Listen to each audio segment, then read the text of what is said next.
Hello, everybody. Welcome to our stream. Happy sadistic Sunday. That's how I'm feeling right now. Um, we had some technical difficulties, but we are in and we're here and we're ready to play. Tonight we are doing our second part of the Moreaux Manor spin-off, and we are going back into the dangerous walls of a vampire manor where our poor character Cal is currently stuck with a bunch of vampires who uh, have various issues with him, I would say. If you're All of wondering how Calva comes out of this part of the family, so am I. So this should be fun. Nothing Yes. personal, Kovic. And so just to give out really quick, we're doing a basically thrall competition, an initiation of sorts, to see who will be winning the chance to become a vampire of the Moreau family. And there can only be one. And I mean, there doesn't even have to really be one. There could be none too, but there can't be two, I guess is the main thing.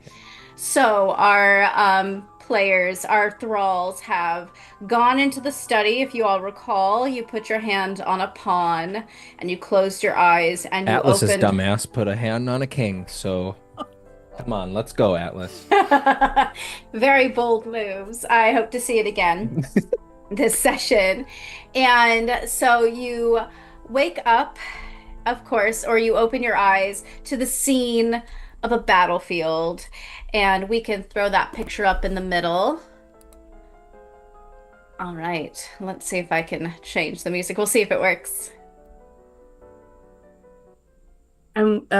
Is that visible for the players anywhere, that image? Should be I on can the see map. it on the stream. Oh, for the players. It's not a map. It's just a picture. Cool. Yeah, Then it's I just don't a- need to see it. It's just It's a just a- visual aid. Foggy forest that you wake up to. So you wake up, you hear an explosion in the distance, and you remember Sindra saying this was going to be a battle of strategy and a battle of seeing how you adapt to quick situations, right? So you all wake up in a cabin. It's a wooden cabin. It's very small. It looks a bit ratty, and you hear noises outside. You hear people screaming. You hear people fighting and getting stabbed. There is a full-blown war going on outside, and from what you recall, it is the Moreau clan and the Petrova clan who are warring at this particular time, and the Moreau family clan did not succeed. So it is up to you to kind of see how you can change that. You're not changing history, but you will be changing the outcome in this moment, in this illusion of sorts. And so you all wake up on the floor, you're sitting there, you open your eyes, you look up, and Sindra is standing before you.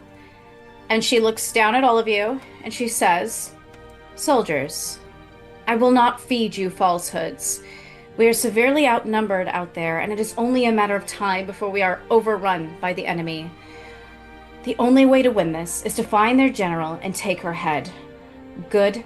And then all of a sudden, a flaming arrow comes through the window, crashes, and impales her through the head. She collapses down in front of you, and the cabin is erupted in flames. All right, everyone, I need you to go ahead and give me a flight check. Flight check for reactions. Go ahead and give me a flight check. TN 12. It feels very weird being bad at this. Feels very normal to be bad at this. I'm coming from the Bye. R. Yeah. Come on, explosion. 3. That's explosion. But I have so many adversity tokens, you don't even know.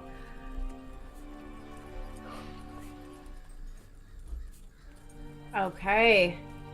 7 for Cal. Did anyone? Get a 12. Yeah! 17 for me. Oh, You got a 17. damn it, Atlas. Okay. 17 for Atlas? Okay, so the cabin erupts into flames, and all of you start to burn, except for Atlas, who, what do you do, Atlas, to react to this fire? um, um, I guess we're just in a building? You're in a cabin right now. A Yes. I cabin. mean, it looks like it's maybe a place where soldiers were huddled down to kind Okay. of figure out the next few steps. There's like a map on the top. And we are I all in the same cabin, correct? This is not 5 different individual This is versions one we're each cabin. playing out. We're all in the same history, and we're going to be vying to go kill the general against one Yes. another. Yes. I guess if there was like another soldier, like a dying soldier in here that was like laying on the ground and just like burned to death, I would have grabbed the water like as he was trying to drink, and I would have like doused myself in water, Okay. and yeah. then I just mean, watched as he like screamed and burned alive.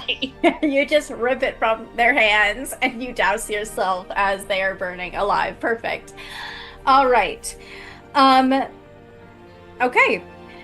You guys are severely burned. Atlas is fine. And how would you like to get out of this cabin? Are there windows or doors? There is a window where the arrow came in on the right-hand side. There's a door that is currently on fire. Cool. The building is burning down, right? Is the ceiling opening up in any way? I will remind you all that in your pockets you have one of those training wands too. You remember So we can Yeah. cast spells. you can cast spells. In your other pocket, you might feel that there's some parchment and pen in your other pocket. Just to take notes if need be. It's a blank piece of parchment. What? Because as a player, I haven't had to cast a lot of spells before. What kind of check would it be? Well, first to double check. Is there an opening in the ceiling because it is burning down?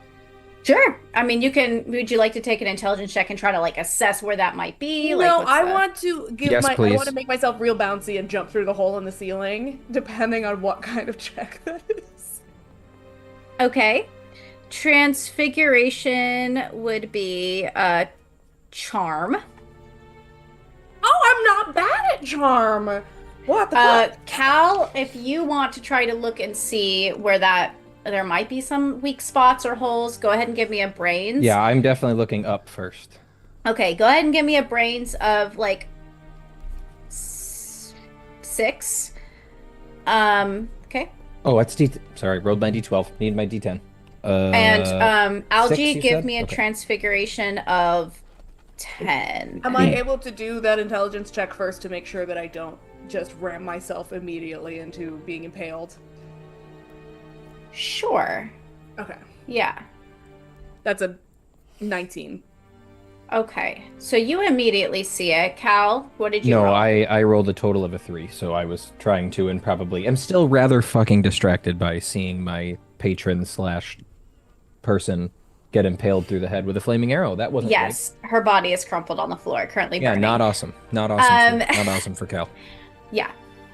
So you're a bit distracted. Algie, you see the hole immediately, and probably others will too after you see it. And what is your I want did you to, roll? if I could take a moment when I see it first, I would love to turn to Cal and say, what do you think of a little teamwork? You seem like a real charming man who might be able to do some transfiguration. Would you like to get out here? Says, I definitely don't want to fucking stay. What did you have in mind? Then carry me away, Superman, and I'm going to jump into your arms and point the way out. Okay. Well, Kalvik's going to do what he originally thought he was going to do, and and this is something I don't think we've talked about in game yet, but as I was kind of catching up on some of the marks that I missed, one of the things that I think Kalvik had a particular interest in, if you remember, at the end of last season was having wings. And I believe that giving himself wings would be transfiguration, if I'm not mistaken. It would be, yes. Cool, because he practiced that a lot. And so he's going to try to give himself a pair of, if I remember, it was white griffin wings with streaks of green, if I am Okay. remembering my own notes correctly. So he taps himself on both shoulders and tries to give himself some wings. So that he Okay. can carry himself, and he's, probably going to try to make them a little stronger than normal because now he's carrying his new friend, Algie. Cal, go ahead and give me a charm check. The number that you get is going to determine the size of your wings and also the time they stay, basically. Sweet. Let's play a fun game. Okay, so If you roll like above a 40, you just have wings forever now until someone cuts them I out. did not roll over a 40. I did get a 17. A 17. Okay, they are fairly, yes, they are fairly large wings. And so they burst from your shoulders, and you can tell they're probably going to stay for a good while. Yeah, one of them wants to smack Atlas directly in the face. And Atlas. then he is going to launch himself upwards with algae in his arms with enough power to force them through the hole and out into the sky. Aurelius, how do you feel about this? Seeing Well, your... I wanted to in some way see if Aurelius could grab on, but I don't think that there's any way that I would go, Ori, do you also want to ride? Like, I think you probably turned and went, ah-huh! Aurelius glares at Algernon because, what the fuck, man? We had a plan. And my plan was that we win. All right. he will actually tap his own shoulders and copycat Cal. Okay, go ahead and roll. Let's see who's got bigger wings, It's big gonna man. have wings, you guys. Don't you dare fly over the rest That would be a of it. 4. Fuck. A 4? Yeah. Oh no. Okay. But he's only you carrying tried to, I think they have medications for that. you try to copy Cal, you tap your wand into your shoulders, and unfortunately, I would say your wings probably reach about mid-back. So they're tiny wings. That's And the they're a best little- fucking visual. They're a little bit weak, unfortunately. Can it get me up? It can get you like okay, go ahead and give me oh no. Yeah, give me a flight check. Like Okay. just roll 'Cause TN I'm not picking up anyone else. TN 10. Oh, that's a 10 on the die. Okay, you do manage with struggle to reach to the edge and grab up and go over. Okay. Prim and Atlas, how are you getting out? Prim is just going to look at the fire and kind of smother it with a just wind. Just kind of force it It's a down. lot of fire around you. Enough that like she can clear a walkway. Okay. To kind of suffocate all air. With wind? Okay, go ahead and give me a brawn check of 10. Mm-hmm.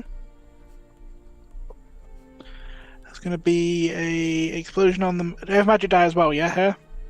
Yes. Oh, I Cool, forgot because about that. both die Yes. explodes. The D4 explodes again. So it's going to be 4, 8, 11 plus 12 is 23, 24, 25, 26, 27, 28, 29. Okay, you hit it. All right. So you stretch out your hands and you just, the wind comes from your wand, and it just blows the fire, and it gives you a pathway to walk through the door, the crumbling door. Is that where you're trying to go? Yeah. Okay. Ideally, if possible, with doing pretty well there, she would like to contain a little bit of the fire and put it into her porcelain arm. Like a little slot Okay. in a porcelain arm to save for later. You can do that. All right. Sounds great. Atlas, your turn. You're the last one in there. You're muted. Muted, Lauren. Is there anything important, like anything that looks important or useful in here before I leave? That's not on fire yet. No, not really. Other than Cinder's crumbling, like she's got a body that's crumpled on the floor, the arrow through it, but that's about it. I want to do something different. I think what I will do is I will take. I'm gonna like grab. I don't know what would be in here. Like a part of a chair that had been burning, but like is loose. Like it's loose. Okay. and then I'm gonna take that leg of the chair and I'm gonna go to the window and I'm gonna like get all the broken glass off of it. Okay. And then I'm going to like cast magic to help me like right out the window. Are you using like wind or something? What are you using? Are you trying to transfigure something? I'm not trying to transfigure anything. Okay, okay. I think I'm trying to help like wind. Yeah, I guess wind would probably be best. Okay, so then go ahead and give me a brawn check of 9 to try and maybe push wind off of the chair to go through It's a brawn check. and spring you out. It's not a flight check. It's a brawn for environmental manipulation. Ugh. What's your dice? Can I just jump through the window then? Yeah, you can do Forget that with a magic. flight. I don't need magic. Go ahead and give me a flight. I apparently suck at magic. That's a 9. Oh, that is what you needed. You needed a 9. So you just like went down and you sprung yourself out of that. You maybe scraped yourself a little bit on your leg, but you managed to get out. And you're bleeding a little bit on your leg, but everybody is now out. You go to the front. You go, yeah, towards the front. And right now you don't see anybody currently near you, which is good, but everybody, even those in the air, you see a pretty straight line in the middle of very dense trees, and then 2 pathways cutting to the right and one pathway cutting to the right, 1 pathway cutting to the left, 2 pathways that you can take. And so it is up to all of you as to how you would like to do this. Quick question, is everybody in the sky? You could give us a bird's eye view. Cal is doing his best to. I'm sorry, hold on. Lauren, did you ask a question? Yeah, I'm I was sorry. like, so is everybody in the sky right now? Just No, I think just Cal and Me Algae. and I think Algae. Aurelius did fly out, but I don't know if he could really hold himself up in the sky for that long. Not likely. And then Algie asked if Mr. Vic could give us a bird's eye view of our paths. Don't call me that. And he starts to flap his way higher. While he's trying to gain altitude, he is also trying to cast another charm spell to... And I don't know how... This is when it gets a little bit weird. I think it would be bullshit for him to be like, I would like to cast active camouflage on the bottom half of us so that no one can see us from below. I think that that's maybe a bit advanced, even for someone who focuses on this type of magic as a college student. But Yeah. I think it is dark outside, right? That's the vibe I get from the smoky kind of Yes. dark night. I think he wants to try and just essentially make a square of a dark color close to what the sky appears to be underneath him, so that, you know, if someone's paying attention, they can probably be like, why is there a weird dark blue patch flying? But like, it's I gonna will hide say- distracted people. Okay. It's going to be hard to just fly through this. It's very dense with trees. Like the middle Yeah. obviously is the most dense, but you might find it difficult to Yeah. fly. I think True. initially he's just trying to figure out like, what's my direction? Okay. Chances are if there's a general's camp away from the fighting, there's going to be some, I would think there'd be some sign of it. We'll find out. But I think the first thing he's going to try to do is make it so that he doesn't immediately get shot out of the air. But I think Okay. he, flying is better than trudging through the... So charm to transfigure the bottom of you to a Correct, color yeah, that's that's similar the to the first thing. atmosphere. Yeah, Okay. that's what he'd like to do first. Like a Yeah. square of stuff below them that will follow Yeah. them, or him specifically. Okay, go ahead and give me a charm check of 15. Ooh, that's an explosion. 22. Okay, you got it. A lot. Awesome. You are able to camouflage the bottom of yourself. So when you fly up, I assume you're kind of looking at what you've got on each side. Yeah, I was just checking what brains can actually do in terms of magic, and not a lot of useful stuff. But it does specifically say brains is good for assessing the field. Yes. Could I So would you ass- like to do that? Sure. Go ahead and roll. I think probably while he's casting, LG's doing that, and Sounds if he good. doesn't come up with anything interesting, then Cal will also do a check. That's a Okay. 17. 17. So Algie, as you look over each pathway, you will see that the left side, at least nearest to you, looks like it might be a bit of a bloodbath. There's blood everywhere, and you've got some people who are still fighting and hacking away. And on the right-hand side, it looks pretty quiet. Okay, I'd like to take. Do I have several pieces of parchment in my pocket or just one? You have pieces of parchment. What do you mean? Oh, just the one. If I Just have the one piece. Just Yeah. one? Okay, then I'm just gonna rip off a corner and write left is bloody, right is quiet, and I want to crumple it up and bean Aurelius in the head with it. Okay. And then also give the same information to Kalvik as I sit kind of lounging on his fluffy backpack. Okay. The paper. I probably have to be holding you in my arms, like this. 'Cause Okay, I'm so then using you my wings. definitely actually see me throw something down at Aurelius then. Once we pick a direction, I think I might have you guys roll initiative just so that way we can start kind of formalizing what we want to do. But Sure. yeah, so you've all got the information that the left-hand side I looks a will little say rough. Atlas and Primrose do not have this information. I will point this Aurelius out is too. not sharing. I will say this just to make things a little easier too. You notice also that on each side of the field there are people in blue outfits and people in red outfits. And the people in blue outfits look like they're primarily blonde haired, and the people in red outfits look like they primarily have dark hair. Yeah, so the Petrovas are blue, I think would be Yeah. easy enough to. And are they specifically to the left is Petrova, to the right is Moreaux, or not? Or are they scattered in both places? The Petrovas are scattered around. Everyone's scattered around, but on the left-hand side with the bloodiness, like you can tell, there are actually quite a few people in blue coats who are down. It's not like they're dominating that field. They actually look like they're getting their ass handed to them. Okay. Can we hear any form of combat? Like I was just like Yeah. the Oh super, yeah. You can hear explosions. You can hear like I mean on that bells like slinging on that second path or the left path. on the left path. bloody one. Like does Primrose know there's fighting going on that way? I would say yes, but it's fading off quickly. Wonderful. Primrose would very much like to join and recruit some new allies. Okay. Servants. Does everyone else want to go on the left-hand side? Are you guys going to split up? What's the deal? What are you Yeah. guys going to do? I think Cal hears LG say that left is bloody, right seems quiet and gets a little bit.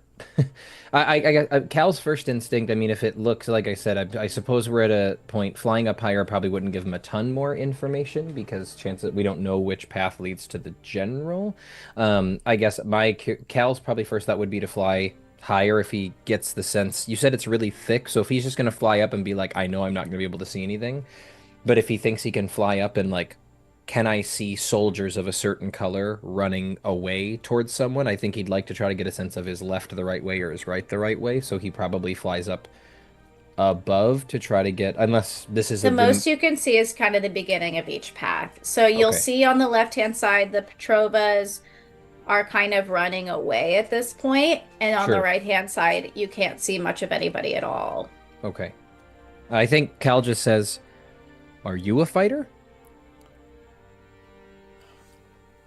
I prefer battle of wits, but I can hold my own. Yeah, I don't know how cozy that. I don't know if I fancy the bloody path. That one looks pretty tempting. I agree, but I wouldn't trust the quiet path either. Oh, I don't trust it as far as I could drop you right now, but Mm. I would probably prefer to take my chances there than dodge around. I agree. Let's follow your nose. We go right. Okay. Aurelius wants to take that little crumpled up piece of paper and try to cast a spell that will connect his parchment with the rest of that little piece so that he can write notes back and forth. Ooh, okay, that's interesting. Ooh, what would that be? Maybe like I feel like it could be charm. it could be charm, I guess, if you're trying to transfigure it to connect, maybe. Yeah. Okay. Yeah, sure. Give me a Okay. charm of 9. Um. Well, that is Are you time using to your change. magic die? Oh, that's right. I get to do that too. We have wands, everybody. Add your D4. Right. I'm gonna forget that till the end of time. That's going to be 15. Okay, you are able to. Would you like to write a note to Algie just to kind of let him know? Yeah. He's going to write, right sounds good. Okay. All right. Get back several hearts and nothing. All right. Aurelius, Algie, Cal, you're going right. Prim, are you still going left or do you want to go Yeah. right? Oh, gosh. Okay. Unless that's really inconvenient for you as a DM, in which case I'm happy to change that up. It's all But good. We'll make it work. Okay. I mean, Atlas. Aurelius can absolutely try to be sneaky and not let Atlas see. And so if Primrose is the only one that is visible. Okay. Yeah. However you want to play it. Yeah. Prim is not opposed to going alone. Atlas, what do you want to do? Sorry, my internet just struggled there. I probably froze for a minute. So just to clarify, the path that Cal and Algie are taking is the quiet path, which is on The left, right. Yes. The right. Yes. Okay. And can I do a quick brains check about this battle, like to get like historical battle check, like what an idea of like who the generals are on each side, because the goal is to slay the Petrova general, right? Yes. You can certainly try. It is old history, like I said, like I don't know how much vampire history you would have looked into. Okay. How about this? Let me rephrase then. I would like to do it instead of, since it's so old, I would like to do a brains check on war tactics. Okay. Like general war tactics as to like fronts and like where generals tend to be, if in magic society, are they more magic society or like werewolves or whatever, are they more likely to be in the middle, the back, since they have like immortal affinity, like are they more on the front lines, that kind of thing. Okay. I know that's a lot. Yeah, go ahead and roll me a brains and we'll go from there. Okay. We'll see what you roll. All right. That is a 10. Okay. You know, kind of from your maybe Atlas likes to read history. I don't know, but you know that vampire clans, when they battle, oftentimes they're leaning very heavily on their specialties, and you know that the Petrova clan is, as many of your other characters might know, quite specialized in certain, they're not physically abled, they're mentally skilled.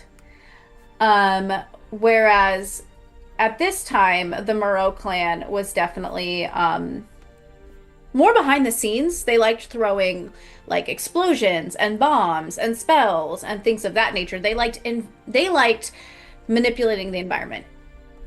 But the same goes for the Petrovas. Like vampires, when they battle, they're not always super head on, right? They can be, but that's not always how they play, right? They can be very sneaky, socially and through their battles as well. And as far as their general goes, you get the feeling that she is probably not at the forefront of the battle. But they're very old vampires generally, and they like to let the fodder go in front of them. Okay. Does I'm that sorry. help? I'm gonna ask one more question. It's the same question I asked before, but I'm gonna write it down because my brain is mush. So the quiet side is the Petrova side. The quiet side is on the right, and the left side is the side that it looks like it's a bit bloodied. Do I know There's which... not an affiliation to either side. There's No, a shit yeah. ton of Petrova bodies and people running away on the left. We know literally zip, zilch, nada about the right. It is just quiet. That's the only information we've been given. Okay. From this direction, can I see like the colored uniforms that are more on the left side? No, I mean it's primarily people who are on the Petrova side are like on the ground bleeding out. Like they're being I would like to collect uniforms from both one of the Petrovas and one of the dead Petrovas and one of the dead Moreaux. Okay. You're going on the left then, right? Yes, I would like to go on the left. With Prim. Okay. Yes, you can do that. Who's mostly dead on the left side? Petrovas. Okay. Okay, now that we're splitting, I'm going to be bouncing between you guys. Okay, so let's go ahead and have Cal, Algie, and Aurelius roll initiative on the right-hand side, and we're going to do Prim and Atlas on the left. Initiative is just flight, right? Yeah, Yep. just give it your flight. 1. 1, okay. 5. Okay. Flight. Okay. Also, in so case flight. it becomes important, case in point, and Algie threw the note. Cal does not know that Aurelius and Algie are talking now, but Aurelius, unless Algie has said otherwise, like Cal cast his spell to hide themselves before he picked a path. So technically, I would argue, I don't know if Aurelius knows which side Algie's on unless he's continuing to write. Okay. All right. Aurelius wrote, "I'm going to the right," and I put a bunch of hearts, and Aurelius can... Sounds good. Okay. Yes. Prim and Atlas, roll your initiative. Got a 7. Well, So 12 is what Atlas said. Atlas, I was okay. like, did you not hear? I did was not like, hear my you. internet go out again? Well, All right. I'm going to start first with the right-hand side. Algie, you are first. Are you and Cal still flying? Correct. Yes. Do we want to stay under the tree line for any reason, or would we want to be higher? My understanding is the trees are so thick we don't have a choice but to stay under the tree line, but we are in the air. I think then that Algernon is actively perceiving to see what might be going on with these woods that would make it... He's assuming that this is not, oh, there's an easy path where nothing happens. Okay. So looking up for what that might be. Algie, give me a brains. 10, 11. 19. I love using a d20. Everything is beautiful when you get to use a d20. Algie, as you are being carried through this very dense, dark, foggy forest, you are very observant. You guys are so lucky that Algie went first, I will say. As you're flying through, Algie, you notice the rustle of the branches around you, and you see the glint of wands just facing you, like in the branches. You see people holding wands pointed towards you. They've already seen us. Yes. I Okay. mean, you camouflaged your bottom, but they are in the branches alongside all of you. Do I believe that they've seen Aurelius already? Because I assume Aurelius is behind us. No, I don't think so. I don't know where Aurelius is in relation to you guys. Is Aurelius below you? We're going Yeah. faster, if Okay. nothing else. Then Aurelius yes, is Aurelius is. on the ground. I'm gonna- 5 foot. Yes. Quickly scribble out without looking down. Wands ahead. Good luck.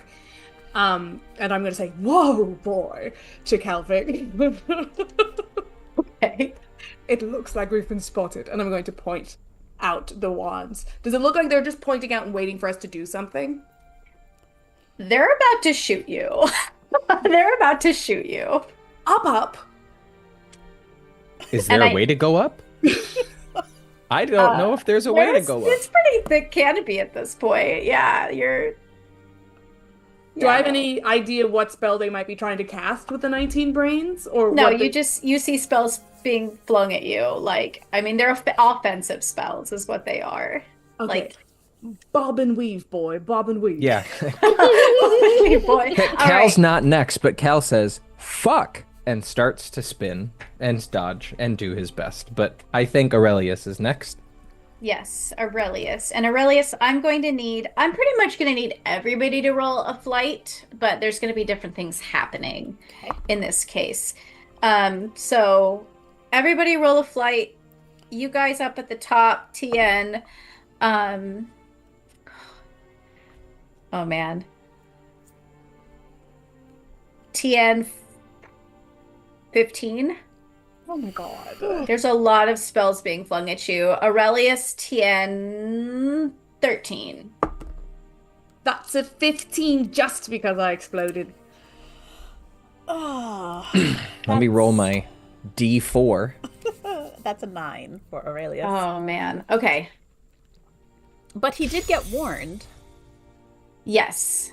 Hey, Algie, how many adversity tokens do you have? I have so many. Yeah, me I too. have I need help 6. because I rolled a 3. Oh no. I have don't I know have if 9 six is adversity going tokens. So because I get 2 every time I fail and I've been stockpiling them. So I'm gonna go ahead and spend 9 of them to bring Holy that to crap. a 12, and I need 3 more. I will give you 3 adversity tokens. Unless long as I you get a use- different bonus for Algie saying something, but that is otherwise what I rolled. I don't know. Okay. So you guys, thankfully at the top, especially, Calvik, is able to quickly dodge these spells that are being flung at you just from every direction. They are just fireballs and, bullets of spells. I'm using And your head like a steering wheel. I'm taking you by the jaw and pointing you in a direction and trying to make you go that way. It's light, but it's effective. Aurelius, unfortunately, you are walking along, you're looking up at these spells, and you're so distracted by the things that you were told were above, you don't notice the pit trap that you step on below. And so you fall down. You feel the leaves crumble under your feet, and you start to fall, and you are starting to fall in a pit of stakes.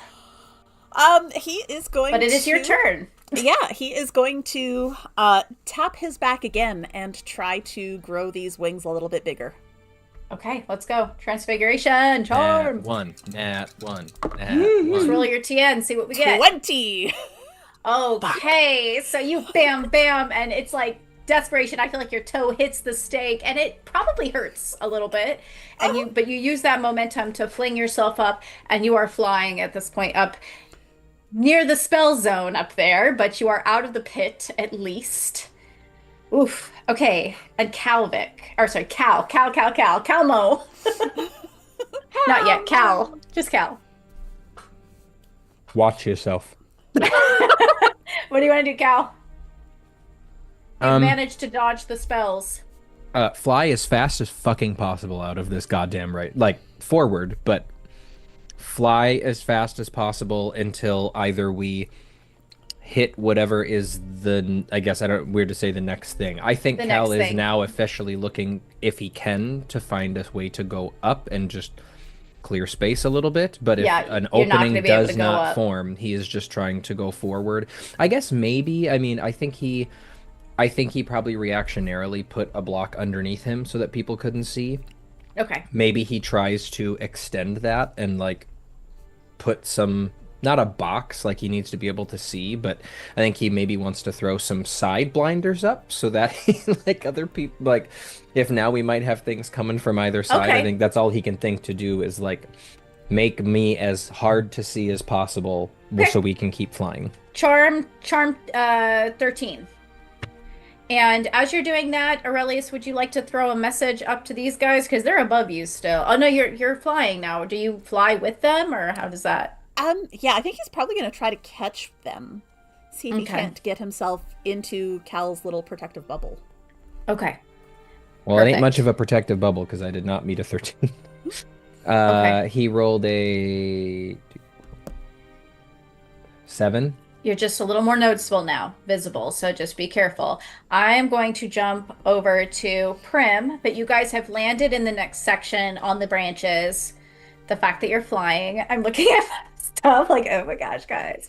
Okay, Prim and Atlas, you are on the other side. You walk into the battlefield. Atlas, you drop to your knees. You start stripping people of their clothing.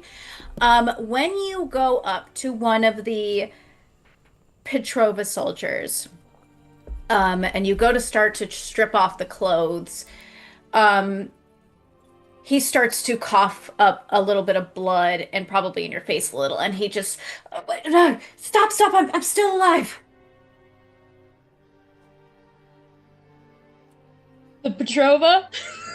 A Petrova soldier. Is anyone else nearby? Prim. Prim is, yes. Please, I She smiles at you. And he looks up to both of you. Are you Moreaux? I don't recognize you. Please spare me. If you spare me, I'll help you out. I promise. That is quite the offering. How would you help us exactly? I know the traps. I know where they're set. I can help you find them. I can help you avoid them. Jolly good. Just so you know, not with this person. I'll just kind of by myself. Look at, in the same way that people took clothes from people from the plague, the Black Plague, I was just no hard feelings or anything. Oh, why? Well, like, would people die? Just good clothing and... So but yeah. You're not going to kill me? Tremor sits on his chest as she, crouches over like a specter of death. Oh, please. Ow, Hello? my ribs. Don't worry, I'm not. How about this? You lead the way to your general and I won't incinerate you. I could do that. I could help you. Good. Please don't kill me. With that fire, can I please enchant his clothes and then hook one of my fingers with the string onto it? And if he ever leaves, let's say, the maybe 40 odd centimeters of string I have on my finger, if that ever detaches. Okay. Still lean over to the Petrova guy, listen, there's nothing I can do about her, but I'll do what I can. He's shivering at this point. He gets up and he's looking at you quite nervous. Both of you roll a charm. And let's see what the collective... Why do you always give me the characters with the worst charm? I say that, but I gave myself... Hercules has good charm now. That's true! I forgot about that. I haven't played her in a million years. Wow, I have missed something if that's the case. Yeah, Hercules is charm's Hercules' highest up. In a dip, but she's just very intimidating. Okay, so what charm did you guys get? That's An explosion. 4. Second explosion. For me on my D6. Let's go TN 17 combined. 20. Okay, so you guys I exploded 3 times, then rolled a 2. Pretty far. Okay, so little bit nervous. You guys are really freaking him out, but he does nod gingerly and he leads you forward. And as you get I would further... like to be stealthy behind this guy. Okay, roll me a flight then. Yeah. Flight if we stumble upon somebody, I'm just stealthily bush to bush. Okay. As 9. creepy doll lady, I'm behind both of them moving along. Okay. And then I'm also looking for Calvic and okay. Everyone in the sky. That's a 19, sorry. Okay, cool. You are stealthed, but you can't really see them. They're on the other side of the canopy. Yeah, I'm just looking as I'm moving. Joke's on you, asshole. Get out of here. I'm looking as I'm moving. But you actually, so he is leading you along the way, and you actually go into an open patch of field, and he points towards kind of a blank spot, and he says, don't go over there. It's a rune. It'll trap you. It'll paralyze you. I'm walking directly behind you. And you'll see he goes around a wide berth around that area that he's talking about. All right, guys. And you have recruited an ally on your side. Maybe a very nervous ally. Tessa. An ally. Cannon fodder. I agree. Please don't kill our ally. He's one of the enemies. Yes, but we're using him. Don't kill him. He's an efficient meat shield until Primrose pulls the literal hair trigger of a fireball. Oh my god, she's a loose cannon. Okay, yes. I'm going to hop over to the other side real quick. Okay, you guys, you're hanging out on the branches above, and you come across a scene of a rather tall, handsome-looking soldier with a long blue coat and kind of like light platinum blonde hair, long, tied back. And it's a very strange scene. You see this man with his wand raise his hands, and he's got about 10 red-coated soldiers in front of him, and they all lift their wands too as he does so. And you can see one after the other, one, two, each one is shooting themselves in the head, and he is directing this to happen. That's sick. Do I go first? Yes, you can go first. I would like to use my grit to try to reach into his mind and wrest the control away from him and towards me. I know he's a Petrova, but I'm not I like this terrified. plan. I like this plan. I like this plan. Okay. You're trying to distract him, correct? Or are you trying to wrest control of him mentally?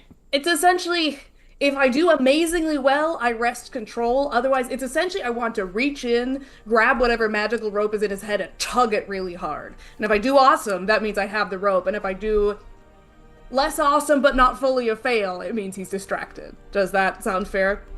Yes. Okay. Plus or minus retaliation. Okay, okay. If you get... This is going to be grit, because it's mind magic. Okay? Yes. If you get a 17 or above, you can kind of wrest the control from him for a moment, which might be enough. If you get below that, he's going to see you guys. I exploded on both of them. Oh my god. So Good, that's a good. 12 plus 4 is already a 16. And then I got 2 1s, so that's a 17, 18. Oh my fucking god. Okay. So this man, you see him stop, and the third soldier stops. Probably about the wait, I said 10, right? About halfway through. The fifth soldier stops. And you see a little bit of a twitch of his head. And he whirls around to face all of you. And you can see his eyes, his golden eyes are quite glassy looking. Cal, you recognize this man. This man used to be one of your professors. I would like Kelvik to witness the second person that he know gets shot through the head. If I can get these soldiers to just continue whatever spell they were I'm doing. significantly more okay with this one. Move their arms to point towards this Petrova son of a bitch. So you want him to, I'm sorry, shoot himself? Is that what you're trying to do? No, it's all Everybody the else. soldiers that he previously had set up like this. I essentially want their arms to move so that they're pointing towards him and just fire off the spell they were already preparing. Ah, I see. Okay. So you see all of the soldiers in the back. There's about 5 left, and you hear just a barrage of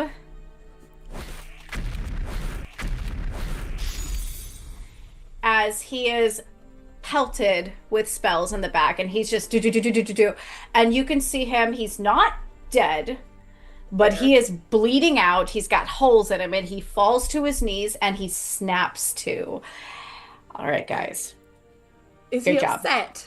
Oh, he's pissed off. Yes, Aurelius. There's no one else around other than these 5 that seem to no longer be under his control? Yeah, that's it. Aurelius wants a better wand. Okay. Oh my god. Okay. So he's going to just go for Petrova's wand. We are establishing Aurelius caught up to us, correct? Yes. Okay. All right, Aurelius. Go ahead. If you're trying to swipe down and get it, that's a flight check, right? Yep. Okay. Yeah. Okay. Go ahead and give me a flight of 15. No, that would be a 1. Okay, you fly down, you dive down to 1 to grab at his wand, and he whips around and grabs you by the throat. He has you now by the throat, and he is going to take his own, grab the wand you tried to grab, and he's going to shove it up against right under your chin. And you are in trouble. Yeah. Cal. Watch yourself. I was doing that to piss you off now. Oh, the two lions that are fighting inside, because it's not really the Petrova I know. So if I kill him, I'm not really killing him. But if Aurelius dies, I think Aurelius might actually die.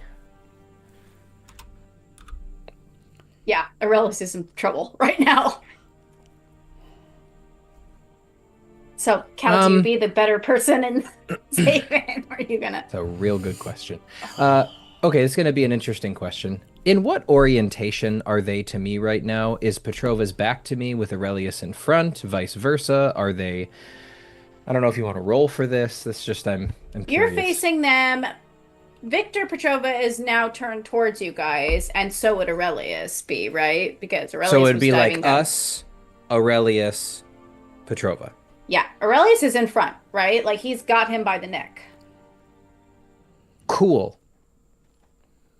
So Cal has done... It's not the same wand. But Cal has shot quite a few harpoons Yes, out of you his have. wand before, right? Yes. I think Calvic does hesitate for a minute and then steels himself and points his wand at Aurelius's back and at Petrova at the same time.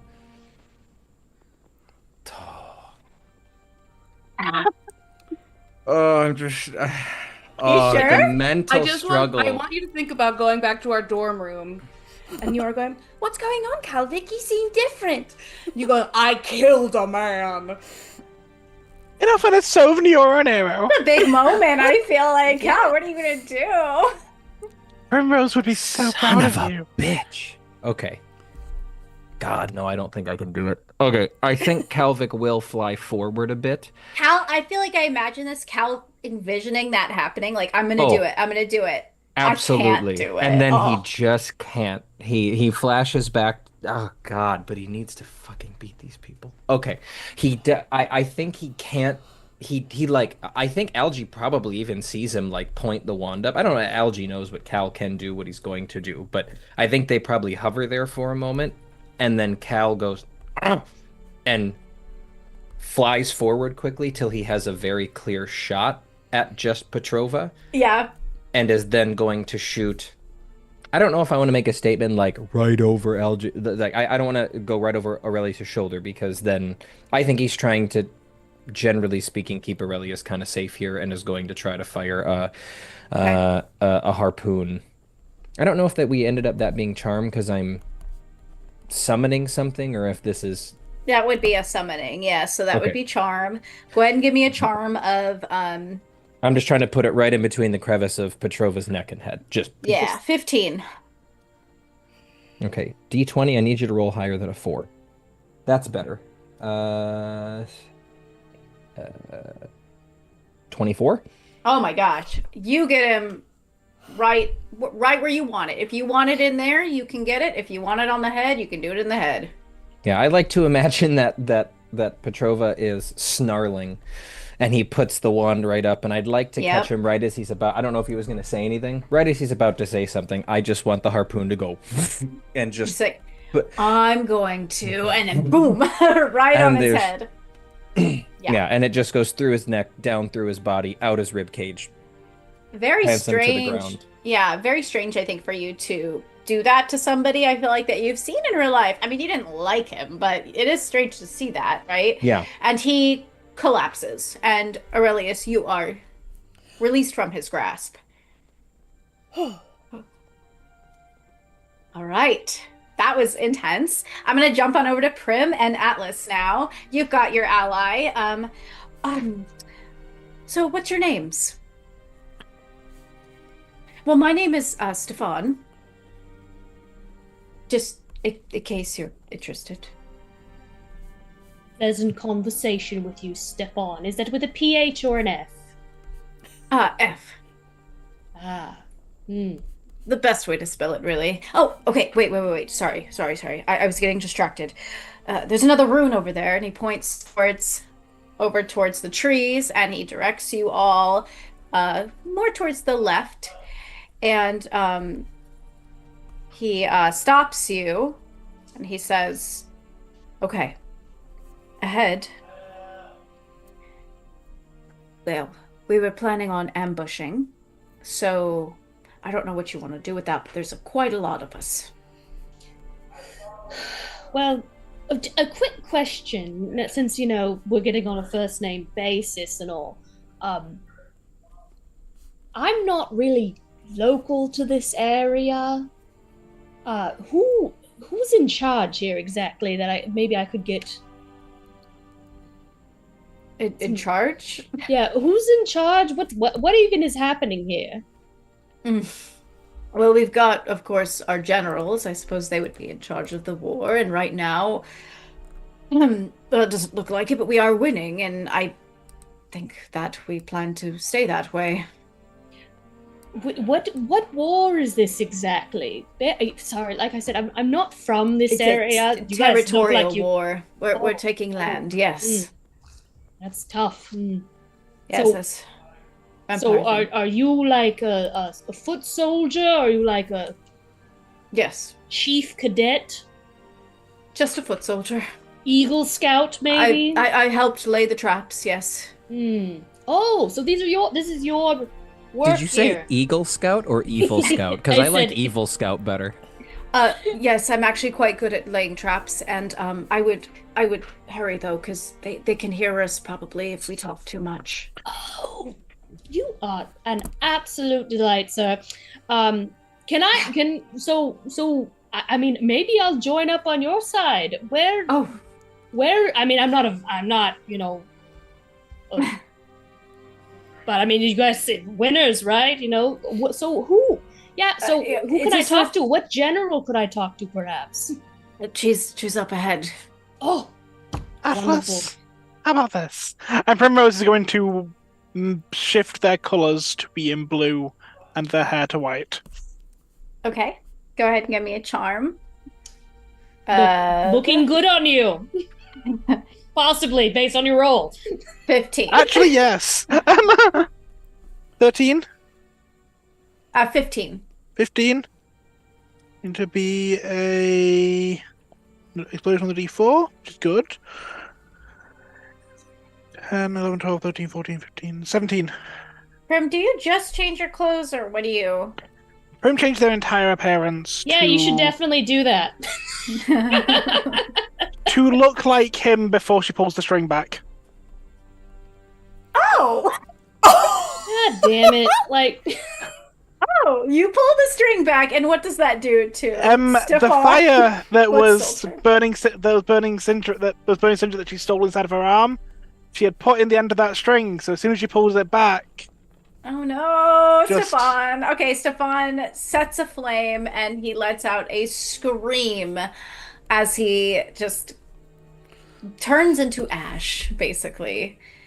And the birds fly from the trees above as the noise just rattles the place. So, Atlas, I've taken a prisoner. No. Great job. Very subtle, very... I'm in a call of nature. I need to use the restroom real quick. You go right on ahead. It would be best if you come. No, you go right on ahead. And the strings kind of just dance you around go her right fingers. on ahead. I gotta use the restroom. And the strings will lash out around Atlas. Are we really doing player-to-player fight? Yeah!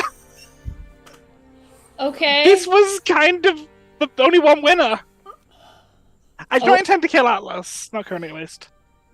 Okay, I think Prim just wants to use you. Just wants to use me? Yes. I have a whole goal, man. Okay. I don't think Prim is planning to kill you yet. I would like to dodge and try to get into the bushes. All right, let's see. A flight versus you're trying to fight, I assume? Yes, fight. It's a flight for me because I'm trying to sneak D20 and versus be D20. stealthy. Okay, Hell let's go. Yeah. And with magic. 19 total. All right. Atlas, what are you at? The 15. 15. Did you do any magic? It's not magic because I'm just trying to run away. All right. So, Atlas, you feel the strings tie around you, and you feel them tighten. I assume, Prim, that you are controlling the way Atlas moves? No, it's more just like a physical. It looks like I've taken a Garroted. prisoner. I'm basically Yeah. garroted. Okay. They're a trapper.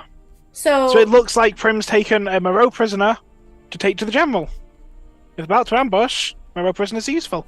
all right, you walk forward into the field, and you see the soldiers above you start to Going- point their wands at Going you. to hide Atlas's wand up their sleeve. So they've still got it, Mm-hmm. but it's to hand, just not visible, on them that they've still got their wand. Prim's my new favorite character. And Atlas, you're like walking ahead, I assume, trapped. Are you like? I'm looking for things on bodies while I'm walking with this psychopath. Okay. You do see a wand, actually, I will say, on a body. I'll You wanna pick up take it? another. Yeah, I'll pick up another wand. I've heard that the Moreaux are really good with explosives. I'd love to pick up some explosives. Okay, so you want one off of the Moreau body specifically. Go ahead and give me a brains check just to see what you find. Go ahead and give me a brains check. Prim, oh, go ahead. If Atlas mentions they're doing that, they'll definitely kind of let them have the wand before they approach the guards. Okay. Prim 'Cause isn't you all will for be Atlas giving- being armed, Okay. just... Atlas, you're gonna give me a brains. Prim, you're gonna give me a charm, and you're Mhm. both gonna sell this. That's Well- a 7. Okay, Atlas, you find one explosive. Okay. Okay. All right. Okay. One What's explosive. Tien. Oh yeah, Tien is go ahead and give me Tien 12. Okay, is Atlas joining, or is it just me? It's just What am I? I have no idea just what Atlas, you're doing. Atlas, We you didn't could do a discuss charm. any of this. I'm just here. Prim said you were going to be a prisoner so we can get in.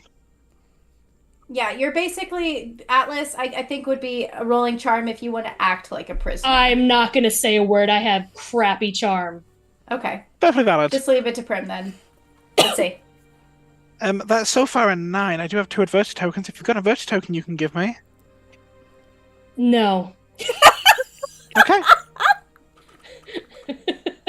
All right. No, I'm not giving you the adversity token that I gained from losing to you.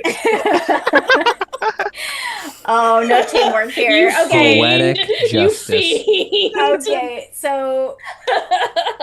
I hope you know soon I'm going to be definitely on Ackley's side of the next one. I'm really sorry, Lauren. No, it's fine. It's the way. It's the one shot. Prim, you walk through the field, and you see the people above you in blue suits point their wands towards you. Atlas, you are walking grudgingly in front, I assume. And what do you say, Prim? I'm sorry. We found a Moreaux spy. Trying to stop the ambush. And they all pause for a moment, and they look at you. And they start to whisper, or I guess they look at each other, and you can tell they're kind of talking to each other mentally before one of them goes, No, I don't recognize that one. And they start to shoot. How would you like to react? There's about 4 of them above you.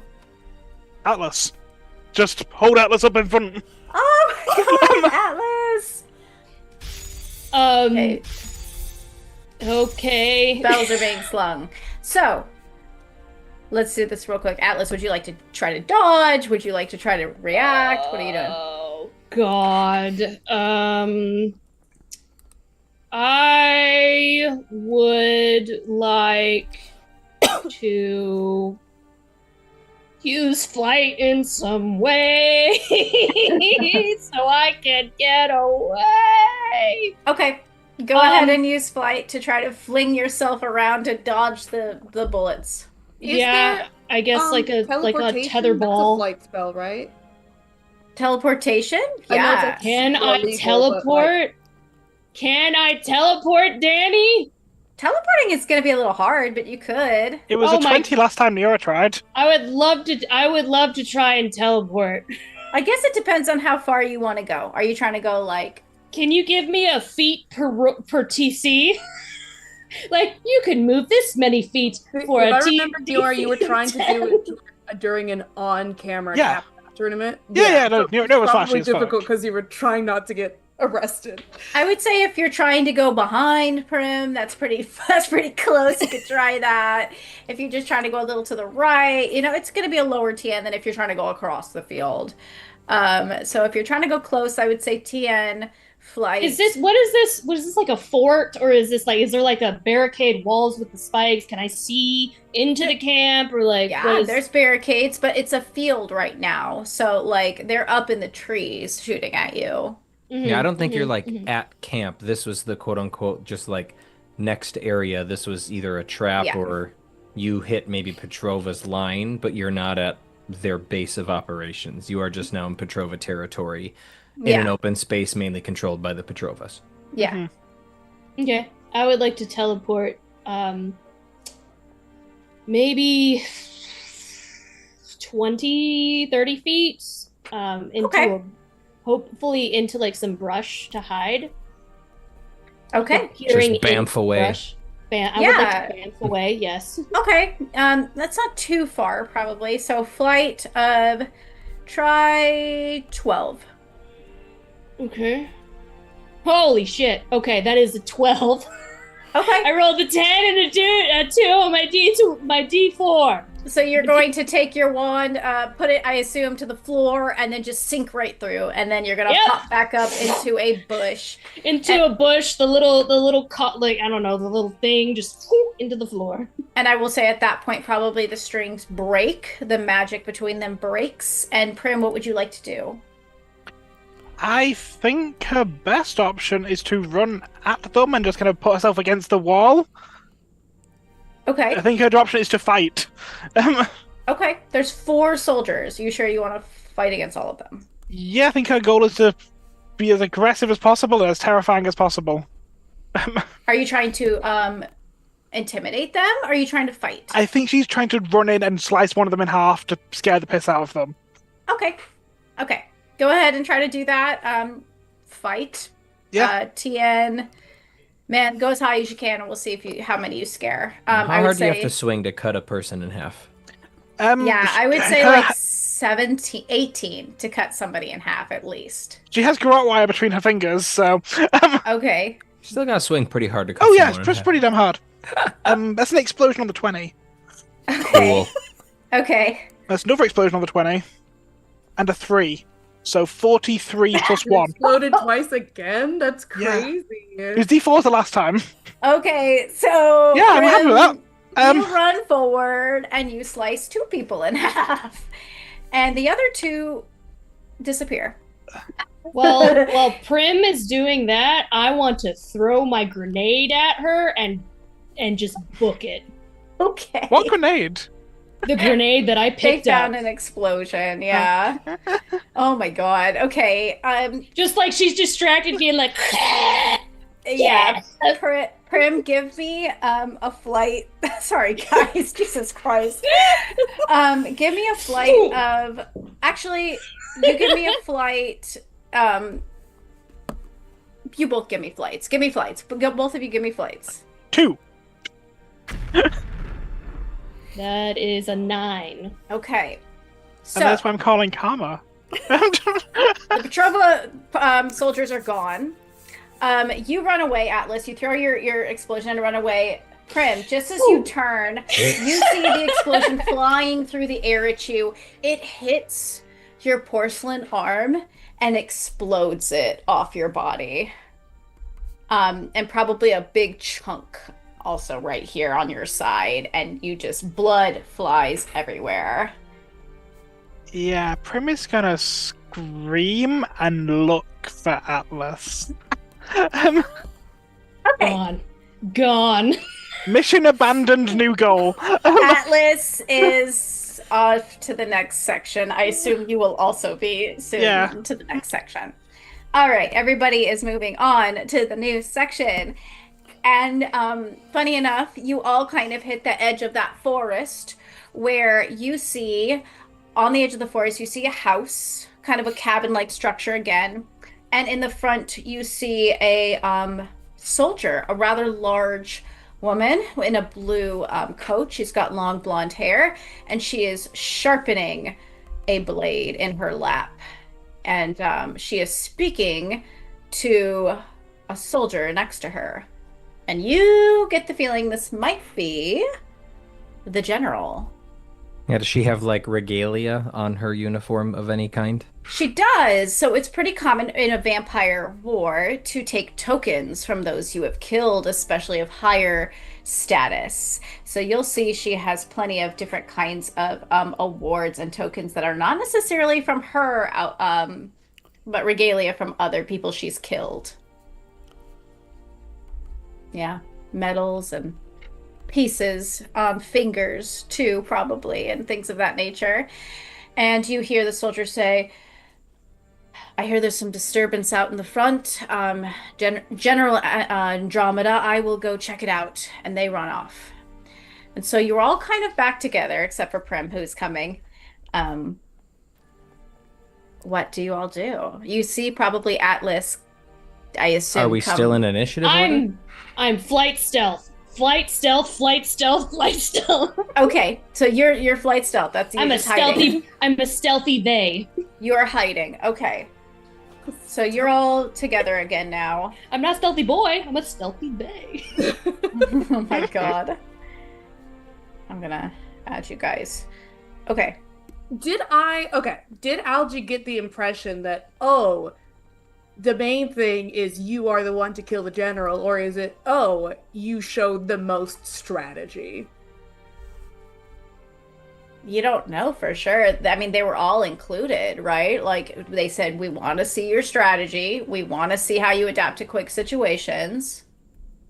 And this is the goal. So, take that as you will. But it is technically your turn, but you can all kind of talk amongst yourselves if there's something you want to plan. I would like to turn someone else into a motherfucking tank if anyone else wants to be a motherfucking tank. A tank?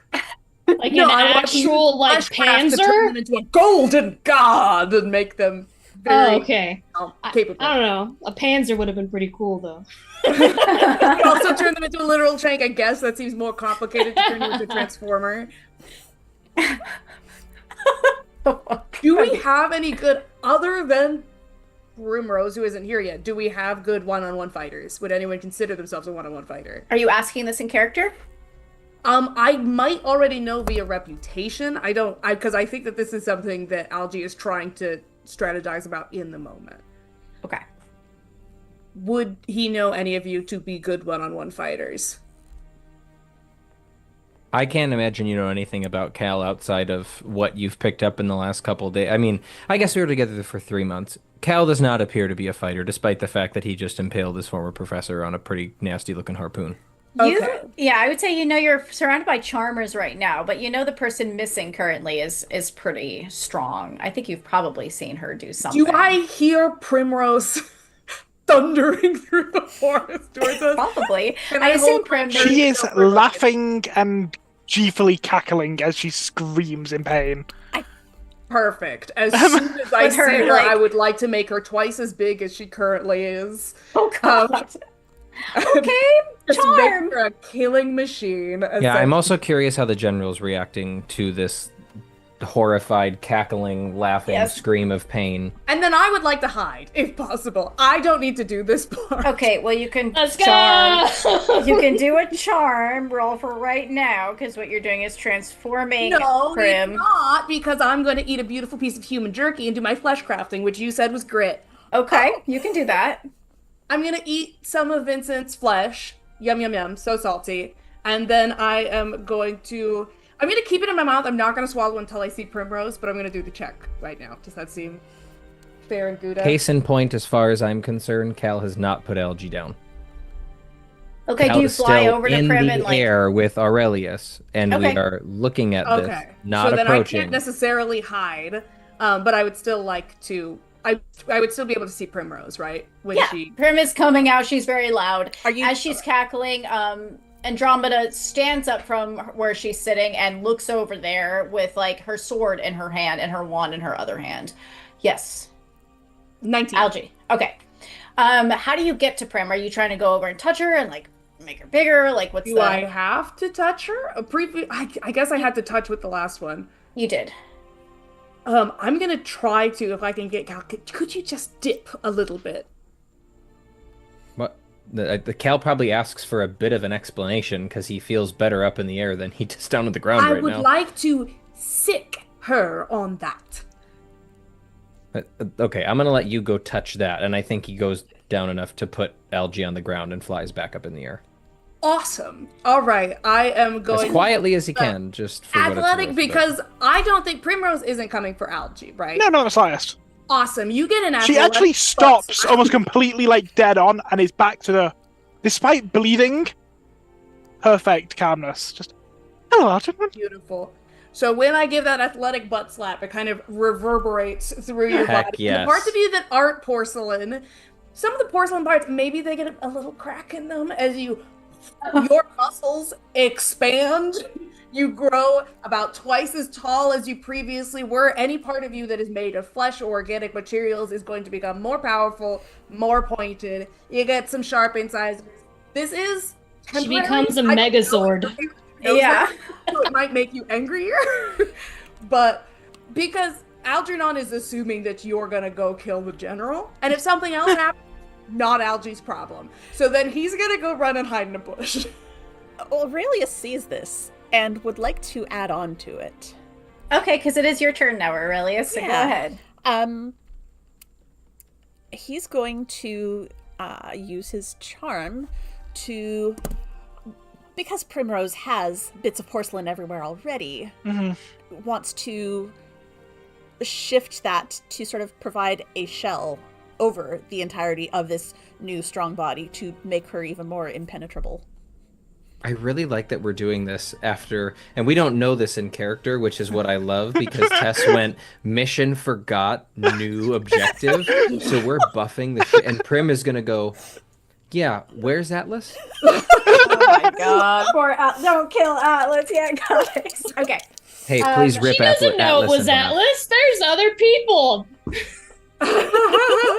Atlas is also, I think, not invisible, but hiding right now. I'm in The a general yeah, is inside, I'm but that's hiding, up I'm to them. sneaking.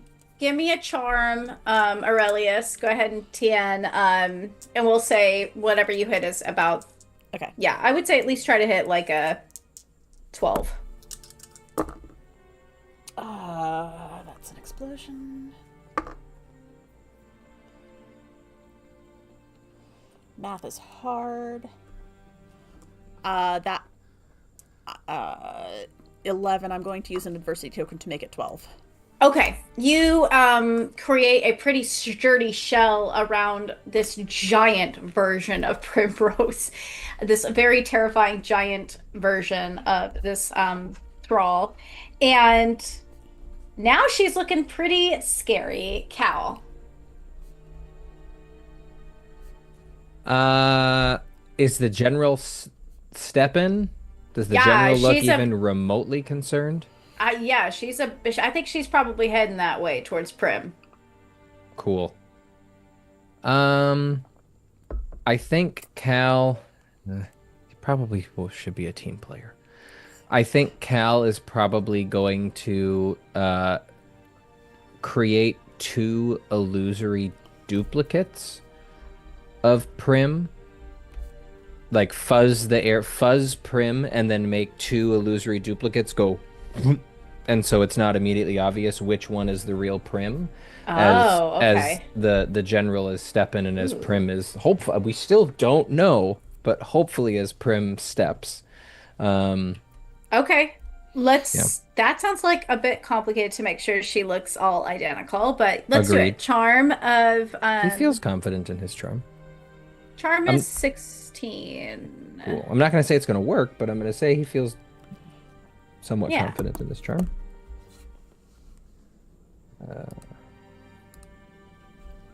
So I exploded on my magic. 7, 11, 13, 14, 15, 16. Okay, that worked out nicely. Oh, 16. okay. You guys are just barely grazing I the know. numbers. Jesus Christ. Somehow just making them. Okay, pop, pop from each side. There are 2 duplicates, And correct? specifically that it fuzzes Prim first, so it's not obvious just like, oh, I'm gonna go shoot for the one in the middle. Like, it's Yeah. like Prim fuzzes and then there's 3 of them. Okay. So it's unclear And, which one. And maybe yeah, Prim that- can choose which one it is. That I'll let you stops pick. Andromeda. Okay. Cal, you can choose which one. It's the right one. It's the right Don't tell one. Danny Okay. that. That We'll roll stops for it. Andromeda for a moment, and so she's looking between all of you, and she decides to charge. I'll just roll a d4. Let's see. Let's count. Let's number them. Don't tell me what number. She'll start charging for number 4. Is what I guess number 3. There's 3 of them. There's 3. So let me roll again then. 2. I said 1. Okay. She charges for 2 swipes, and the sword shatters through a blurred image of Prim. And now it is Atlas's turn. All right. I would like. Is she like surrounded by people, or is she? No, like... she has she's alone at this point. Her companion ran off to try to check all the chaos you guys created back there. Can I pick up a stake on my way sneaking up to this area? Yeah. Sure. Okay. Just like a piece of wood? Yeah. Like a stake. Yeah. Yeah. You can do that. And then I would like to sneak my way back around her. If there are any uniforms, I would like to dress myself in one of the Petrova uniforms. Okay. And then I would like to attempt to begin sneaking my way up behind her Okay. to stab her. Okay. Go ahead and give me a flight. 10. It's gonna be hard, okay? Question, actually. What? Can I see Cal and Algernon in the sky? Algernon's not in the sky. Cal still is. I'm Cal's on the still in the sky? ground. And I don't Can I think I see- had time to hide, but I'm just standing next to a bush. So Cal's the only one in the sky, right? Yeah. You Aurelius still is have a still- patch of Oh, dark, Aurelius. and Aurelius is, Aurelius but Cal is- has a patchness of darkness below him still. Okay. And Algernon just got off of him, right? Right. Did I see that? I Did I see imagine Algernon come out of like a block in the sky? I imagine if you've been watching, yeah. Okay. How far up is Cal? Is Cal sitting in one of the trees, or is Cal... I think he's just Hovering? hovering in the air. Okay. How high His up wings is are Cal? pretty big and strong. How high would you say Cal is right now? As high as the canopy allows. Okay. So, He's trying to stay I think out we of s- reach. I think we said Of- about 30... I'm so bad with distance. 30 feet? I think 12 to 15 sounds 12 to fair. I 15? mean, that's pretty tall. So I think Okay. 12 to 15. We're not talking sequoias here, so I think that seems reasonable. Okay. Okay. What are you doing, Atlas? That's not as high as I was hoping. Okay. What are you doing? Yeah, so I guess I would like to instead of going to try and stab Mm-hmm. her, I would like to begin moving my way sneakily over to where Calvic is. Okay, you want to start climbing a tree? No, am I that close to that? I thought I No. was like on the other side. You're on the other side for sure. Like, you'd have to stealth and see I if fe- use. Yeah, I feel if she's like more out in the open and like Calvic's got bushes around him, I would like to sneak over to Calvic Okay. and Give me competing flight to brains check. okay. Just to see if Cal roll brains, you roll flight. I can do that.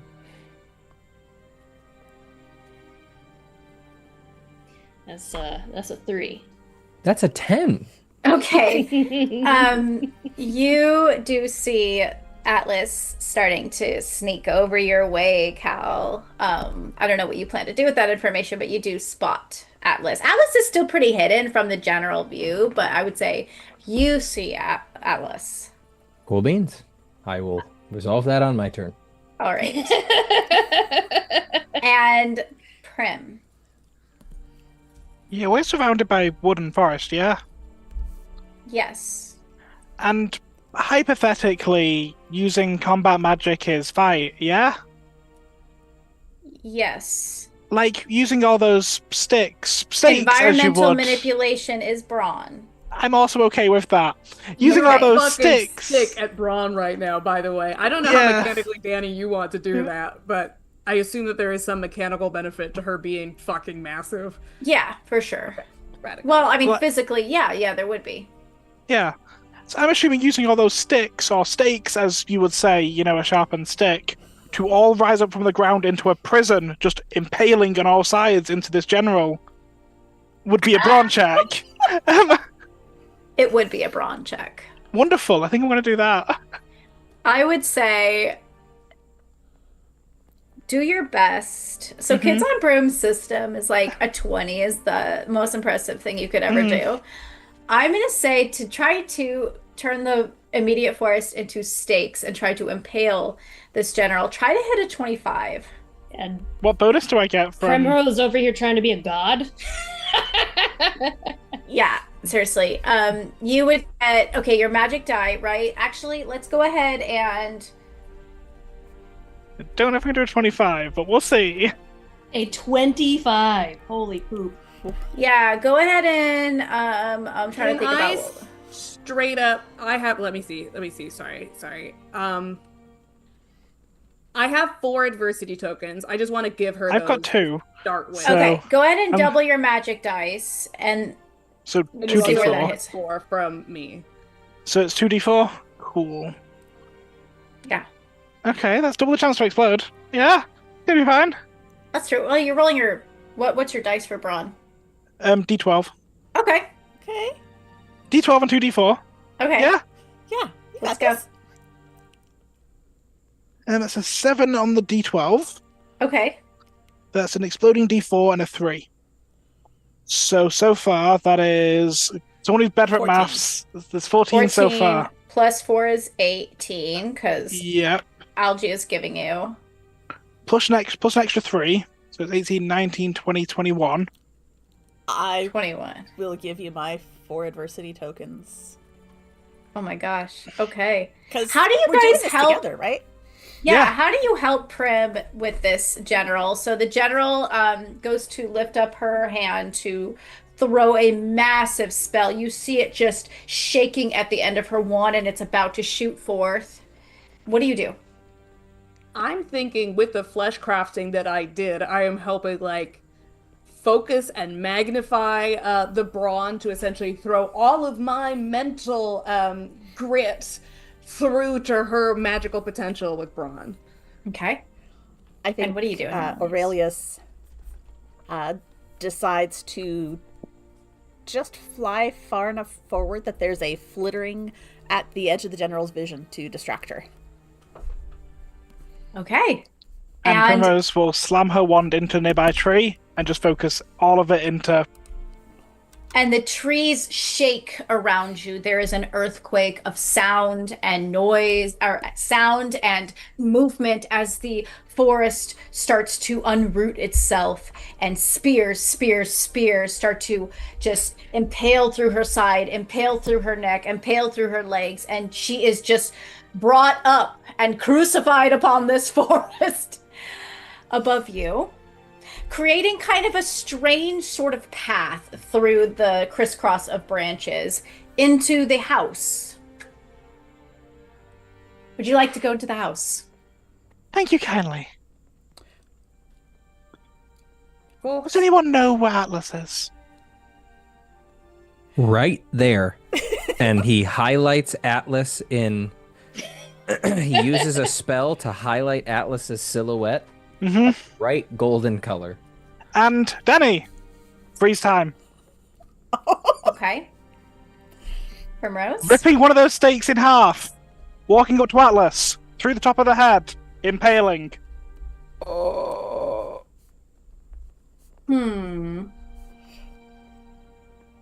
Okay. I would like to make it a little bit harder than that, right? Yeah, Because of I don't course. want to just... Because I have plans for Atlas later, and I don't want to necessarily... But I also don't want to play favorites. So let's see how we can do this.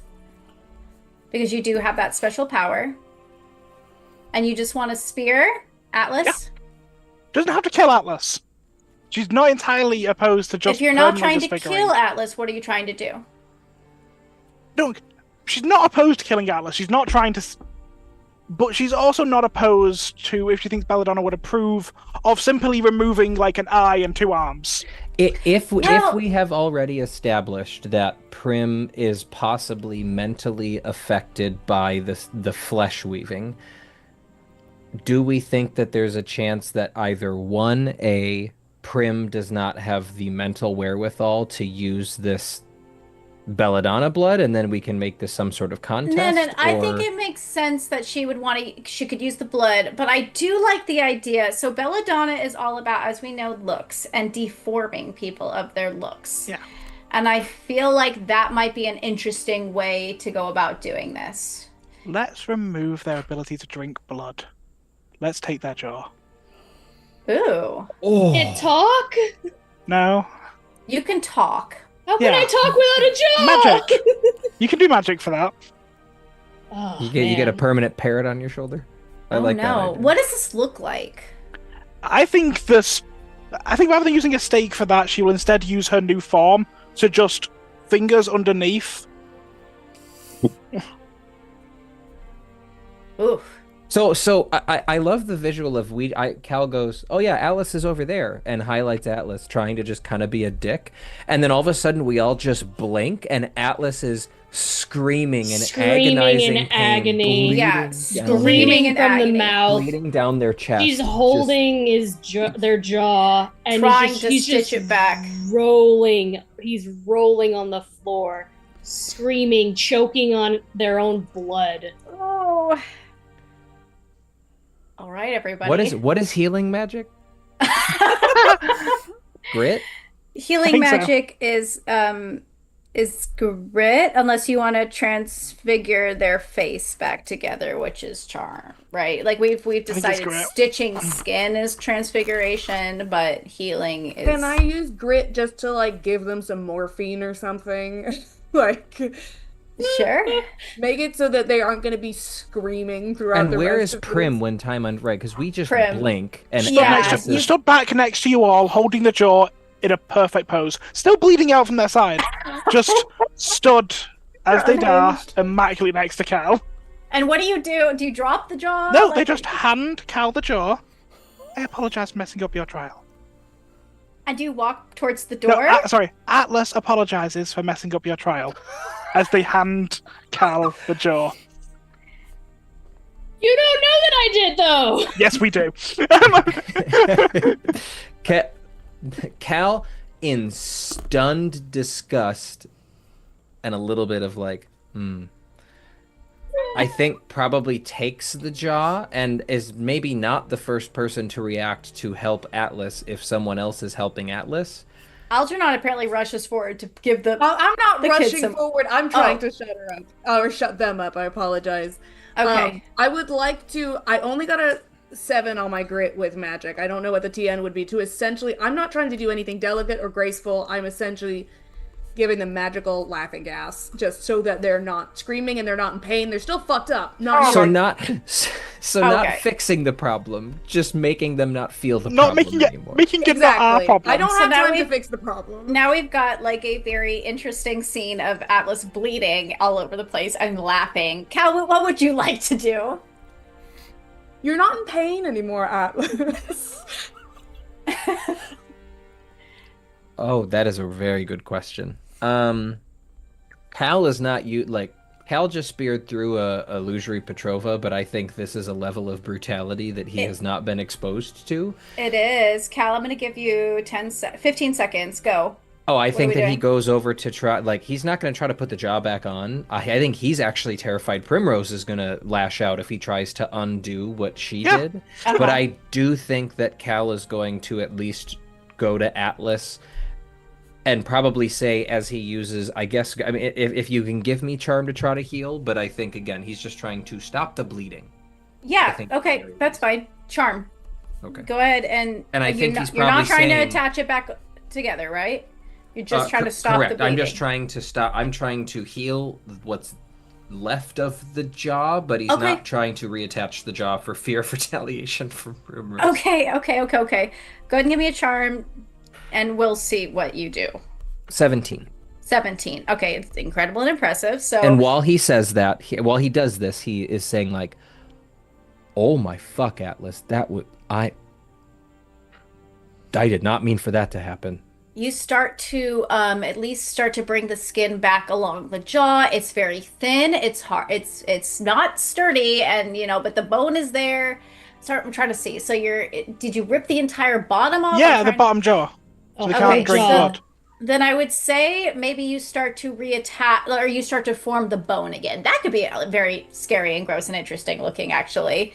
So you've got the bone and maybe a thin layer of skin, but I'm it not still trying to looks- rebuild. Let me be clear. I do not want to undo what Primrose just did. What are you I would trying like, to do? I just want to heal the area so that Atlas does not die in this moment. So just I like want Just Atlas seal the to wound. Just stop a skin bleeding. across Yes. the bottom. I want to seal okay. the wound. Seal the wound. Atlas needs to be able to breathe, and Okay. Atlas needs to be able to make it back to Okay. whatever. That is Yeah. the extent of what Calvic's doing. Cal is Okay. doing. Watch You yourself. do that. You can do that. You seal Lauren, the I am wound. sorry. Atlas doesn't say a word and Well, that's just clear. like and Poor just like Atlas. and just like shoulders Cal hard, pushing past him and walks away from all of you. And just Okay. continues onward toward whatever the goal is. Into the house. So Yeah. you walk into the house, you see a door. I assume everybody's following. Yeah, is Primrose back to normal size by now? Yes. Well, Yeah. Cal will also try to stop Primrose's bleeding, for what it's worth. Thank you. while all of that was going on, Aurelius wants to go and remove the head because that's what they were told to do. Aurelius, you may do that. I will give that one to you. It's a dead body. So yeah, you can rip that head off. You can pass through the door into the house. Into the house, it is a one-room house. You see across the wall a locked door. When you try to open it, it has three numbers. However, who would like to give me a brains check? Algie, give me brains. Roll TN 10. I love Danny gave me the option to have something other than brains be my D20, and I was like, well, does anybody else have it, or could I be a D20 brains? Well, what is my target? 10. I get a 9. I am all out of adversity tokens because I didn't spend mine because Danny gave me it, so Prim will help you. Yeah. Okay. I have 2, so I'll give you 1. You go over and see that you're examining the numbers on the lock, and you're like, we did not get a code or anything. What the heck is this? And you look around, and Prim, your foot starts to skim over an edge on the floorboard. It is a trapdoor on the bottom, Algernon? one that you can pull up. Absolutely stunning, darling. Absolutely gorgeous. Of course, darling. And Does it have any Prim kind of will- locking mechanism? Nope, you could just open it. Right. Hop on in then. together. We do make a good team, after all. I'm an arm down. Just drenched in Atlas's blood. Yeah, And her own. and her own. Blood everywhere. Algie's gonna pause a moment. Is anyone interested in going before Primrose and Astronauts? Who would like to go first? Algie throws themselves in the hole. That's fine.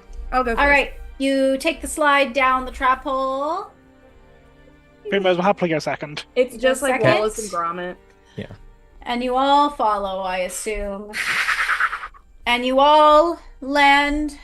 Get eaten by a bear. A very. Your feet hit the carpeted floor as you look around and you notice you are in a very decadent room. a room full of clothes. And you will see Lyle? your potential, though. You will see your... Algie's going to take a moment when they come down the slide and they land on the carpet to just speak to the air and say, like, just wanted to be noted, I'm a risk taker, a courageous, valorous person. What's all this then? And then as you want to look around the room. Yeah, you look around and there's candlelit visions of silk and velvet and all sorts of different colors of very expensive, rich clothing.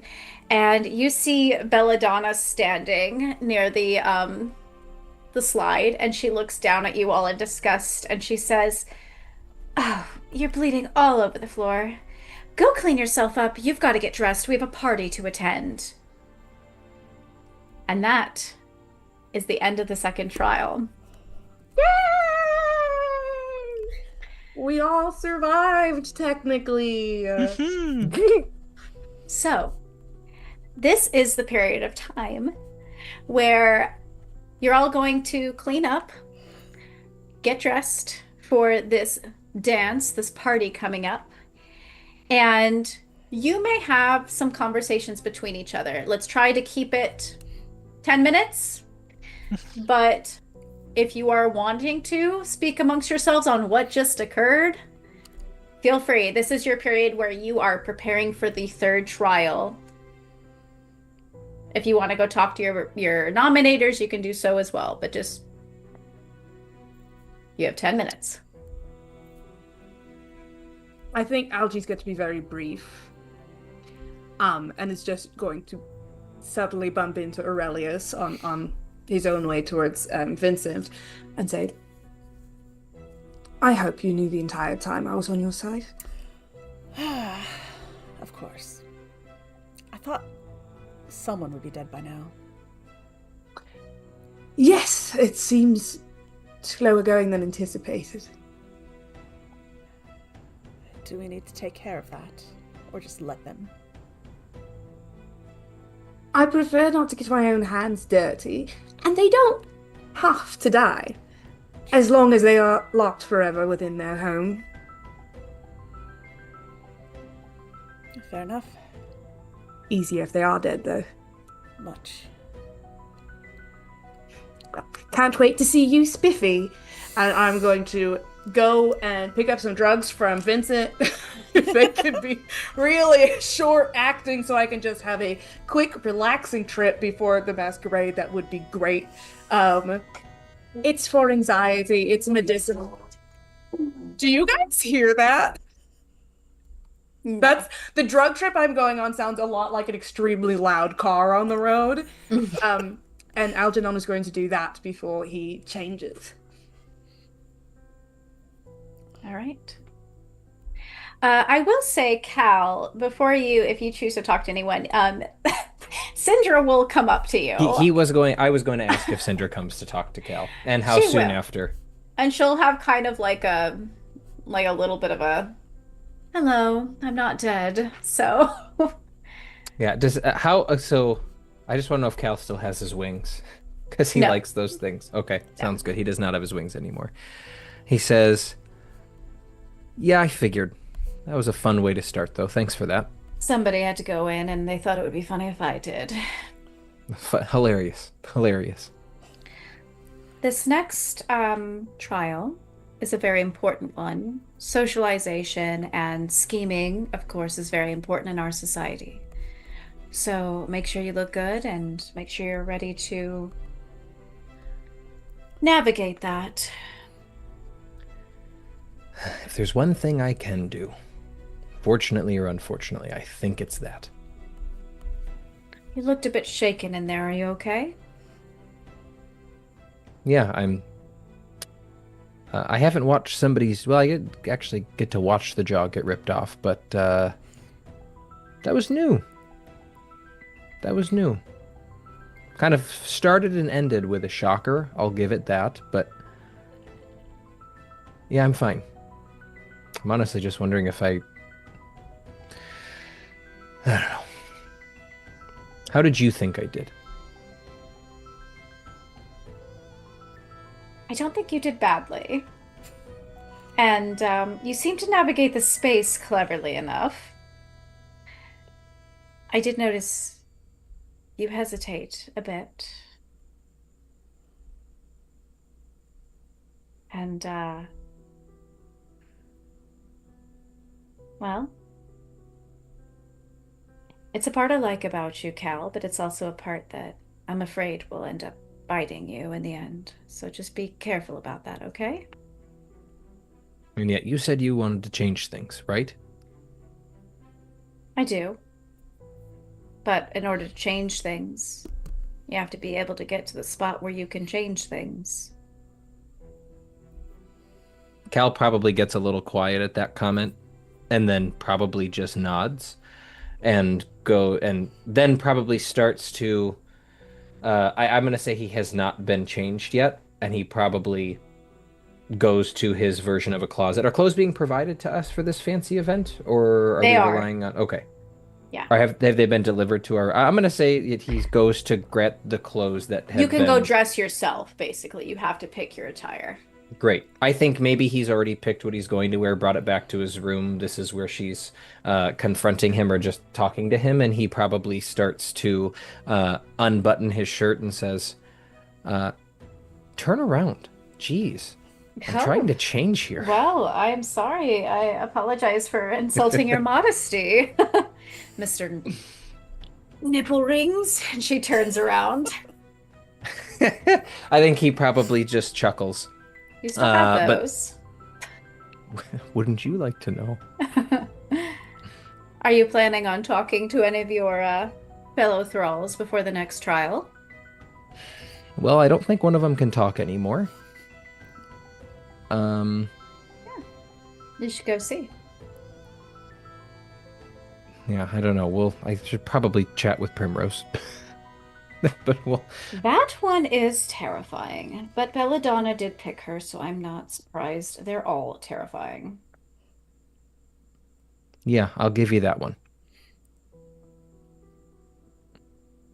Yeah, and I think he probably just continues to change whether or not she stopped looking or not.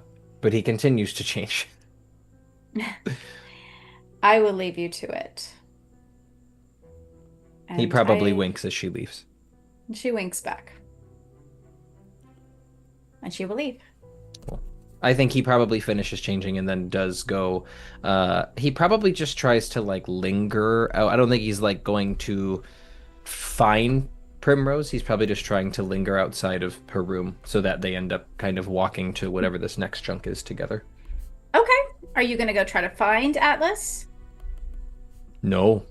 I'm not gonna lie, Cal has no interest at all. I don't think Cal has an interest in actually, I don't know, again, talking to Atlas is gonna be questionable. I think I don't think Cal has anything he needs to smooth over. I don't think, like, Cal didn't do anything Are you necessarily. disturbed by what happened? Very. Yeah, I think Cal probably still wants to just, like, solidify the fact that him and Prim kind of on the same. Third trial, this is it, right? Now we're all kind of, this is where it'll be decided. It's not like third and then, okay, now there's something else. If there's anybody, there's a tiebreaker as far as we're aware.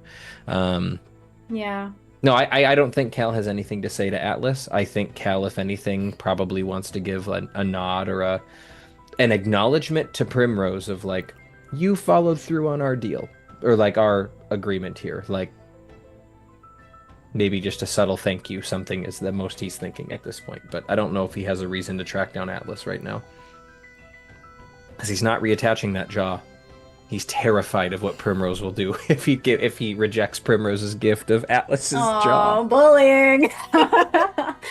Prim, do you have anything you want to say? I am going to probably jump to Atlas last if you are.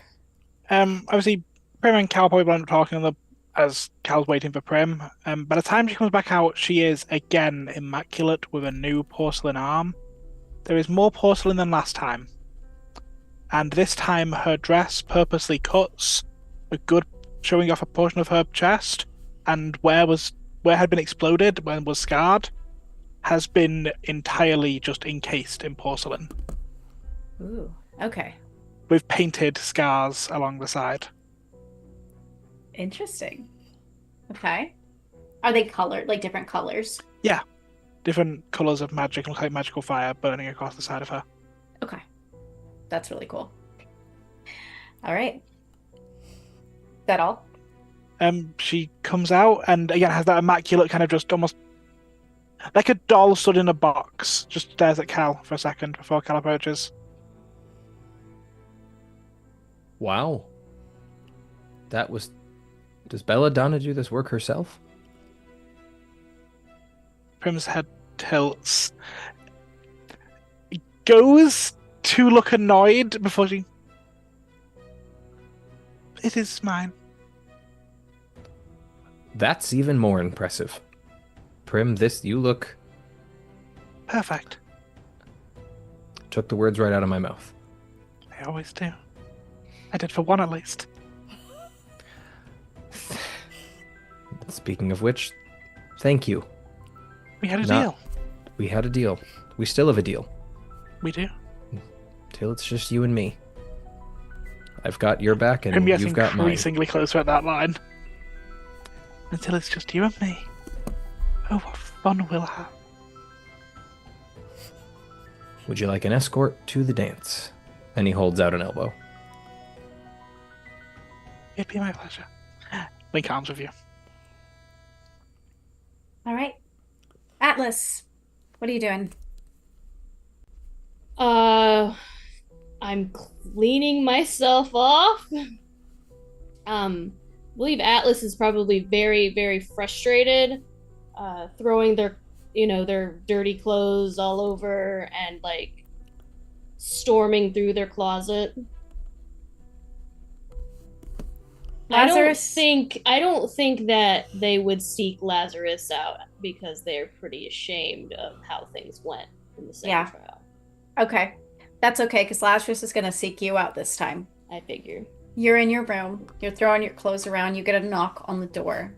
And without waiting... freeze. Yeah. The door opens. And I don't answer the door. Lazarus stands in the doorway, and you can feel his glare from where you stand. And normally that look in his eyes is invigorating for you, but I think right now it is frightening.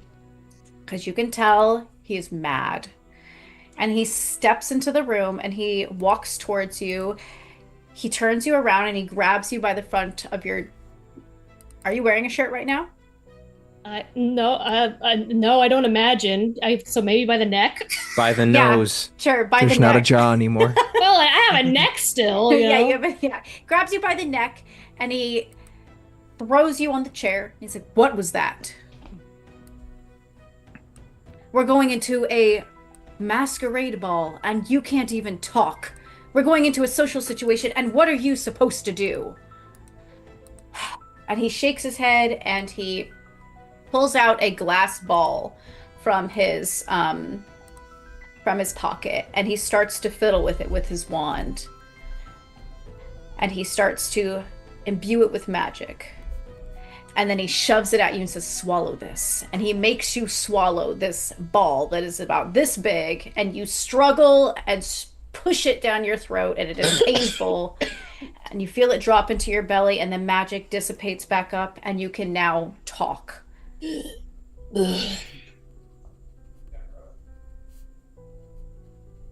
I tried to go my own path. But the doll was... You tried. And you think trying is good enough? I did manage to blow parts of her to pieces. You did, but did I tell you to go after the doll? No, I was trying to go after Calvic. Look, you could try and try and try all you want, Atlas. But trying is not going to get you to the end of our goal, is it? Yes, trying I know. Isn't going to get you my blood. If I could just but have more resources, it would help me do as you ask. Resources. You already have some of my blood, and what else do you have?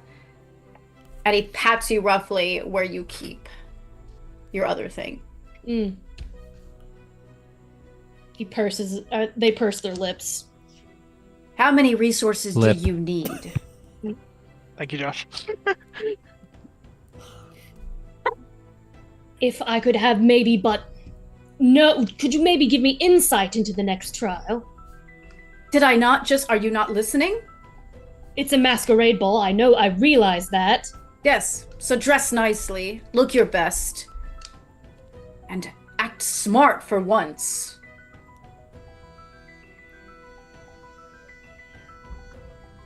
If you want to impress me, you need to do better than this. Trust me, the weight of your disappointment is enough. Let's hope it is. And he turns around and he leaves. They pick something up and throw it against the wall. Shatters. Dramatically. All right. Okay. Is everyone feeling okay, or do you guys want a break? Like a short break? I need a short break. Yeah. Short Okay. break. My bladder Let's go. says I need a short break. Let's go on a short break. We will be back very soon. But for now, the players need a short break, so that's what we're doing. Yep.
Hello, welcome Hello. back. We are at the third trial of this cutthroat initiation ceremony. I'm going to go ahead and play some different music. So, all right, you're all getting dressed, getting in your fanciest of clothes, and you stop in the room before the grand ballroom. And you are met with Lazarus, and he has Sindra beside him. They're both standing quite far away, actually, which is very odd for them, but they're not really looking each other in the eye at all. And he paces a little bit as he says to you, so this will be a ball of great importance, and it's not just because the Moreaux family is in attendance. In fact, we have many visitors here at the manor who will be participating in this event. Now, you have two tasks ahead of you, and his eyes slide briefly over to Atlas, as if to imply one for you, before he addresses the rest of the crowd. Do one thing to make yourself stand out and impress the attendants of this ball. And this will be your time and your grand moment to be introduced to the matriarch. However, you cannot introduce yourself. That would be of great impertinence, and you cannot be introduced by your nominator. Hello, Raiders! Hello, Raiders! We're entering into a vampire masquerade ball. Winter tales, One of us is winter making it tales. out. Almost time for winter You tales. must find somebody within the grand ballroom to introduce you. If you have to convince them, well, good luck to you. You can also try to find one of the Moreaux clan as well to introduce you, but it cannot be your nominator. Do we have that clear? Crystal. Crystal. Now, Slight because nod. this is a masquerade ball, you are also very special and get your own masks. And he goes around and gives you all very large, glittery, rhinestone-covered masks, each one matching the animal that you are representing. So Cal, you get a flying fox. Prim, you get a sugar glider or sugar bear. Algernon, you get a vulture. They're pretty black and gray and whites. Atlas, you get a rat snake. And Aurelius, you get a snow leopard. Sounds like we're gonna find out what the fox says tonight. So just to, God damn it. God damn it, Josh. So just to clarify, the goal is to be introduced by someone that's not your sire. Yes. Yeah. And the goal is also to stick out, to try to stick out the most to your ability and what you feel like would be, eye-catching. Why should we pick you? Mm-hmm. Of course, this wouldn't be a ball without social consequences. But you will figure that out when you get in there. All right. Everyone line up. I swear to God, Danny, if you put a Vic in this ballroom. Okay. Everybody, what's your order? Aurelius will stand at the front. Ooh. I'll Prim will just stand at the back. will go behind Aurelius and pull Cal very close to her. Yep, that's what Cal does, I guess. Well, that's Cal resists, but No, that's it's fine. I just Cal does not say no to Prim. He does Okay. feel slightly uncomfortable that leaves Atlas behind him, but here we are. Yeah, you just feel eyes boring into the back of your skull. I like to imagine that snakehead. Atlas is now more terrifying because he has to take a handkerchief and wipe drool away from the hole where the whole mouth used to be every once in a while. It's Oh, terrifying. Atlas is definitely wearing like a veil over their bottom. Oh. They're wearing a A veil. little bandana action, like And Well, I like don't it's think- like a see-through, like very, very like the Jasmine. genie from Yeah. Aladdin. And no one has heard Atlas speak up to this point. Even though they can, but like no one has heard Atlas speak for Right. a long while. Okay. And the doors open, and I'm going to travel everyone to the ballroom. It's so fun in more multiverse to watch one person disappear at a time. And you're just like, it's almost my turn. Get teleported over. The Oh my live orchestra plays. Oh my god! Oh my god, the dentist parent is here. Where is he? Where's Darcy? Is he here? Is he here? I think this is probably... Hi, Would you like? baby! Oh. You look There's around my you. buddy, I just murdered his ass. There's my Darcy buddy, I just murdered his ass. Here. You look around the room and you do a quick scan, and there's a few familiar faces probably for Cal. At the front of the ball, however, is the very, very daunting figure of the matriarch, tall, foreboding, and all in black with that wide-brimmed hat with the beads just floating in front of her face like a halo.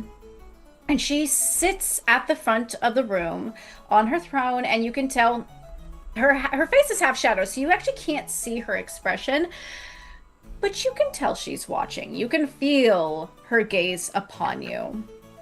Okay? And then you look around and you see the Moreaux family members, of course. They walk in after you. You see a large, tall woman with silver hair and fangs that stick out from the tops of her lips. You see the very familiar man from the war map, which was Victor Petrova. He is also in attendance. You see a large, taller woman with black hair, and she's just got luscious clothes on. She's very bright looking. She's very diva-ish looking. She has a glass of red in her hand, and she's swirling it. And let's see, who else do we have? You see a very gothic looking boy kind of sulking off to the side. You see a woman in all white. She's quite blinding. Her suit of white, and she's got bright blonde hair, and she's currently getting a glass of wine herself. And you are set loose upon this battlefield of its own kind. But you know it's a different kind of battlefield. And it might be even scarier to some of you. So let's go ahead. Would you guys like to roll initiative now, or would you like to freeform it for now? Do we want to go in the order we were lined up?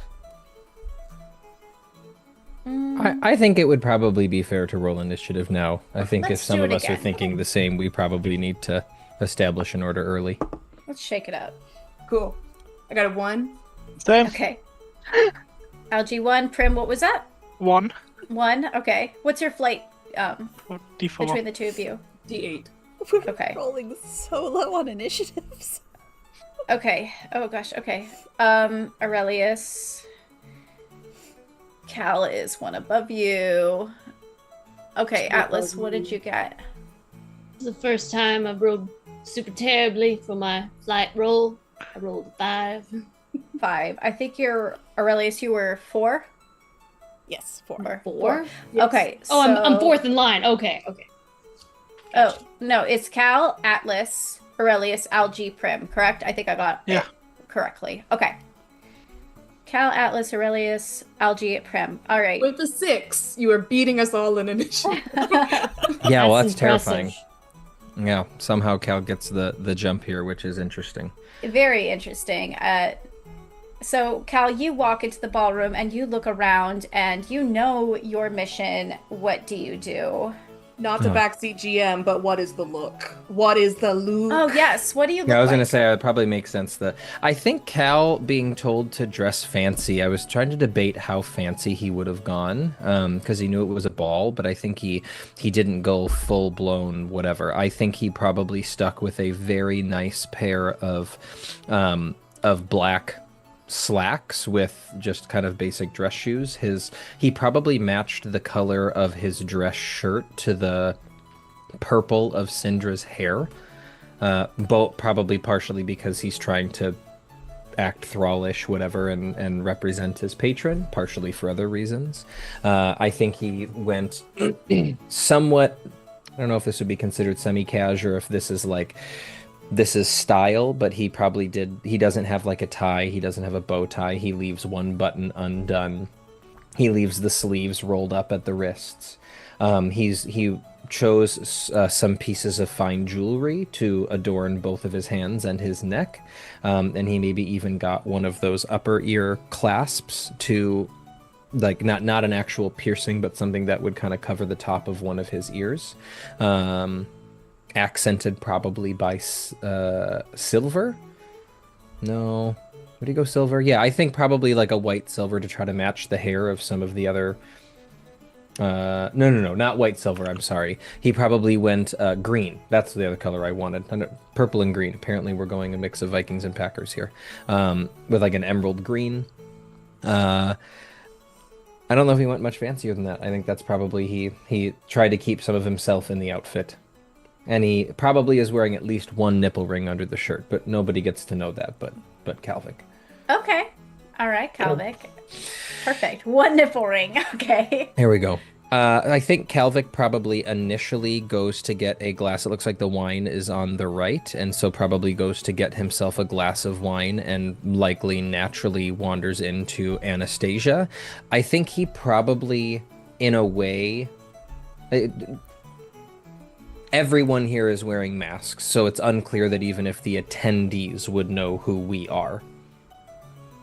Or maybe we get the vibe that they are aware that this is a test and they're trying to do whatever for us. So I think Cal probably wanders over and sees if Anastasia is the one who leads the conversation as the older and the wiser, as the, person who is theoretically above him at the moment, waits to see if she addresses him when they're both there getting wine. Okay, Cal. Real quick. Give me a brains check of 6.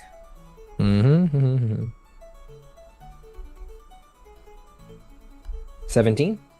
Oh, wow. Okay. As you are wandering over to Anastasia, you notice, you catch a glimpse of somebody else that is familiar over her shoulder, kind of hanging out against the wall. It is Avery Petrova. And he is looking like maybe he is just trying to blend into the wall or just not really be noticed too much. But he is leaning against the wall over there. Mm-hmm. And that is what I will say about that. But you go up to Anastasia and what? Sorry, I just had I'm just trying to remember. This is just Josh's shitty memory. How well, did I ever get a sense in school, or did we as a group get a sense at college of like how well liked Avery was by Petrova, like Professor Petrova? Does he seem to be in relatively good standing, or is this like a...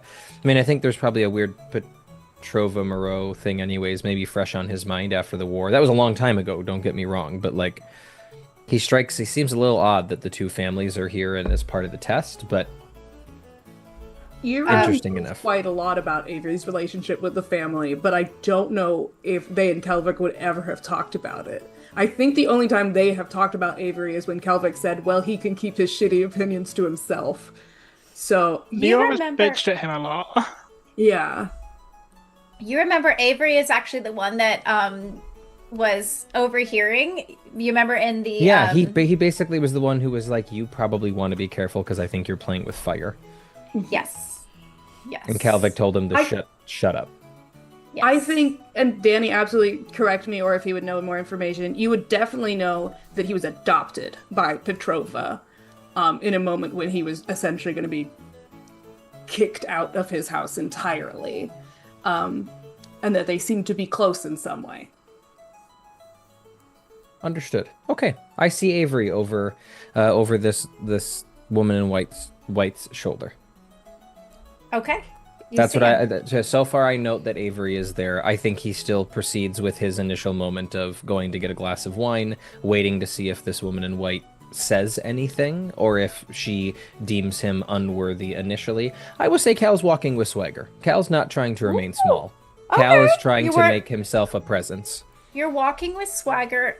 Okay, Cal. You walk and Anastasia lifts up her head. She notices you. You see because, she's looking at you behind her white swan mask. Well, actually, I don't think they would have masks. I guess it is a masquerade ball, but I imagine they would. Maybe they would have a proclivity to take it off pretty quickly. Yeah, maybe. Let's say that. Because it might be hard to recognize the people without them or with them. But she has a swan mask. She looks to you quite expectantly. What do you do? I think he probably, as he picks up his glass of wine, probably holds it in a gesture of greeting and probably nods his head. Does it not a full supplication, but probably nods and does a little, I don't know, head bow type of thing and says a head bow. Yes, initially probably. And then if she doesn't immediately respond, he probably holds the moment. He probably holds there for a moment and will say something if she does not react to this specifically. All right. She will look at you expectantly. You give her a head bow, a slight head bow, right? Mm-hmm. Yes. And what do you say? Yes. I must say, you are the most striking. It appears that either you missed or completely ignored the memo of the dark... the dress code, so to speak, but it is a statement, and I can respect that. You wear it quite well. All right, Cal. Give me a charm check of 18. Oh. Okay, baby. This is not magic. Here we go. Do I have any bonuses to this outside of... Nope, I don't think I do. That's fine. Okay, let's just see what this does.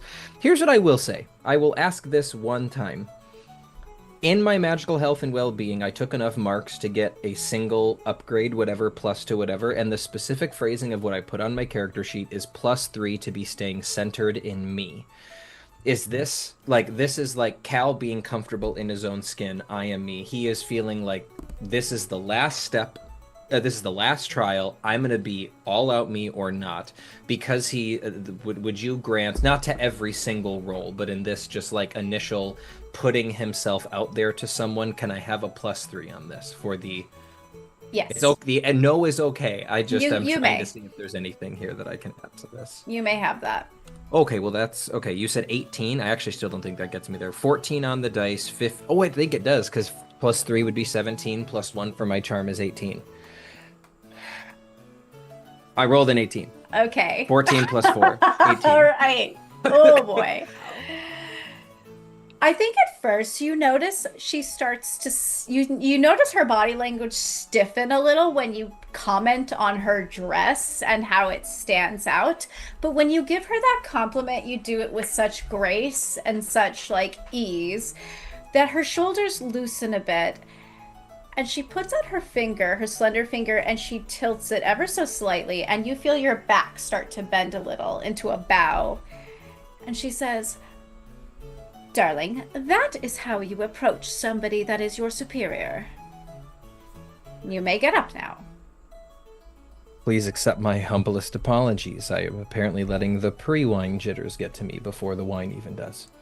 Yes, well, let us hope that that goes quickly and you're not too much of a lightweight.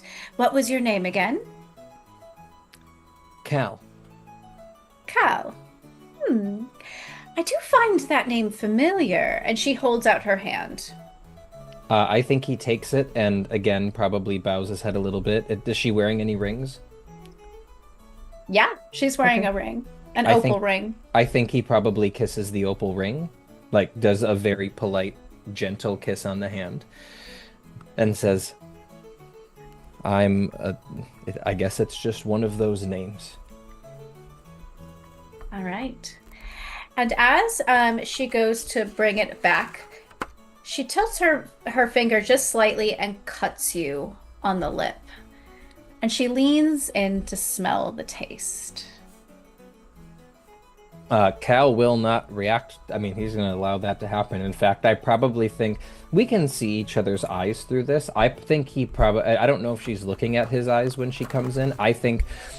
This is a bit of an intimidation tactic. I think he's trying to not. I think he's trying to, just through probably eye contact, body language alone, just push back. I am not... Respect, Yet I am not afraid of this. Like, I think he's trying to project the same type of confidence of just he's going to not raise his chin or anything, not in a challenging way, but just he'll lean into it. Okay. He'll be flirtatious. And she delights in this, I think. That was the right move, I think, for her. And we're going to move on to Atlas. Is that really Professor Petrova over there in the corner? It is. Oh, And he's looking you can tell he's looking a little bit annoyed and bored of being here. And he's actually got his notebook out and he's jotting down notes. I would like to approach him. Oh my gosh. Okay. We saw him on the battlefield. We know who this guy is. He's apparently way more famous than I think we all realized. Well, you didn't. you did were not on see the him left hand battlefield. side. You were, remember? That's true. Algie and Aurelia saw him. Do I know who Petrova is in general, since he's like the big name at the... Would I know that? Do I need to roll for that? Would I know who he is? Yeah, go ahead and roll for that. Give me a brains of not 10. Lazarus definitely knows who he is. Yes, he does. Brains. Oh wait, I'm rolling the wrong die. Brains. Oh, but I have some adversity tokens. I'm gonna use all my adversity tokens to get to 10. Okay. Worth it. Every moment worth it. You do know this man. Lazarus has mentioned him several times. You know that this man used to be Lazarus's master at his school. Of course. Yes. And you also know that he is an expert in his field when it comes to mind magic. And he is a pretty old vampire. He is one of the heads of the Petrov clan, but not the head. Okay. All right. You also know he works in government. Okay. I feel like that would be well known. This is probably okay. I'm gonna approach, sweeping bow, flourishing hand, and a little bit dramatic tilt of the head, and I will say, let me get it nice and close here. Ah, Petrova, is it? Ah, to stand before you is to feel the weight of centuries, and I still tremble more for your attention than death itself. Should you command me to bleed, I would only ask in what shape you'd like it pulled. All right. I want to note that I do look at Lazarus when I say this, and then look it back, like I'm mentally thinking of Lazarus. You're like when I say this, it's like Ron Swanson putting a picture of his family up to eat a banana, just like think of them. Yes. Okay. Go ahead and give me a charm. Go ahead and give me a charm. I hope, okay, so my goal here, I'm not great at charm, but I hope you'll lower the DC a lot based on how wonderful that was. Go ahead and give me a charm of 16. Okay, well, fuck. It was going to be 17, but you were thinking of Lazarus. That's a D6. Okay, give me a second. Okay. This is how I felt every fucking flight roll. That's a 1. Okay. That's a 1. I think Petrova's making the same face I made a whole speech of. Yeah, he is disgusted with you. You go to bow and say this. And Petrova is the kind of man that is very straightforward. He is all business, no fluff kind of man. And so when you go and you start saying this, and he is a very smart, observant man, so he notices your eyes slide over to Lazarus, his pupil, his former pupil, and then go back to him. His eyebrow slowly raises, He raises his fingers and he snaps. And the sound of shattering happens, and it goes throughout the hall.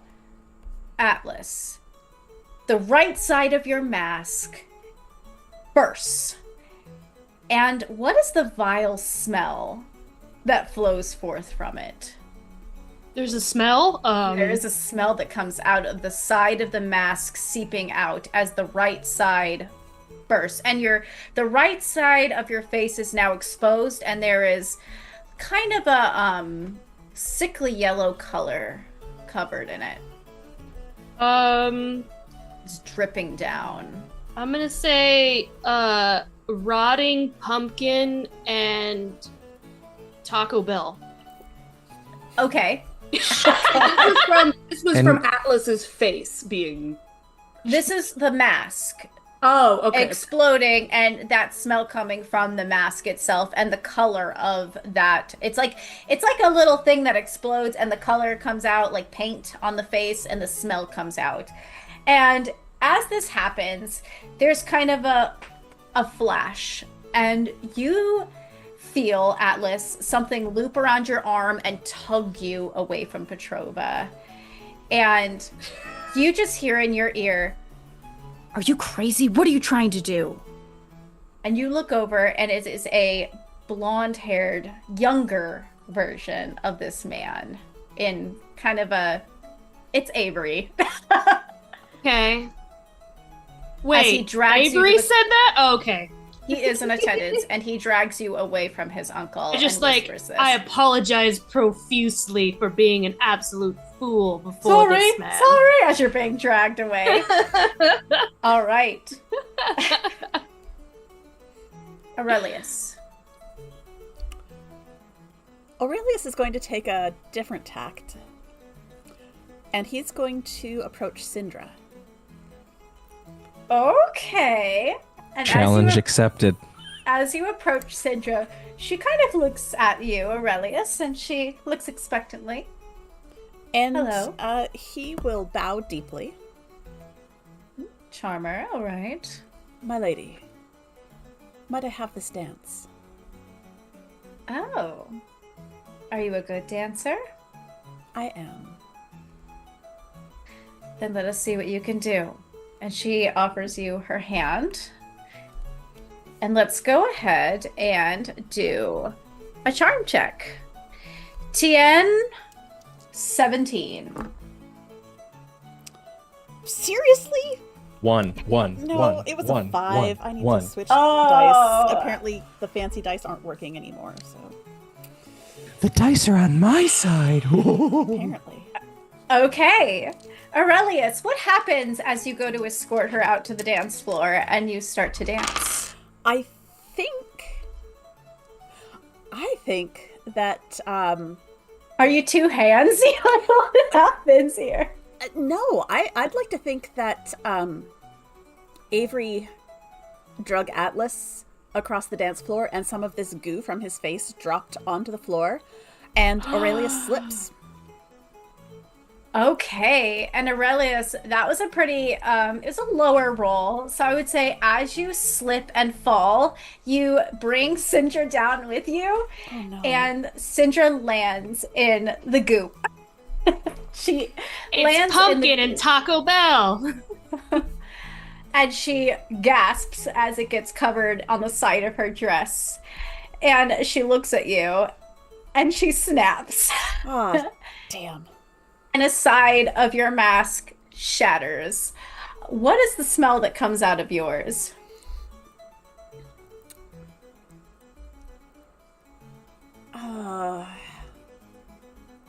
It's, gosh. Nothing's too gross. So Nothing's too gross. Really dig deep. I don't know if you have ever smelled the smell of high-end lenses being ground. Ooh. But it's a smell that we get at work far too often, and it fills the whole building, and it's like an acrid, it burns the back of your nose sort of scent. Yeah, and everyone's wrinkling their nose, they're covering their face. It's a very embarrassing experience. Keep in mind too, guys, your fears. I did put some fears on your character sheets.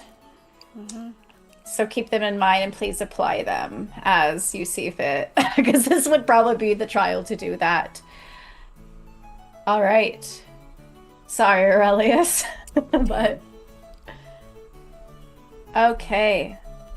Algernon. Hey, I have to say, I love that high risk, high reward play. Go for somebody else's patron. That was a good move. It was a nice thought. Algernon is going to look across the floor at Gabriello.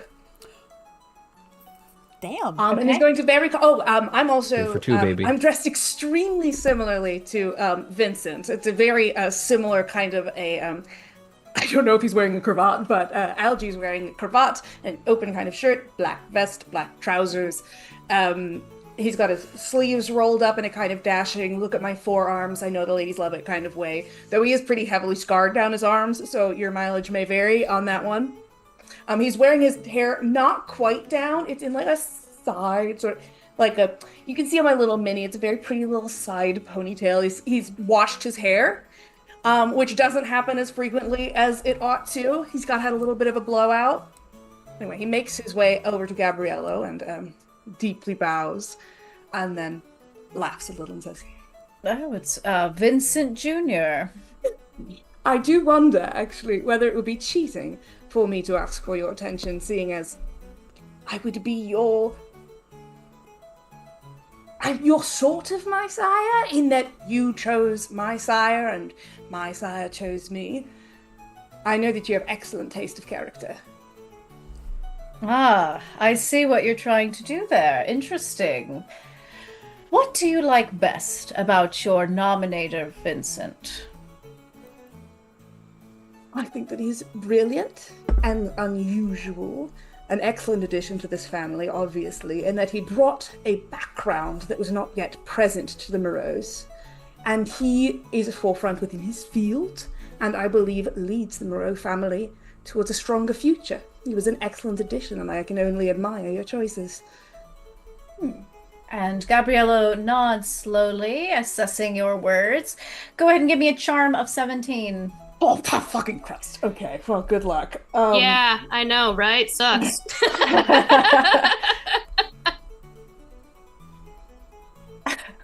It's getting hard in this last trial. I believe in you. It looks like you believe in you too. 6. Okay. 6? Yeah. Okay. I have a D12. That's average. Okay. 6 would be enough for a lot of people, just not for this particular person. Yeah. I'm gonna go ahead and put that on my character sheet that I got a lovely little... And Gabriello kind of listens to you, and I think what he was wanting out of that answer, you can tell you're talking and talking and talking about Vincent, and then you kind of give a little bit of a, and you have excellent taste at the end, and he wanted to hear more about himself. So he's going to snap his fingers and shatter your mask. Does this feel like a one is done kind of deal? It's shattered, we're out. You can try again, but it might be harder. Because you haven't impressed him. So Right. what's the smell that comes out of your mask? Formaldehyde, I think. Okay. And now it gets harder because you also have smells coming out. And everyone's got that piece of that sickly yellow on their face. But you can also try again somewhere else, if you would like. All right, Prim. Okay, I think Prim's gonna look for whoever looks the most non-party-esque, or whoever has the most extravagant outfit. One of the two. Okay. You look around and oh my gosh, Bella is not even on here. Belladonna definitely has the most. Yeah, extravagant obviously, but not my sire. outfit. I would say Petrova, Belladonna. That felt like easy, even from a non-GM perspective. Yeah. It's got to be those two. Yeah, I would say, let's see, I'm looking around. Petrova, I mean, Gabriello also has a very nice outfit. He dresses very nicely. I would say, actually, Verona Blackwood looks very sleek and bright and beautiful. She has a lot of jewelry on, a lot of different trinkets that she wears. She looks very luxurious. And as Primrose's background is entirely focused around vampiric fashion, is this someone Primrose would know of? Go ahead and give me a brains. Happily. Let's say 12. Brains of 12? Unlikely, but we can give it a shot. Give it a try, shall we? No. You are not familiar with who she is. You get the feeling she is more exclusively luxury brands for vampires specifically, which you're not as familiar with. You're familiar with ones that are public, but not necessarily ones that are private. Yeah. Okay, I think Prim, rather than leaning to talking to people as much, she's going to lean to what she is good at. In which case, like a ballerina doll, she will spin on the center, and she will conjure fresh blood from the bottle. I'm assuming there's like punch bowls of blood for vampires. Sure. She will transport that into all of their glasses as she stands in the middle, refilling all of their glasses, holding the perfect pose. Prim's dress today, unlike all the others which cover an awful lot of her outside of her arm and her face, show every single last bit of work she's ever had done. Actually, that's a good question. Do we have wands? That is kind of important towards this point. I just actually clicked on that. Yeah, no, you do not. No, we don't. have Okay, wands. I won't do that then. Sorry. I thought we saw the training ones. Sorry. No. Retract that. This is all you guys as far as social. Just wanted to check in on. Yeah, that's a good question. Thank you, Josh. Okay. But yeah, the dress is to show every single last bit of porcelain they've ever replaced. Part of their leg, one of their kneecaps, their cheek, their arm, now the entire, left side of their torso. Okay. To show how much work they have done onto themselves, and they will approach Petrova Are with you a trying? glass of blood. All right. And what do you say? Are you just trying to kind of show off? They're definitely everything about Primrose is to show off their own body. Yes. They're ultimately a work of art.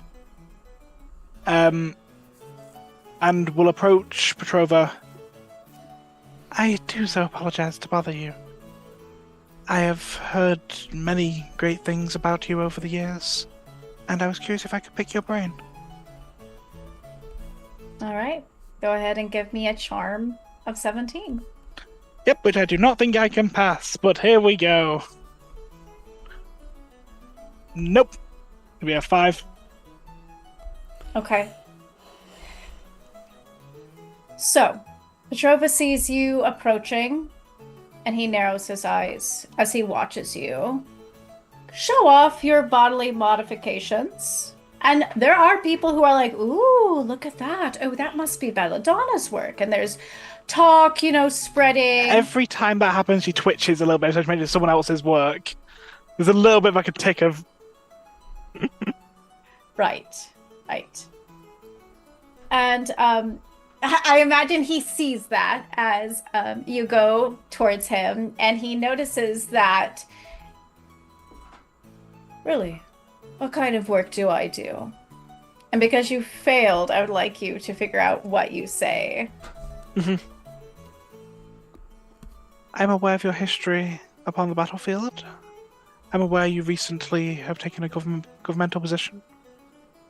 Recently, in terms of your years. And I'm aware that you are a master in your field of study. I believe it is appropriate for all vampires, as long-lived as they are, to master their own personal expertise. And what is my personal field of study? Okay, I do not know if Primrose knows that. Would I take a check for that? Think you would, because you rolled low, you would probably fail at this answer. So what do you say? I'm afraid it does not overlap with mine, although I have only heard great things about the respect people have of you. What an aversive answer. And he snaps his fingers. and part of your mask shatters, Primrose. And what is Which the is smell? apparently your face as well. Oh God. What does your mask smell like? I imagine it's. I don't know if anyone's ever done, like pottery and stuff. But if you overcook pottery and it cracks, that smell of like burnt porcelain and Oof. Okay. Like burnt porcelain. yeah. It's very chalky. And that color splatters across your face and drips down your chin and onto your outfit. And now I think pretty much everyone has a broken mask except Other for than Cal. Yeah. Yeah, it's looking a little rough. But the vampires, I think, expected this to happen. This is all a test for all of you. So we're going to do one more round of trying to impress before things start happening. Or I guess you could do whatever you want, really, but that's before something next happens. All right, Cal. Watch yourself. This will be a problem. Huh? I need to. Mm-hmm. Yeah, we're good. I think Cal probably, as he feels like he's at a little bit of an in, says, because I don't think he knows who this person is. He doesn't know if she's a Moreaux. He doesn't know, like, there's not name tags. So I don't think he totally understands that this is not someone part of the Moreaux family. But I think he probably continues to, goes without saying, projecting his air. He's just trying to be himself, and he's very comfortable with that. And I think he probably says, I have to say, this is... What a cool opportunity for you to be able to do this. I mean, to have a say in someone joining the family, that doesn't happen often. That's got to be an honor. Honor?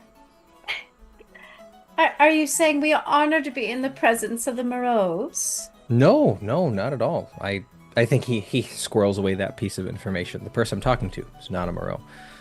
No, but I think this extends a bit beyond families. Say, you look familiar to me. Did you go to the academy? Yes, I did, actually. So you must know my darling son. Sorry, I'm not muted. Your son? My son, yes. Who? I'm sorry, I'm... Who would that be? Going into third year very soon. Oh, I probably know him pretty well then. What's his name? What is his name? Okay, I guess what is this? Go ahead and give me a brain. Cool beans. 15. Okay, so I guess maybe he doesn't say what's his name. He's probably racking his brain trying to either figure out who this person is or... I think in the presence of Anastasia, you get a little nervous. That probably makes sense to me. Okay, you said 15? Yeah. Oh, I don't think I can do it. That's a really good roll, but my brains is only a D10, so I rolled a 9 on the dice, plus 1 is a 10. I only have 2 adversity tokens. So Ooh. I have a 10, which is within the 5 failure rate. I guess I don't know if that matters, because I say this with love. Everybody else failed so much that they got well outside of the realm of 5, and I don't know if that's what triggers the finger snapping. And if Josh is able to figure it out, can he? Because I'm gonna a little arrow in the back of your head. You know, 2 vampires. Oh, Wait, are you giving I, adversity? Josh, know it's Darcy. Okay. I don't know if Cal doesn't know who this person is. And so I guess maybe if... Ooh. Okay. I'm going to use something I have never used before. Okay. I have an ability called Intuitive that I have never used, and it says I spend 1 adversity token to ask the GM about something around me, and they must answer honestly. I'm curious to know if I can use this to... I don't know if this would be retroactively, but we were introduced to the room. Cal surveyed, likely saw Darcy off to the left-hand side. Yeah. And I'm You're gonna wondering spend your if adversity token to if do I that? can spend I have to spend an adversity token to do this, but if I can do that and say that Cal, I guess just to put the pieces together, me, Josh, the player, knows that Darcy is this You can person. do this. I think that's an interesting way to go about that. Because I agree. I mean, I feel like there's, again, like, what, 5 vampires that we're aware of? Like, unless there's some that are just, like, in the background, whatever. But, like, I don't know Yeah. what wave handy logic we need to use. Well, also, they look so different. Like, she's in all Sure. white.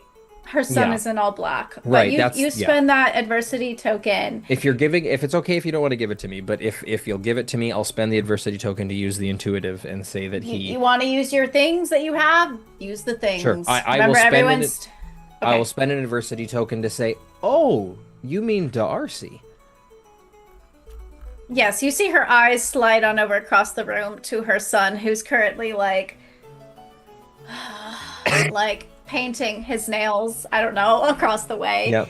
And she nods and she says, yes, Darcy Dragomir, of course. I'm sure he's a very popular boy at school. We talk about him quite frequently, I have Do to you? say. What do you say? He is one of the most... I am amazed every time I hear his eloquence, the poems that he writes, and the passion that he puts into those poems. The only way that I could... I brew. I do potions. That is where my passion shows, and I feel I love that I can pour myself into that. I can see how much Darcy pours himself into his words and his poetry that I've had the honor of hearing quite frequently. He is quite the romantic, isn't he? I couldn't have said it better myself. All right, Cal. She looks at you and she says, I do like you. Count me lucky. All right. Moving on to Atlas. Atlas. Avery blows out a breath and he looks over towards Petrova, who is snapping somebody else's mask off. And he looks back to you and he says, really? You're gonna pick that guy out of everybody in the room? What exactly about that attracted you? Apparently you're familiar with this individual. Yeah, he's my uncle and he's gonna eat you alive. I see that now. Thank you. I appreciate you helping me out of that situation. Yeah, well, I don't know. I got bored or whatever. Very, very much appreciate you doing that, and I would love if you would vote for me. What do you mean vote for you? Here, No, let's just, go like, stand in the support corner. me. People are looking. I Okay. I can't really need to be go out there. Okay. So do I have your vote? What do you mean vote? Just, you support me. Support you how? In this event. You want me to go up with you? No, you're right. That's a terrible idea. You know what? Here's a Tootsie Roll, kiddo. And they're gonna walk over to Belladonna. Okay. He pops it in his mouth. They're gonna walk over to Belladonna. Boop-a-doop-a-doop-a-doop. Fascinating choice. I have a plan. Who knows how it'll go. Okay, you walk up to Belladonna and she is currently chatting. Oh my gosh, let me see who she's standing next to. She's chatting with Mihaila, I think her name is Mihaila Ashcroft, and she turns to see you, Atlas. She goes, oh, the ugly one. Hi. Hello. I will bow, of course, but then I will look at her and say, how low do you bow? How low do I bow? As low as I physically can, I guess. Okay. As low as physically appropriate? Okay. As low as you can, all right. Miss Belladonna, I have some questions for you, if you don't mind. Yes? You strike me as an individual who loves to be entertained. Would that be accurate? Oh, I love to be entertained, darling. Almost as much as I love to be the entertainment. What kind of entertainment do you enjoy the most? What kind do you think I enjoy?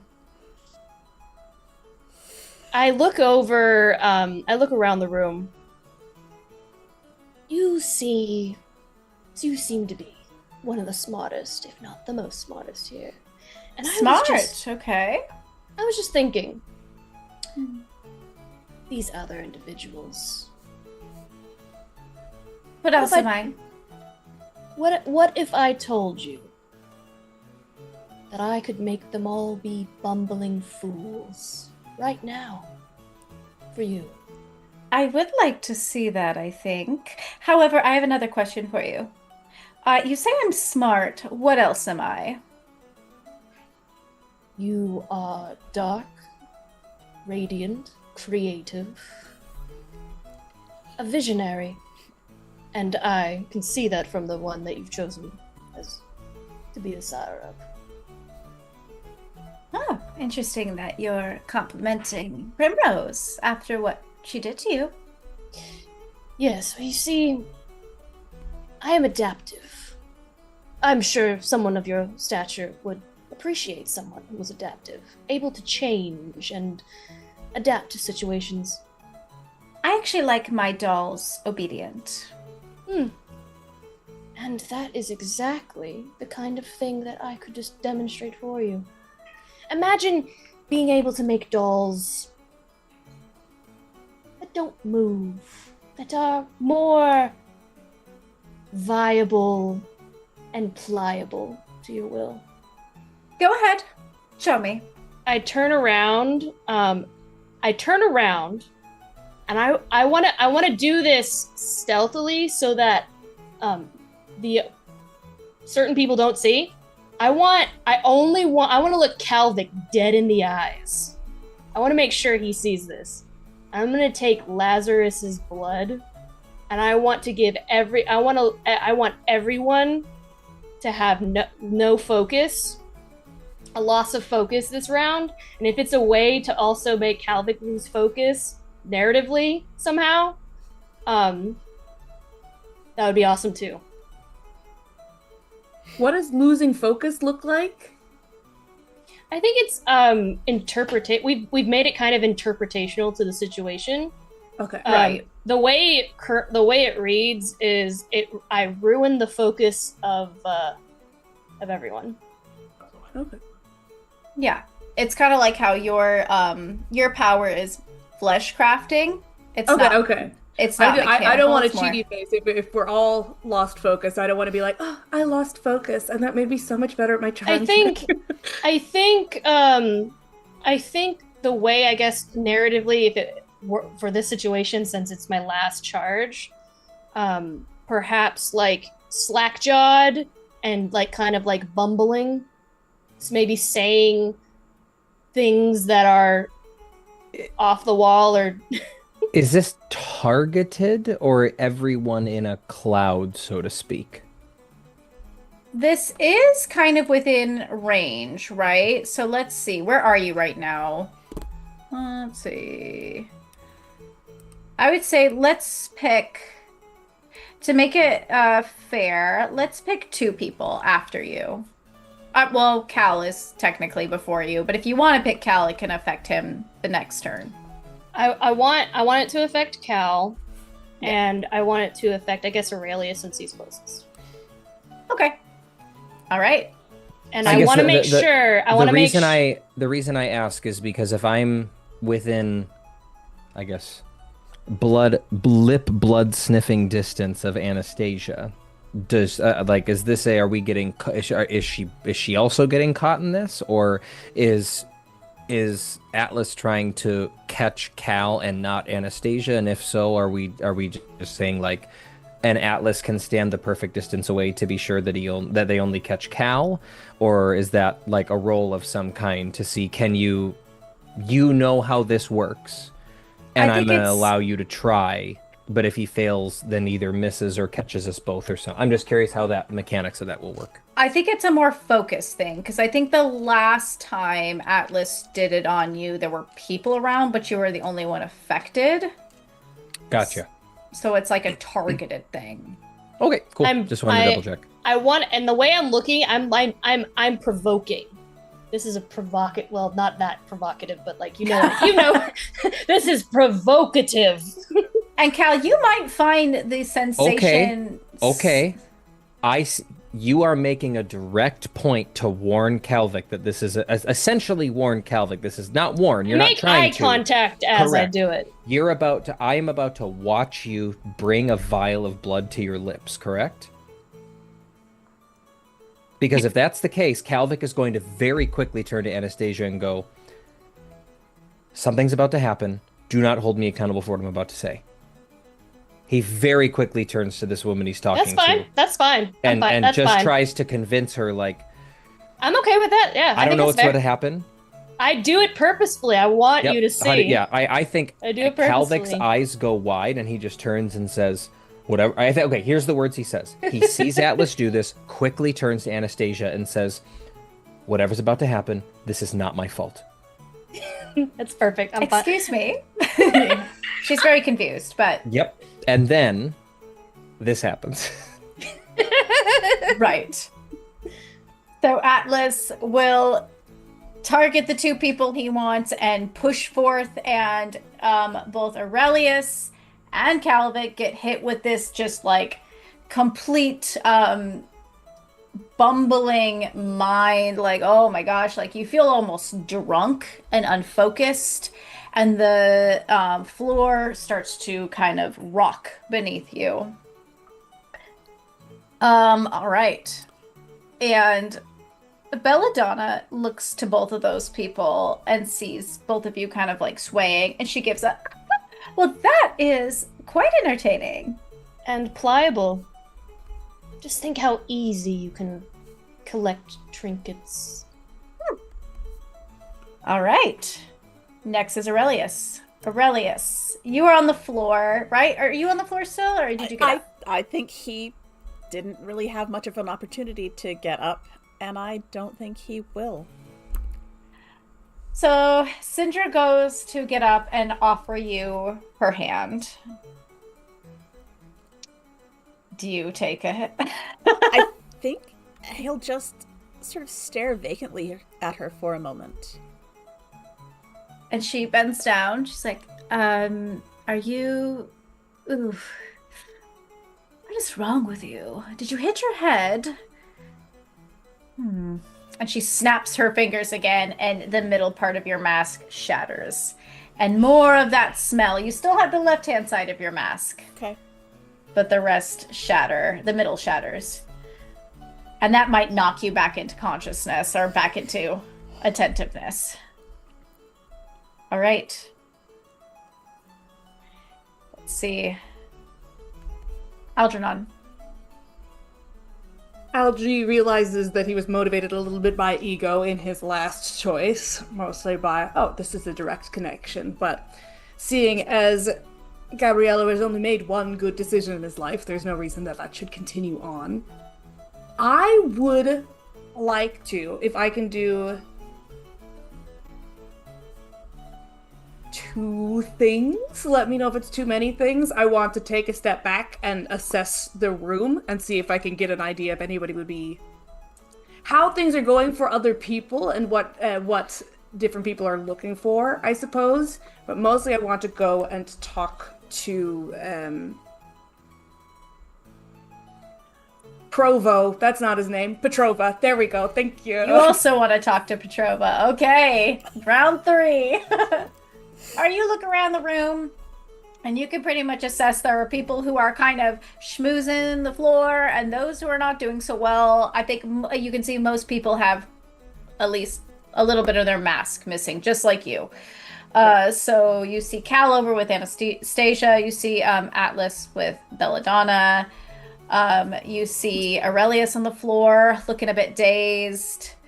You look at Primrose, who I believe your mask just got shattered by Petrova, so you're probably standing nearby, I assume. You're gonna go over and head over to try to... Yes, what I would like to do, and normally I wouldn't summarize this, but I don't think I, Deanna, am capable of doing it. Can I do a brains check to remember many of his scholarly articles that he has published about neuromancy and to have a discussion about his work, considering that I used to be a neuroscientist and still am a pretty adept mind magician? Okay. Your brains will still be pretty high of a check. Mm-hmm. So, but give me a brains of Tien of, let's see, 17. Let's see everything you know. Okay, 19. come on. It's a We don't have a lot of time. It's a 19. I'm dancing! I know you are, but like, give me your number. Okay, so you remember his specific publication titles. You remember the specific experiments that he has engaged in. You And I have read about this man. I'm sorry for talking your ear off. I'm just so excited about your work. Vincent talks about you all the time. That kind of bullshit. Yes, and Petrova nods his head. He's quite impressed with all of these things that you have named off from him. And he says to you, he looks at you and he says, "What do you want?" Well, as I've been saying, I do believe that you're a very intelligent man. Are you familiar with the trials that are being held at this moment? Am I familiar with it? Yes, have they filled you in at all, or... Yes. Excellent. Well then, exactly what it says on the tin, I suppose. I would be greatly honored if you would introduce me.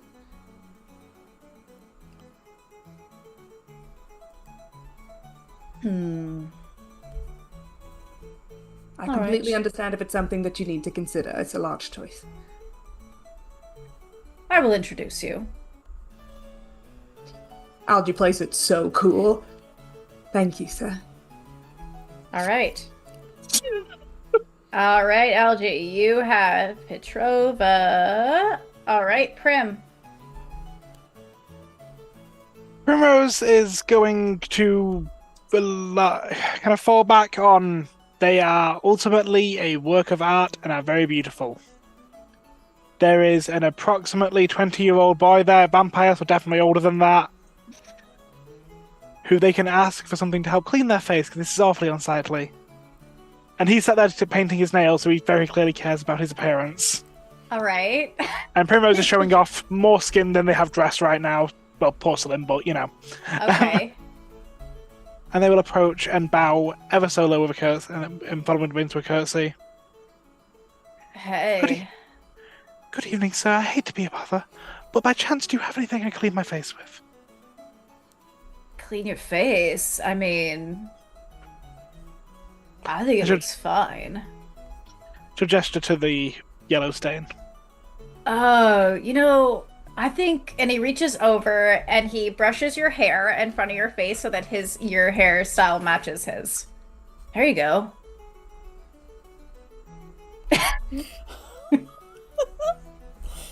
The porcelain clicks slightly in her fingers.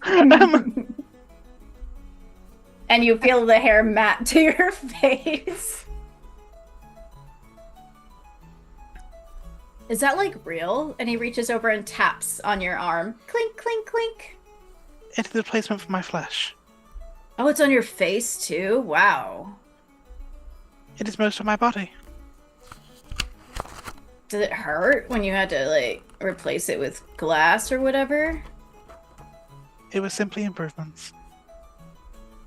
Surely you Cool. understand the necessities to art? Yeah, definitely. I could probably write a poem about you, and I think it would make it even beautifuler. More beautiful. Beautifuler, I'm good with words.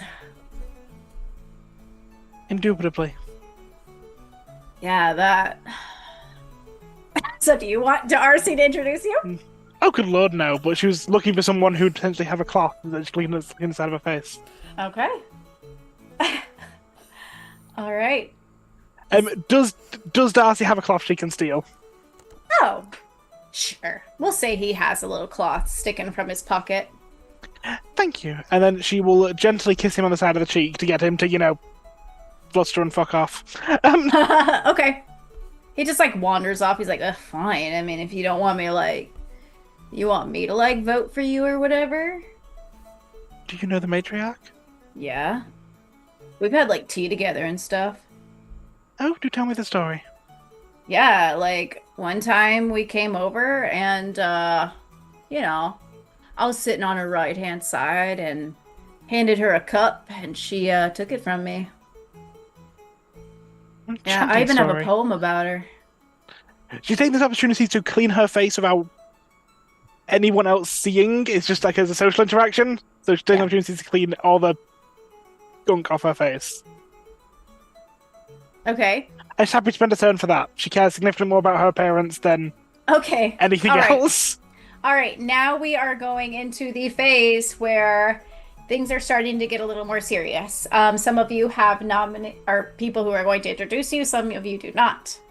So, let's hit it back over to Cal. All right, Cal?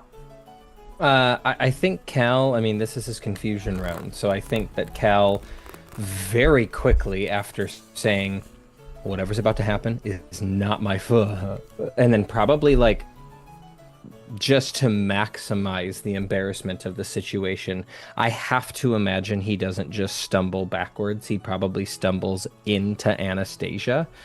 And I don't know, I think we described it as being drunk. I think he probably stumbles forward and like, you know, like grasps her, as using her as like a support of like, I'm going to be falling down.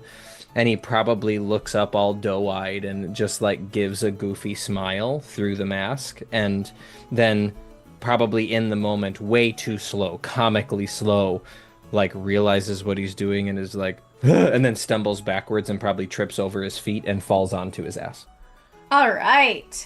So you trip and you fall back, and she's, well, wow. Very not. I know you said for me to forget, but I can't. That was very graceless of you, and it looks like we are needing to introduce you all. Are you ready? You need to get up right now. Is this enough time for him to shake free, or is he going to be introduced? You are still feeling the effects, I would say. Okay, I think he probably does his best to get to his feet as gracefully as possible. Okay. But that's about the most that he can ask, and he probably gives a big like. All right, let's go. And she pushes you forth to approach the matriarch. You are approaching the matriarch first, Cal, and your head is swimming. He absolutely stumbles forward, but does his best. He he probably stumbles forward, probably falls to his like knees in one hand, and then he probably just tries to wait. He's trying to play it off cool, like, I'm bowing. You hear the clink, clink, clink of her long nails against the arm of the chair that she is sitting in. And you hear her almost reverberating deep voice in your head. Look up. As she curls her nail up. I think if that's not enough to clear his head, he's going to try to exert whatever fucking will he has, and he slowly, without moving the rest of his body, just tries to look up slowly at this matriarch. What sounds like for the second time. Yes.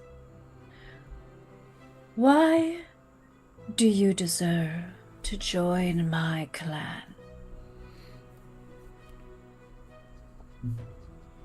And you can tell this answer is going to be very important as you look up into the face and the golden eyes staring down at you through the shadow of her hat.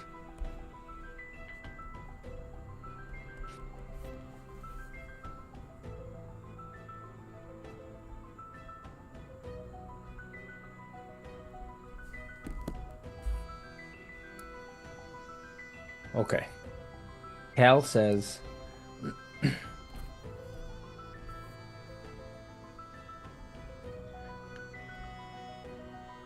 I come from a family that I could never be proud to call my own.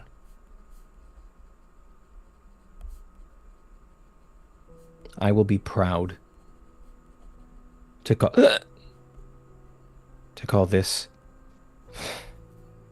He's like fighting to push past whatever is in his brain. I can be proud to call this family mine because I choose it. I choose this family. I can be proud of it. And I will work.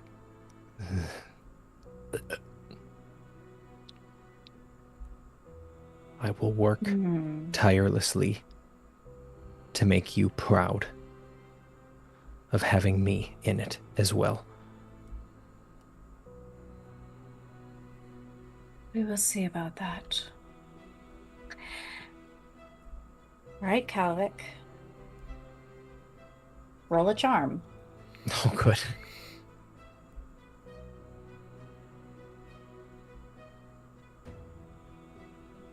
Stay on the fucking table. Oh, I have to imagine I want this roll to be as high as possible. I roll the 13 on the dice plus 1 for charm, and I will use the 1 adversity token I have to make this a 15. Okay.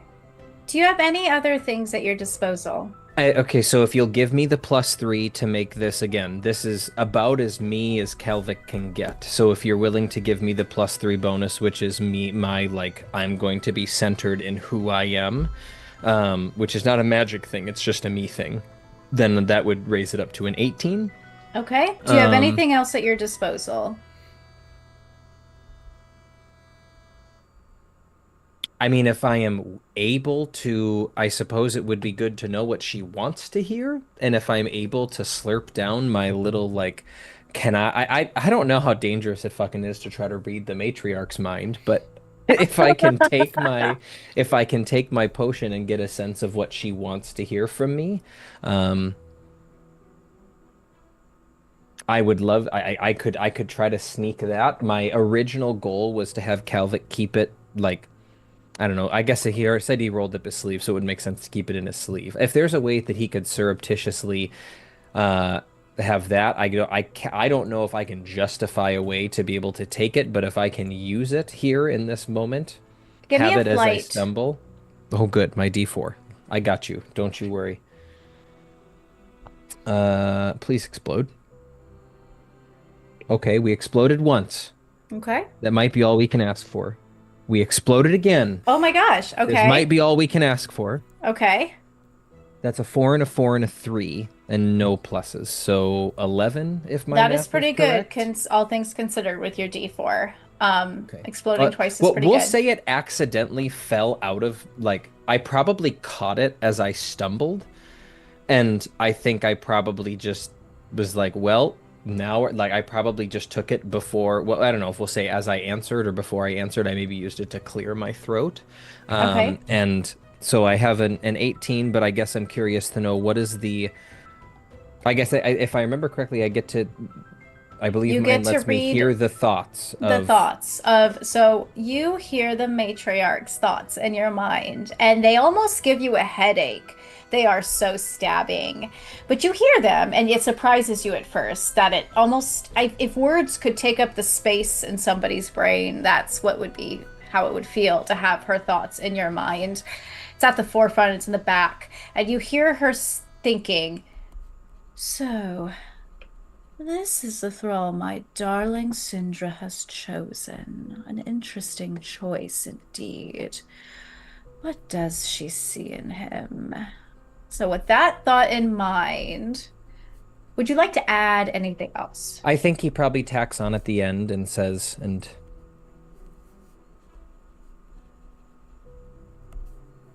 trying to think of how blatant he thinks he needs to be here. I think he probably says, and I think there isn't much more I could say, but someone who you chose yourself chose me. And if you trust your own judgment, then I would trust hers. She gives a slight nod to dismiss you. And you are He does left. his back to do that without falling. All right. Up next, and we're probably going to have to pick up the pace a little bit, everyone, as we are reaching pretty. We're gonna try, but we're gonna see how far we get. All right. Next is Atlas. Atlas, you have Belladonna. Yes, I do. So you approach the matriarch. Mm-hmm. And you can tell from that interaction with Cal that it's more about who you're showing up with next to rather than them talking for you. Rather, you know you're going to have to talk for yourself at a certain point. And you hear the same question from the matriarch to you. Why should I allow you into my family? Devotion. Loyalty. To which I have proven myself over again already. I bid you ask your Lazarus. He will definitely tell you that I have been loyal and devoted. I am the kind of individual who would lay down every ounce of my being for you and this clan. Not just for Lazarus, but for each and every individual. Because my life, well, what I have now, a mortal life, an eternity of loyalty is what I give you. What I give this clan. All right. Roll your charm. Well, you know. Roll your charm. Ah, exploded! Okay. It's still not great, but hey. That's a 9, an exploding 6, and then a 3. All right. She narrows her eyes down at you. And her lip curls a little. And she says, "Take them away." And somebody from the crowd comes forth and grabs you, Atlas, shoving your hands behind your back. Please, you must be mistaken. Whatever I have done to Do offend not talk in the presence of the matriarch, they snarl in your ear. It is one of the sheriffs who keep the peace in the room. You did not notice them at first when they were there, but they shove you out of the room. Is there any way that I can maybe I'm gonna at some point I'll maybe shrug them off and then I will willingly leave? Is that fine? Is that possible? Can I shrug off the guards but also willingly leave? Like, hey, I'm going. Give me a flight. Flight check. TN 15.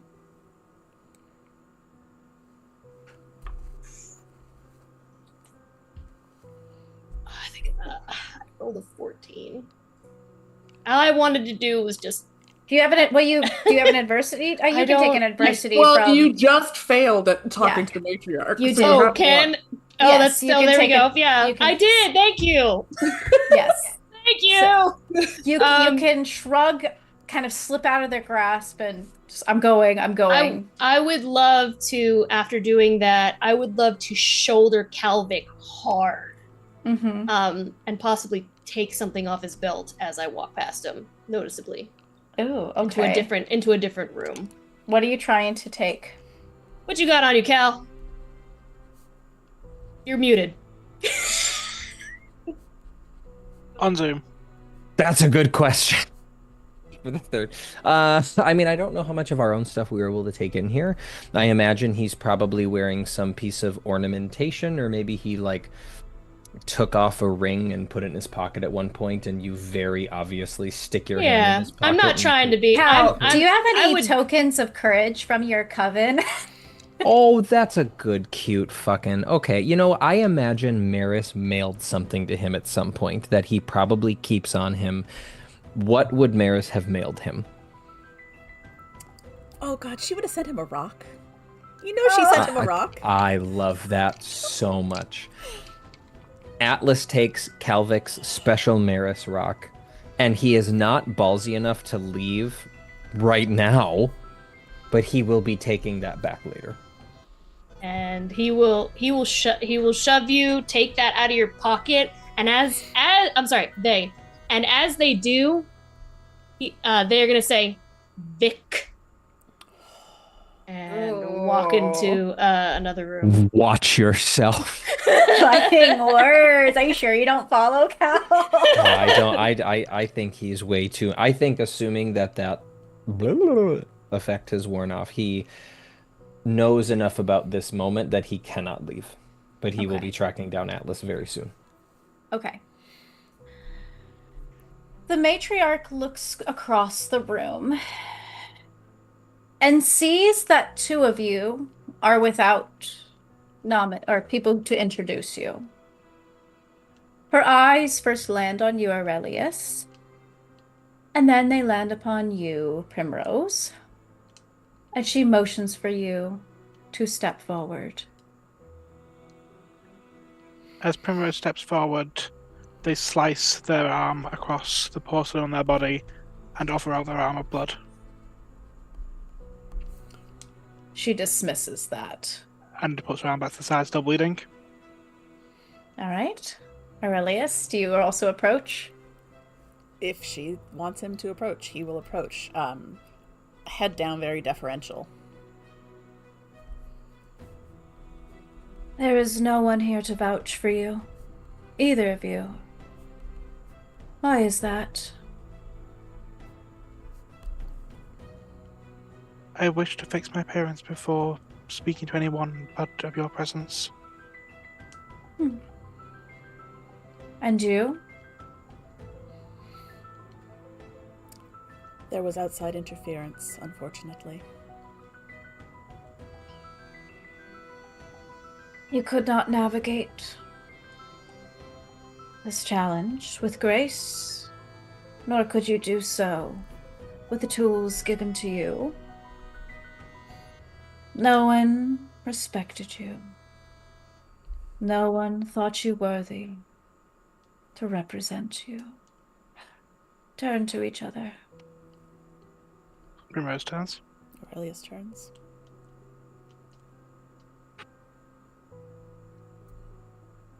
Kill each other.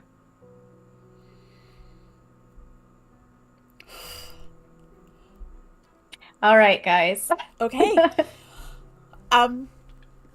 Do you want initiative? I think what we're going to do to save on time and to make this as narratively dramatic as possible is to pick, choose one thing, probably your highest dice. You're both gonna roll it. Feel free to use your gifts. Well, you have already used your gift, right, Prim? Mm-hmm. Okay. You're gonna do one roll, one action. That only. would have made this quick. Yeah. But I think Aurelius might still have his. So there might still be some fun tricks in there. So pick what you're going to do, and you're going to do one thing. And we're going to be narratively gruesome with it, and it's going to be fun. Hell yeah. Prim bends their arm as wire comes out, and they'll slash. Okay. And what are you going to do, Aurelius? Aurelius pulls the vial from his pocket, drinks it down, looks at Primrose, and says, "Die." And Aurelius has the power to command somebody to obey one thing. Primrose, what do you do? Primrose dies. How do you kill yourself, or how do you die? Okay. Because Primrose is dramatic, I've got a request to see if this is possible. Okay. Because this also follows the matriarch's request. Okay. Which I think also in Primrose's mind is important enough to be relevant still. Okay. Primrose would like to whip their wire around both of their throats and then pull. Both you and Aurelius? Yeah. decapitating them both in one motion. Okay. Are you okay with that, Aurelius? I mean, If I Danny's love cool with the that. narrative. the command. I So- love the narrative surprise of Aurelius gets all haughty, like, die, and thinks he's totally scot-free, and the last look on his face is just this, like, fuck. They both just die. Yeah.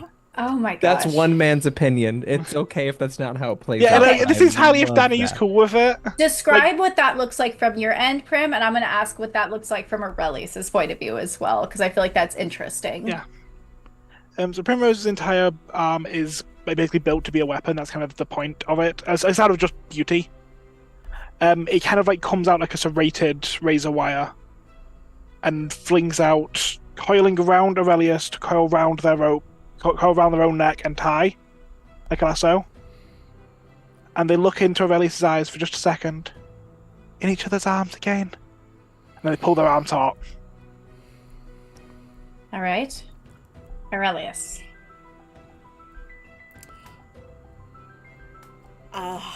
Yeah, he has a moment of thinking that maybe he got around this. Maybe he found a clever way, and that cleverness will impress the matriarch. And then he sees Prim wrap around both of them. And he just has that moment of realization of the stomach sinking.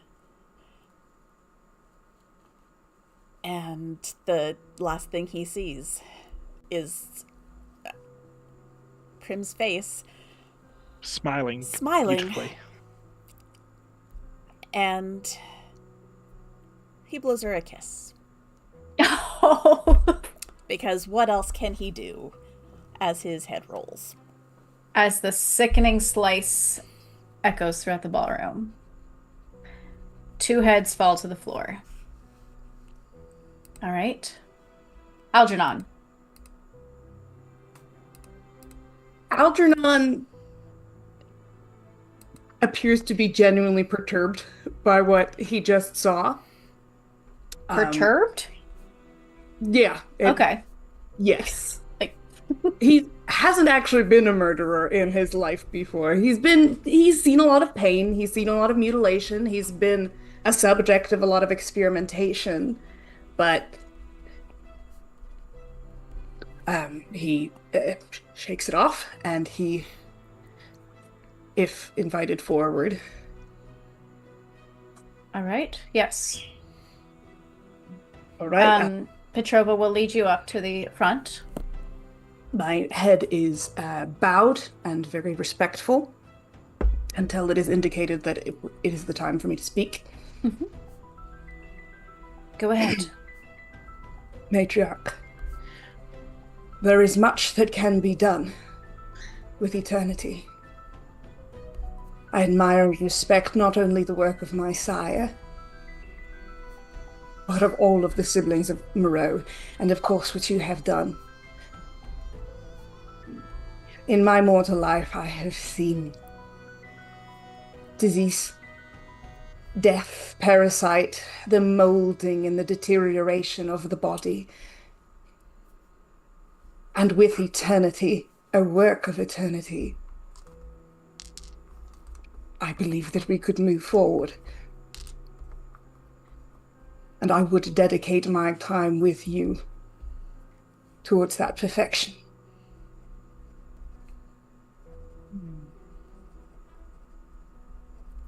And I bow my head. Go ahead and roll a charm check. Okay. I exploded. That's cocked. 22. Okay. That's pretty high. She looks down at you. And she is quite impressed you were able to reel in Petrova, because he chased away several people. She will take a slight nod and she will look at you and say, well, you are less than perfect. And she is eyeing the destruction of your mask. But we will see if we can change that. And she allows you to step away. I think Algie is still kind of looking at the people on the floor, but steps away very respectfully and bows his head. Calvic immediately starts trying to steel himself because he is convinced the matriarch is about to look at Algie and Cal and say, kill each other. You all look around the room, and there's you two left, that's true. And Atlas is gone too. But what the matriarch does is she lifts her finger and she snaps. And the world goes black. When you both open your eyes, you will be in the room that you had previously been in before. The one with the trapdoor. Only this time, it looks a little different. It's candlelit first and foremost, and on the ground is a star painted in blood. You see, at the top is the head of Andromeda. On the left tip of the arm is Prim's head. On the right tip of the head is Aurelius's head. There are 2 empty spots on the bottom of that star. Atlas, Algernon, and Cal, you wake up in this room. The doors are locked, and there's a stake on the wall. We'll say there's also a dagger.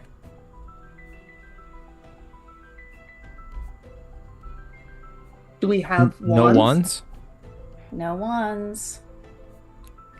As grab one. Yeah, I as soon as immediately Calvic is grab conscious, he runs for the. I immediately.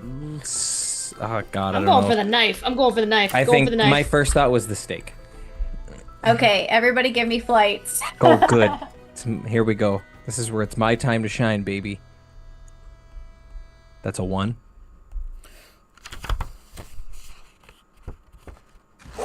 Atlas, what are you? 15! Oh my god, Atlas, you are 15. You grab the dagger? Is that what you wanted? Yes. You grab the dagger up from the wall. Algie, you're next. What do you do? I think Algie is looking down at the pentacle and trying to figure out what it does, or if it is just some sort of like, look at these heads, aren't I powerful? Trying to figure out the ritual, and also has not, I think, wielded a weapon in his entire life. So he's looking at the ritual. You can spend your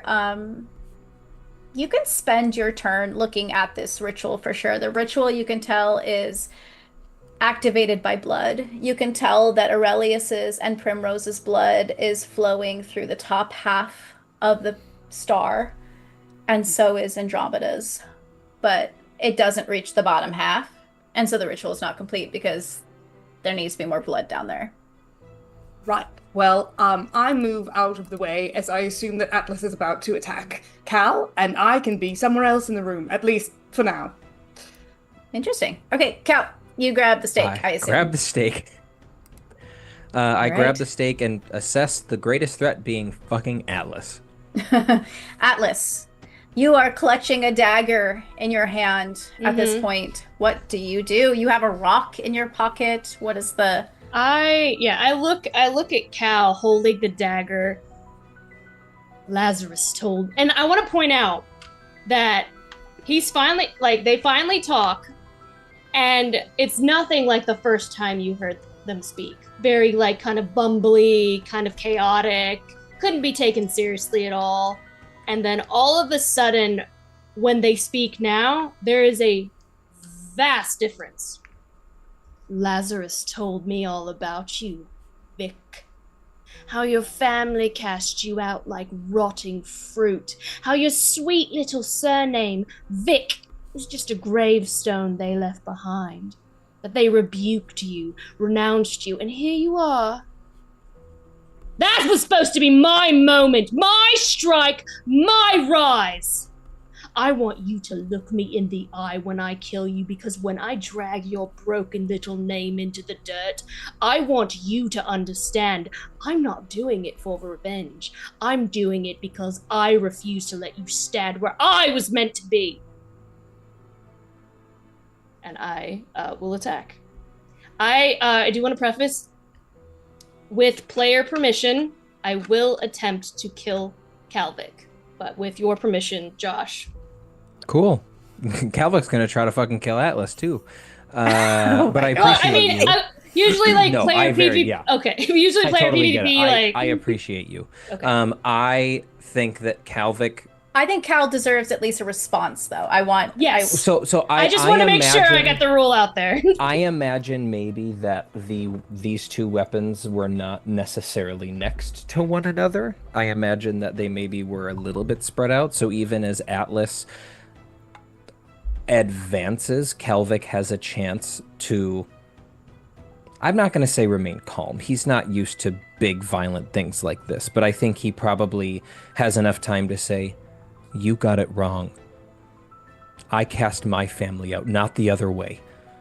And it's probably all he has time to say before him and Atlas are struggling with one another. Welcome to the longest monologue you could ever want. No, I think your time, sir. I think no. I think that's all Kalvik. I am happy with that being all Kalvik has time to say is. They didn't cast me out. Like, I rejected them. And he's going to try to, I guess, murder Atlas. All right. I think Atlas is a beefier not boy than Cal, but we'll see what happens. Well, you do have a few different stats on your sheet versus Atlas over here, so we'll see. What's your fear, Atlas? My fear is I guess you don't have to say it. Say it out loud. I don't mind saying okay. it. It's boredom, stagnation, no progress. Okay. All right. You guys are going at each other. Algernon, are you watching from the corner? Just. I think Algernon is pretty frantic and is trying to work out some way if this can be outsmarted in any way. If he can understand the exact mechanism of the ritual, maybe if he just takes a limb off, maybe if he can just get a good amount of blood in there, or does it have to be a head? He's essentially having a panic attack in the corner and just staying out of it for now. Oh, does it have to be a head? Can it be an arm? Can it be a drop of blood? Just like freaking out as these two go at each other. All right. Figure out what you're gonna do move wise. Like, I'm very curious to see what this inevitable clash comes to. So I guess I don't know what you have in mind, if you're thinking this will be a single roll or if this is going to be a small series of rolls. I know that Kalvik, after whatever the first, like, boom, boom, boom, I can't imagine this is going to be done in one clash. Mm-hmm. I think after the first one, I think Kalvik, as a player, I want to use Charm. I can't use Charm to fight someone in this way. But I think that Kalvik wants to try to pick away at Atlas verbally in the fight to try and hit him off guard. And I think you absolutely can use Charm at this point. Well, I mean, I'm not going to use Charm to murder him. I'm not going to talk him to death. Okay, I imagine it'll be some sort of other role, whether it's Brawn or Grit or whatever. But you've seen the kind of sensitivity Atlas has throughout this. Yes, I think Kalvik is going to try to use that to pick away and either give himself bonuses, keep Atlas off guard, or open up an opportunity to him for him to get a strike in. I think some of his initial jibes are, how does it feel to have failed? You've been a puppet for Lazarus. You couldn't even do that right. You lost your jaw. How do you like that?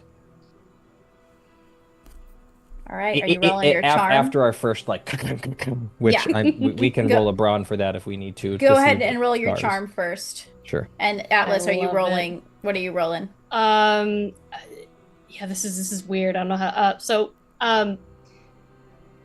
I would like. I think I would like to roll.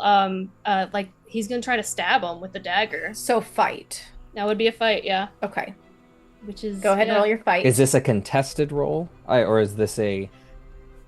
Yes, let's say it is. Gotcha. Dice roller. There it is. I did not do well for my first roll. I got a 7. Okay. I imagine that means that face tells me you rolled like a 24. I rolled. Well, I have a D10. Yeah. I rolled a 10, so I exploded. Heck yeah. Ow. Okay. I rolled a 10 again. Hell yeah. Okay. Let's fucking go. Like I said, a 24. God. Okay, 22. Damn it. I Okay. was so close. I don't want to kill you, like, really, You but... try to spit these words at Atlas, but Atlas is enraged Mm-hmm. and goes to slice. Where do you slice, Atlas? Let's say across the chest, maybe. Yeah, like, yeah, somewhere, maybe, like, his maybe- left arm, like, in the bicep. Okay. Right here, so... Or, I mean, I rolled really well. Probably, Okay. maybe, do like, you want to hit the face? where the joints connect together, right here. Ow. Ow. Okay. Oof. Ow. All right. Blood Ow. spatters out as you drag your dagger blade across Cal's arm. Cal, Mm-hmm. what are you gonna do next? I think I don't think he's done talking. Cal's never done talking. I think Cal obviously stumbles backwards. Oh yeah. I will give Algie the chance if Algernon would like to do anything in between these moments. Have we, before the masquerade, we had the opportunity to go get changed and to talk to our sires. Would it be reasonable for me to have, not a weapon, but to have some of my drugs with me? What I would like to try to do is to essentially chloroform someone if I have access to the things that I would normally have on me. It's fair to say no. I would say no, but you probably should do something. Would I know a way to choke someone out unconscious? You know the pulse points. Yeah. Algie's going to try to come up from behind while Atlas is distracted and knock him unconscious. Okay. Combative brawn, please. Yeah. Ooh, I suck at that too, man. You're both pretty weak at brawn. It's my D4. Woo! My D4 as well! Wow, here That's I was a worried about my one! D8 in bronze. You got a 1? I got a 1. Did you get a 1? I got a 2! Oh my god. Algernon, you come up from behind Atlas and you wrap Just your in the middle. hands- Just in the middle of him of them being like, "You don't know Lazarus." But I'm just gonna, if this does, am I able to knock him or knock them unconscious in this Do you have moment? anything else to say, Atlas? I mean, I imagine this is going to go quickly. I think Cal, I can't, like, in a single round knocking someone unconscious, I'd be surprised if they were able to, just same team, like, to give further, not to just take Atlas out of this immediately. Like, I think restrained and Algernon is just a little backpack. Like, Yeah, you could And- Algernon could restrain Atlas. Yes, that's fine. Just so we can give Atlas a chance to talk still if we need to. Okay. Yeah. So like I'm like Atlas is wrestling, like trying to like grasping at their throat, trying to pull Algernon's hands off. You think that Syndra loves you? She's grooming you. You're just too desperate to see the difference. At least I know what I am to Lazarus. Pawn, shadow, fucking tool. But I love him anyway. I am going to look at Cal and I'm going to say, wait, just wait, okay? is it Cal's turn? Because I don't Go remember ahead and whose turn it respond. is That's now. okay. You can. I think Cal probably spits back. This isn't about her. This isn't for her. This is about me. And I think he's virtually ignoring Algie. Algie's trying to get him to stop, and he ignores him. And I think is probably just with Atlas restrained. What is does Cal probably- look like? Is he mad? Is he just like? Oh yeah, I well in pain. He's bleeding a lot, probably Yeah. from that slash. His left arm probably doesn't work very well based on the description of where Atlas got him, but I think he probably switches the grip on the stake and gets it so he's doing this instead of doing this. He probably flips it around and he probably just charges very angrily. He probably looks kind of scarier than he normally does with blood splattered across his face and chest, one arm hanging somewhat limply to his side as he spits that angrily back at Atlas. This isn't about her. This is about me. As he charges and goes to try and bury the stake in the middle of Atlas's chest. This is probably the best chance he's going to fucking get. Yeah, definitely. All right, Cal. He's what's not purposefully trying to shove it far enough through Atlas to also hit Algie, but I am distinctly concerned that could be a possibility. Okay. Yeah, Cal. I mean, Algie, do you decide to intervene at all, or are you just like, ugh?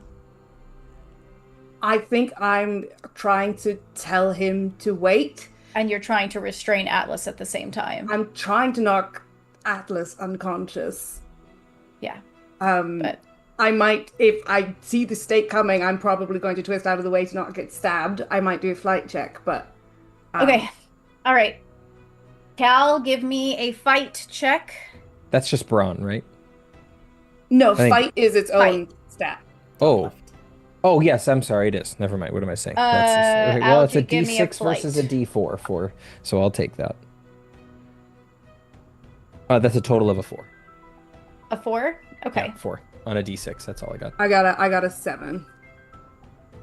Okay. I have 2 adversity tokens that I can make that 4 into a 6, but I don't know if I'm contesting a roll against Atlas or if I'm just rolling to try to do what I can here.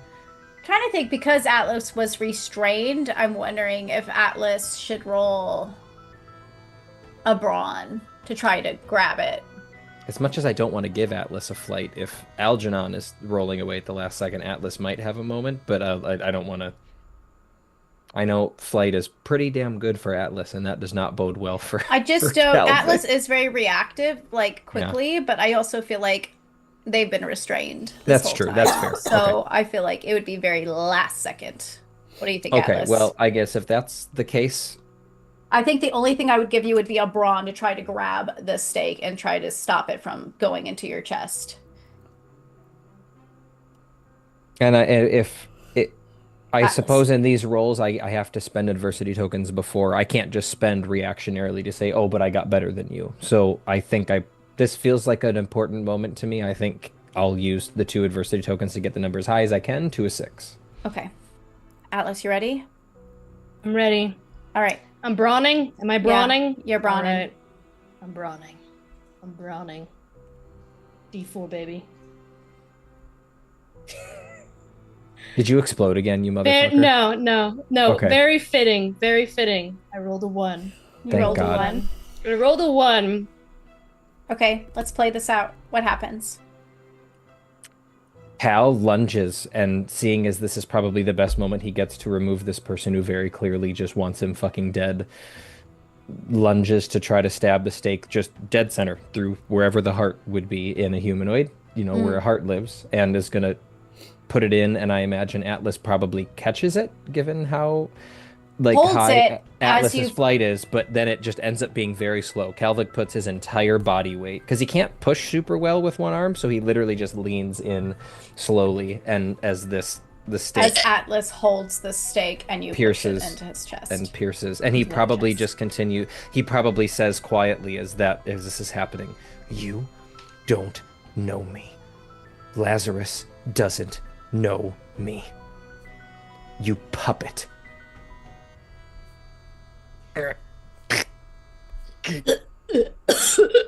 As blood comes out of their mouth. You're not a special cow. You're just next. And one day you're gonna feel it too. Every day for the rest of your life.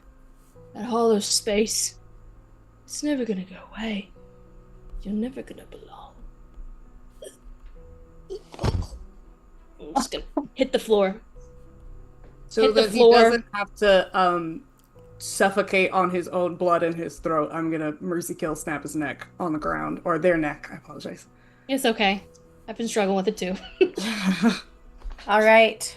I think Algernon. Cal probably, after that, I think he snaps his neck, and I think Cal is breathing quite heavily. Cal just killed someone for the first time. I really want to know what's going on with Cal. Yeah, Cal was, I think, preparing to have to fight Algernon to the death. What, in the grand scheme of things, 15 seconds ago, 20 seconds ago, and this all happened quickly, but I think he probably starts to shake, because I don't think Cal knew he was ready for this, but it's weirdly easier than he thought it was going to be. And he decides to just convince himself that it's because Atlas was just a piece of shit who very clearly was trying to, like, I think he's trying to rationalize it in his own head, like, that shouldn't have been that easy. Fuck. It's just because he was terrible, like. Do you grab the rock back from... Yeah, oh, absolutely, I grabbed the rock. It's covered in blood. Slowly puts that back in his pocket and turns to Algernon and says, Fuck, if you had waited. no, that was going to end one of two ways, and it was not going to be me. It didn't have to. He could have been unconscious for it. I would not have been able to live watching my back with that. And I think you can understand that, and if you can't, I'm sorry, but that needed to happen. This, and he points to between them, doesn't. I'm willing to find other ways around this. But that needed to happen. And it sounds like Cal is trying to convince himself of that as much as he's trying to convince LG of that. That needed to happen. I'm gonna hold my hands up, pick up the dagger, and start sawing Atlas's head off. And you put the head down on the star? Cal has grabbed the stake back and is carefully looking, has taken a couple steps back from Algie as he puts Atlas's head in the space in the star. All right. There's one space left. I assume because I spent a decent amount of time staring at this ritual, I have, I've done a lot of ritual magic. I'm very well trained in it. It has to be a head, right?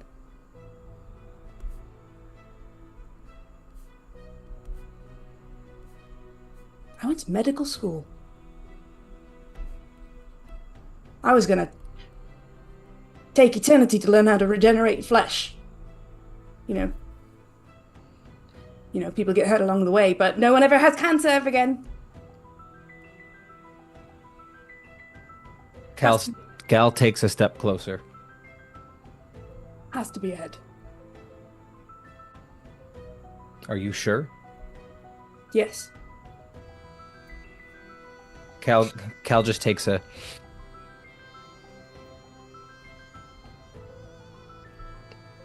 Then I'm sorry, LG. This is what you are.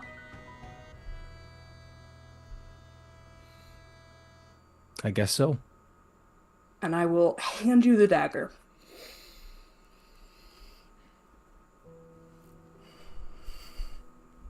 I think he throws the stake behind him and takes the dagger. Once this dagger is securely in his own grasp, he takes the stake and tosses it behind him and puts a hand probably on LG's shoulder. I don't know who's taller, but puts a hand on LG's shoulder.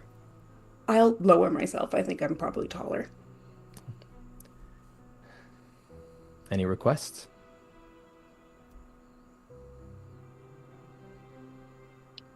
Hurts the least when you hit the jugular.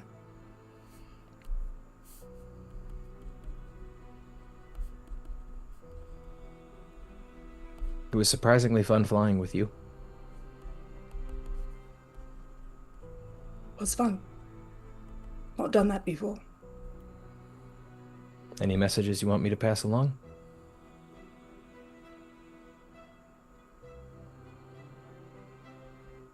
Tell Vincent that I apologize for my weakness, and that I know he will go on to do even greater things.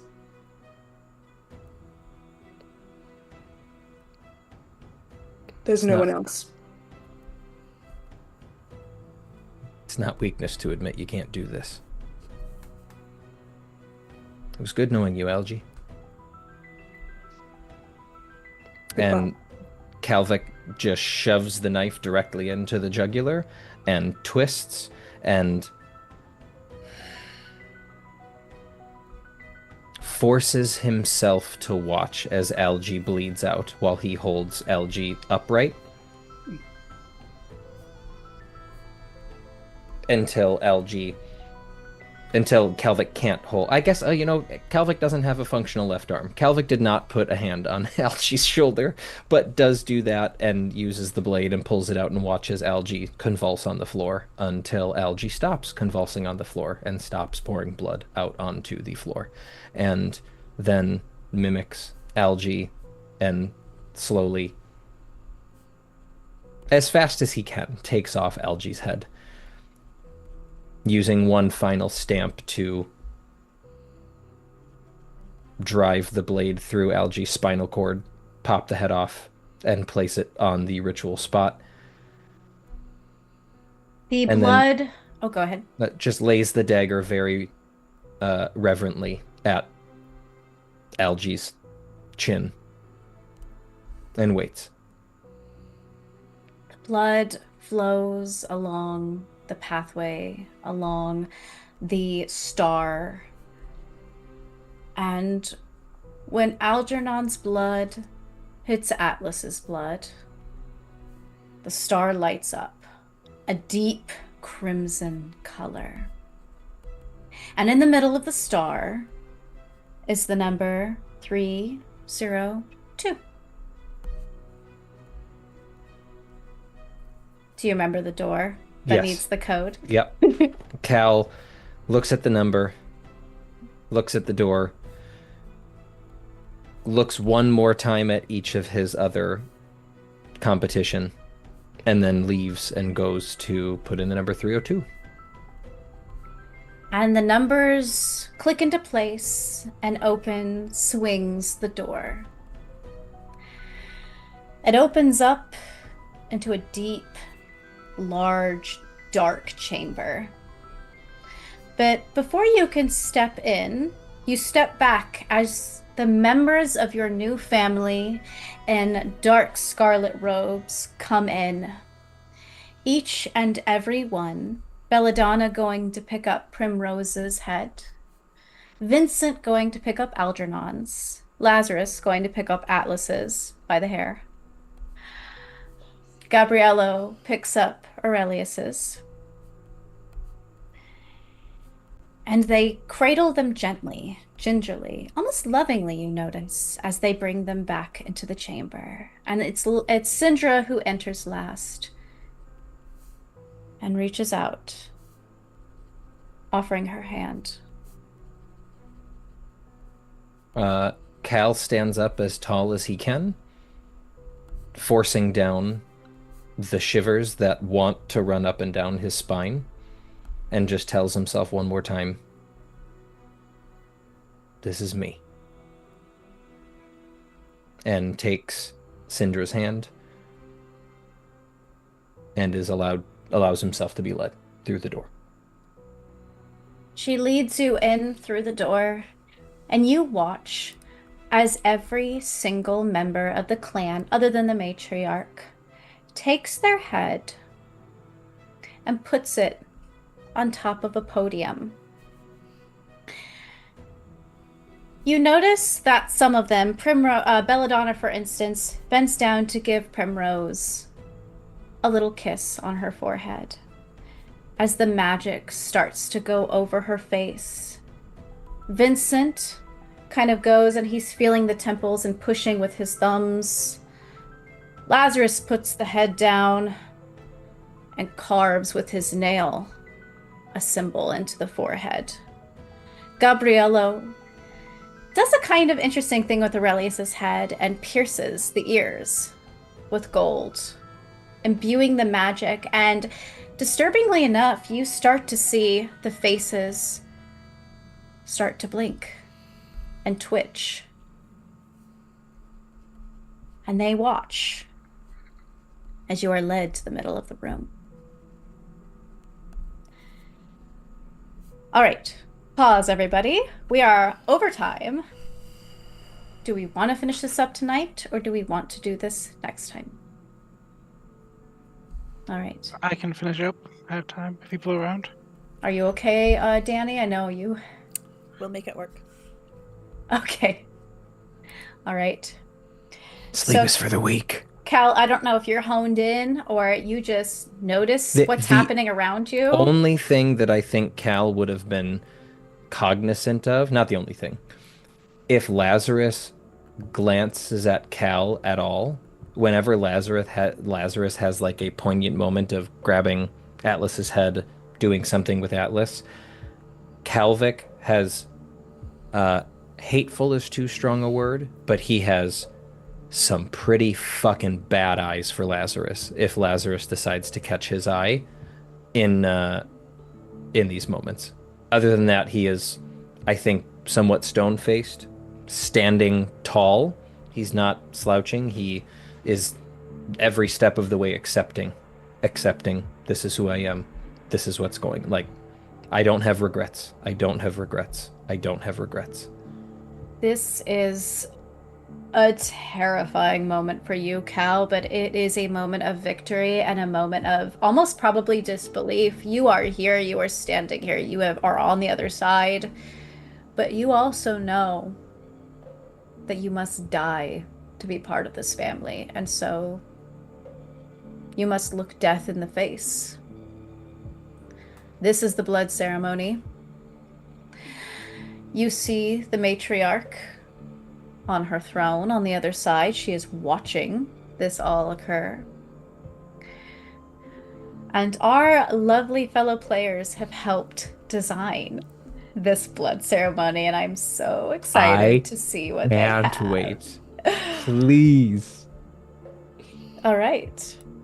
I think, Lauren, you are starting, correct? And I'm going to pass some of the characters off to all of you. I get to be Lazarus. What God a joy and fucking an honor.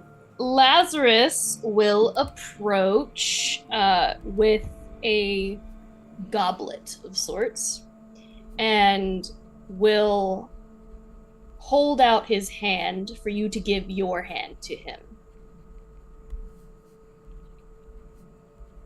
And he will take a knife from his pocket. Actually, no, he takes the same knife that you just used to kill Algernon. And will... Motherfucker took it from Algernon's place. Okay, yep. And he will cut, he will prick all 5 fingers and will have you hold your hand like this. And you'll watch as strands begin to fall. It's not dropping, like drip, drip, like strands. And the strands begin to tangle and intertwine. And you see as Lazarus begins to flick out strands from side to side. And you see some are very, very thick strands. And you just catch glimpses of the names Maris, Eero, Nora, Oclus. And then you see as Lazarus untangles, and you see the names of your father, mother, sister. To enter this house is to leave another. You do not bring the living into eternity. You do not bring the past into the blood. We sever, we burn, we unbind. Each of these names given, bonds forged, are tethers to a world that no longer claims you. You will name them, and with your blood, we will dissolve them. Speak the name, and you'll see as your father's name goes before you first. He will speak each name in turn that you offer. You watch very as eagerly his own family's. you watch.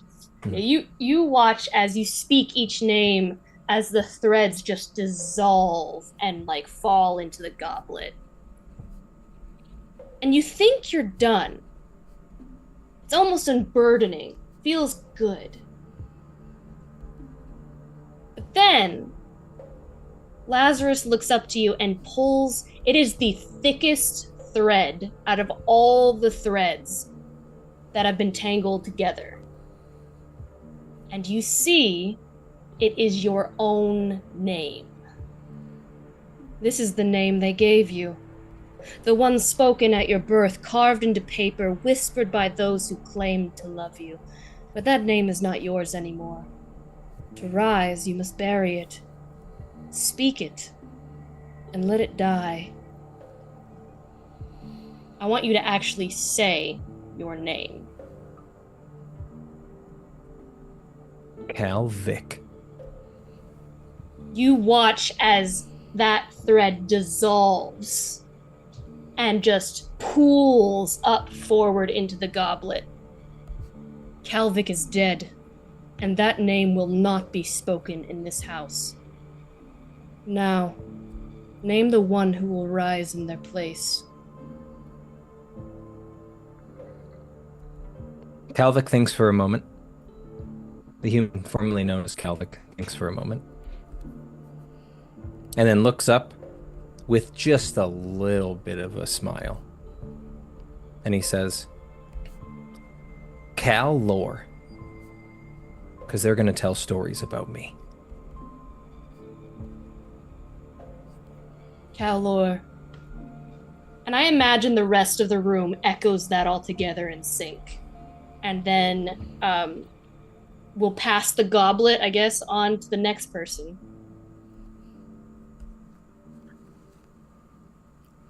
You're Danny, muted, Danny. All right. Who's next? I believe it is me.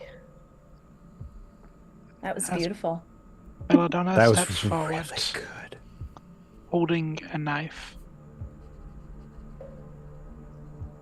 Darling, your old life was full of misery and pain. Your old life was mortal. Here we offer you something better. But you must kill it. You must let go. As she presents you a mirror and a knife. Let go of that reflection.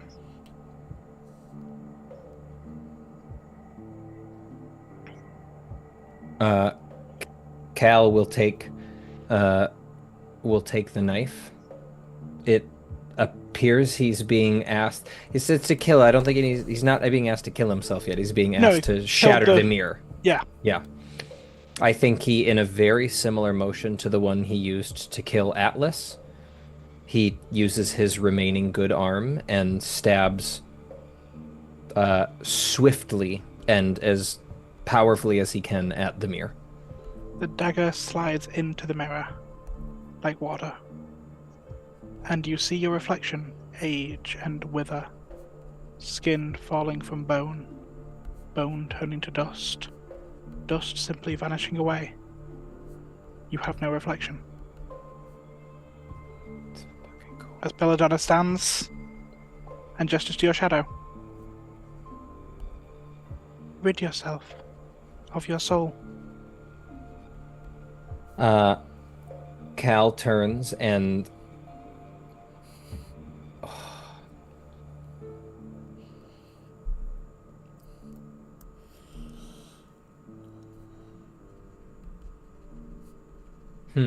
how do I resolve this? Just keep going. Okay. I will make a note of this at the end. I don't 100% know how that item works that we'll talk about in a moment, but I think Cal, unlike when he just stabbed his own reflection in the neck, very gingerly carves at essentially his foot line, carves the shadow off of himself. Not, I guess, maybe to someone on the outside, it would look like a way to preserve it. But he carves it off himself like that versus stabbing it as aggressively as he did his own reflection. Part of your shadow lingers, part dashes to you, flowing into your body, replacing what soul was there with darkness. Lastly, Kaolaw, you have pain. You have memories. Renounce your pain. We are perfect.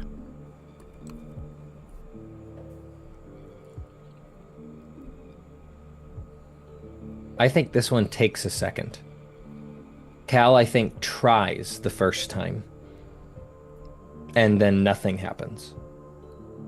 I think he tries to, like, mentally say, like, I'm done with it, but can feel something hanging on to it. I think there's some part of him that doesn't want to give up. You know, this was my family. Even the abuse, there's still some amount of attachment there, but I think he has to struggle quite hard. And I think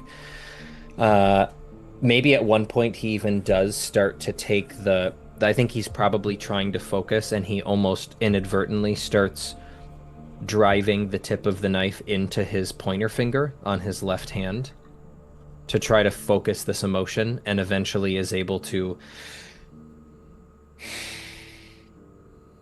and does his best to internalize this idea of that's not my family anymore. That's not me anymore.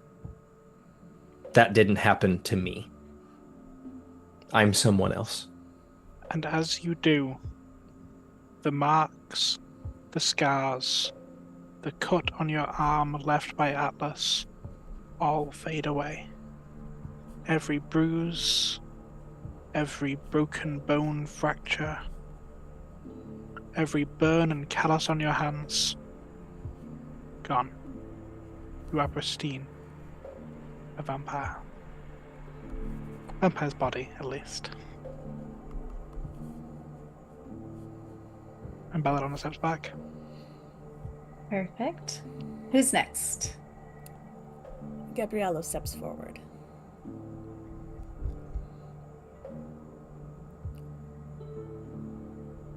Our family is ancient, and we exist because of our control. You must demonstrate that control. And Cal, you feel, much like before the first trial, a change in your mouth. Your teeth elongate. And he gestures first to the head of Aurelius, which is still blinking at you. You, if you are to become family, will be more than these, more than a thrall. You will be equal to us.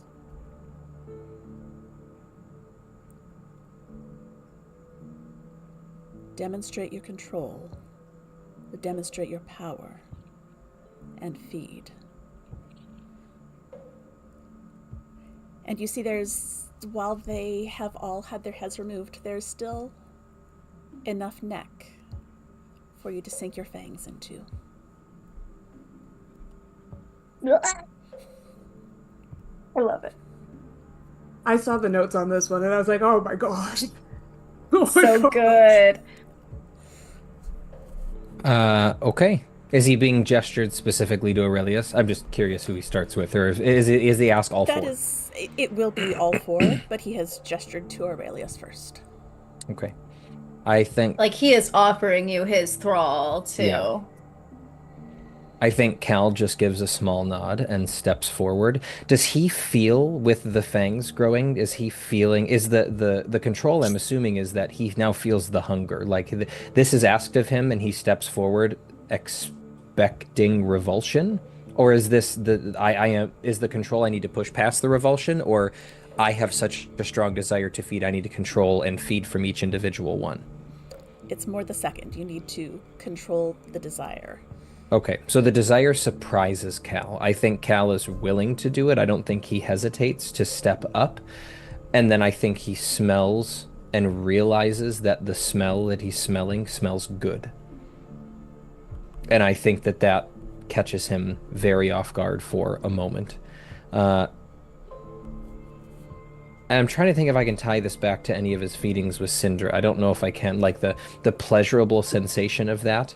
I feel like he kind of gave himself to that, so he knows what it's to feel like to give himself to something like this entirely, and just does his best to fight against that as he slowly sinks.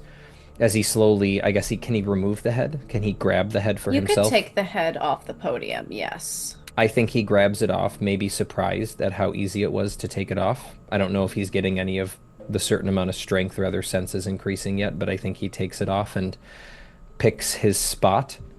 Cal? Yeah. I will say, when you take this head off, you notice that the veins hanging from the neck have grown slightly longer. And as you go to take a bite, the veins start to wrap around your wrists and along your face and grip your cheek as you go to eat. Okay. I think he takes a moment, and some of the shiver that he has been trying to hold back, he's been trying to steel himself. I think he loses that focus for a moment as this incredibly unsettling thing happens, even more so than everything else about the situation. And I think he just has to take a moment, not to try and reestablish his own control, but then eventually isn't able to wait any longer and starts to feed. I think he tries to keep it as careful as he can at first, and faster than he would like to admit, or faster than he would have liked, it becomes the craving starts to show in the way that he's feeding. What are the veins doing as I start the process of trying to detach? I think they grip a little harder and they try to hold on to you. Okay, that's what I assumed. I don't want to take the scene though from Danny either. What do you think? I think they're not willing to release. I think he says audibly. I think he audibly says, blood likely still dripping from his lips, no.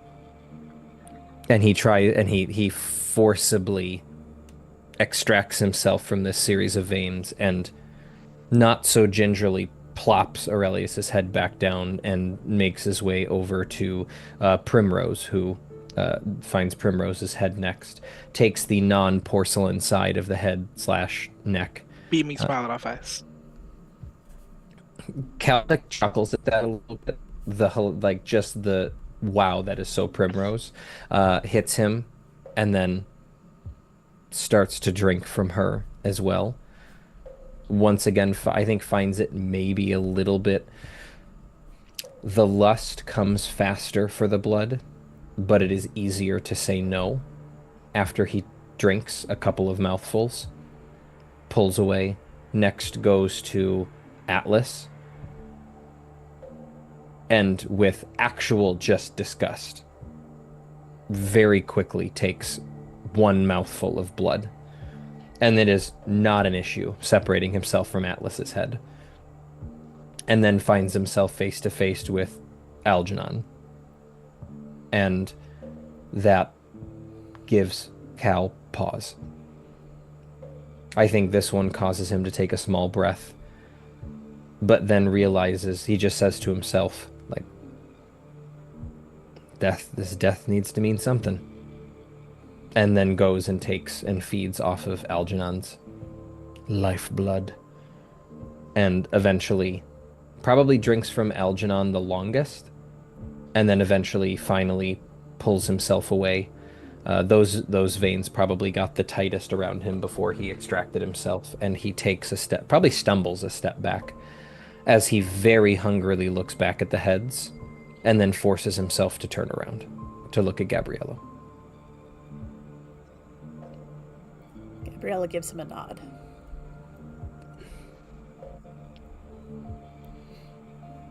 Okay.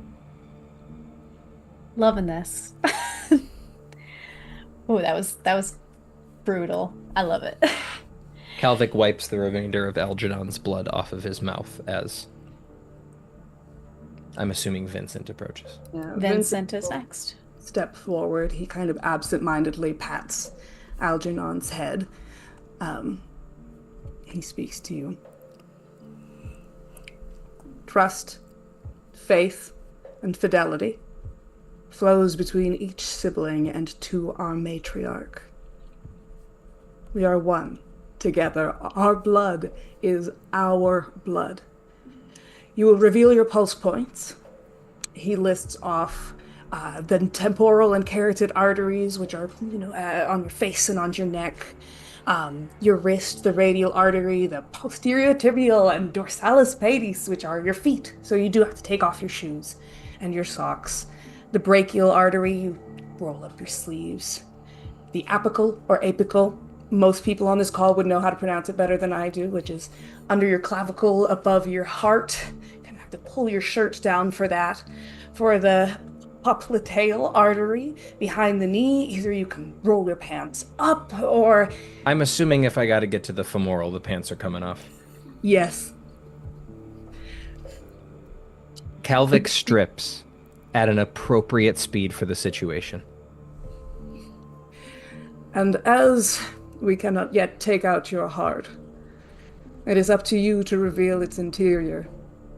Lay bare what you have not told another soul. Your secrets are our secrets.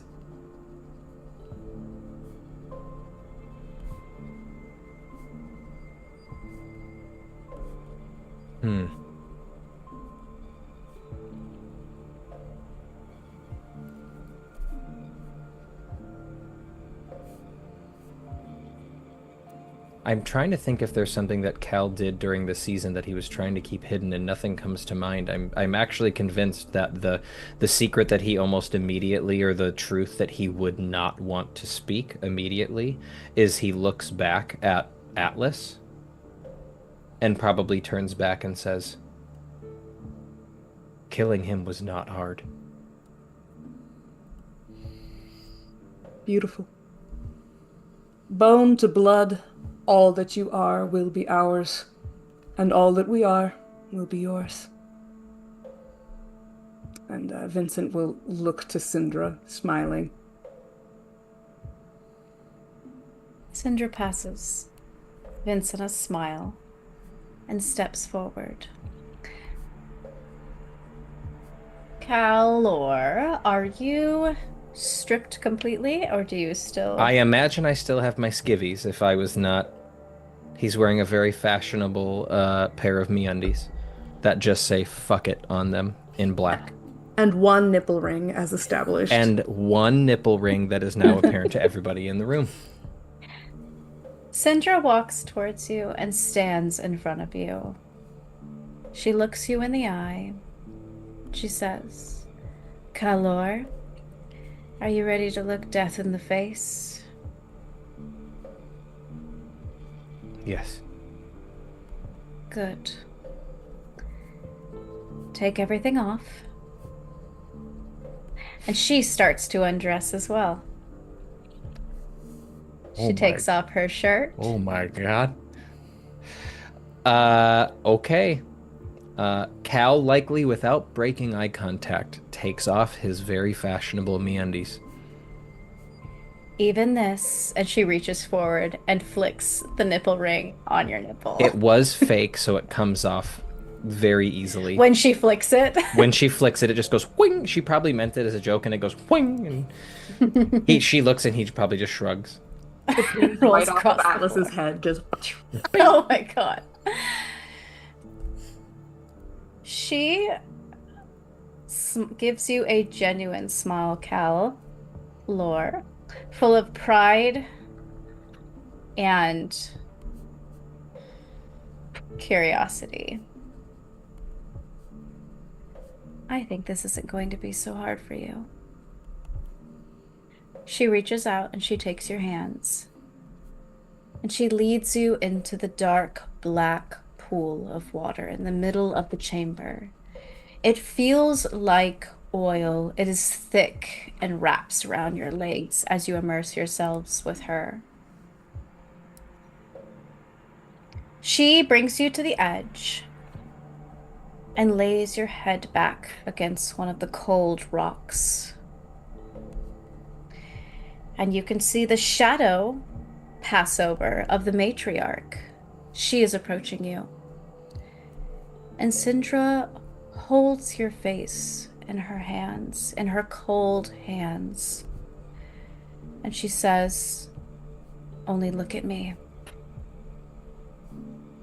Do you follow her order?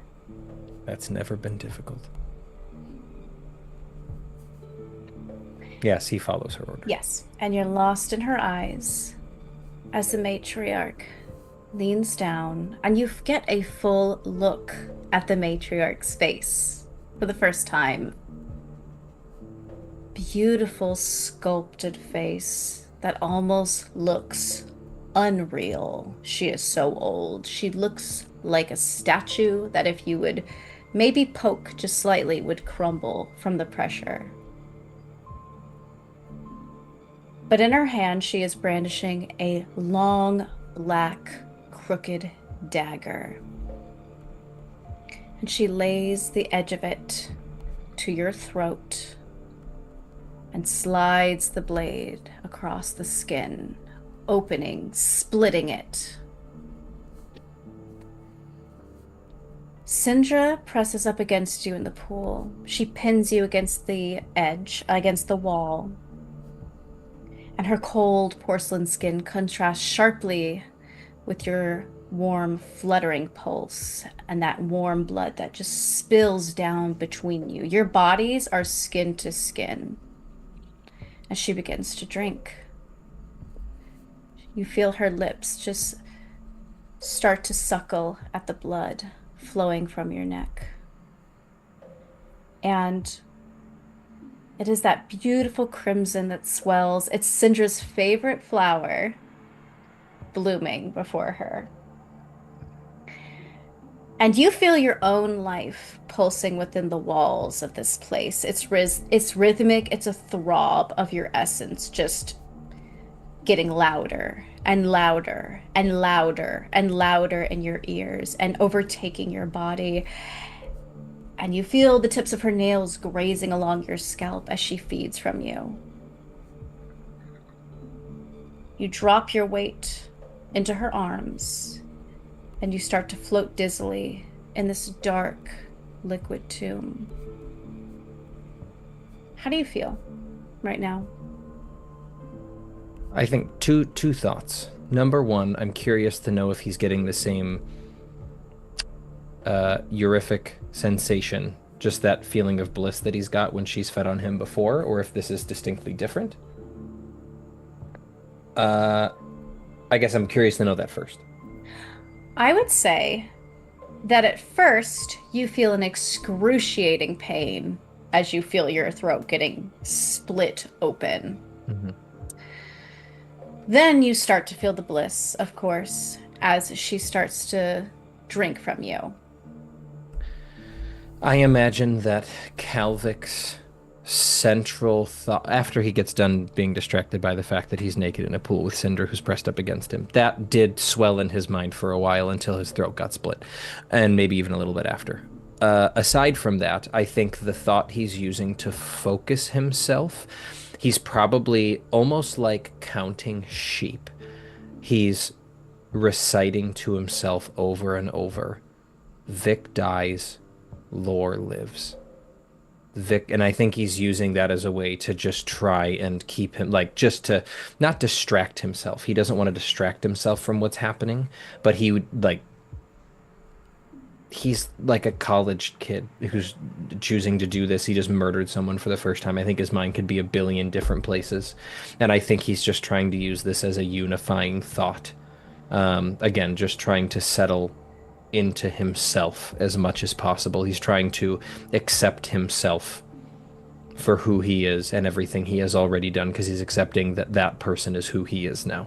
And as this mantra repeats in your brain, it starts to solidify, but it starts to kind of take the background of the thing that's going to be happening in the next few seconds. What does it feel like to die?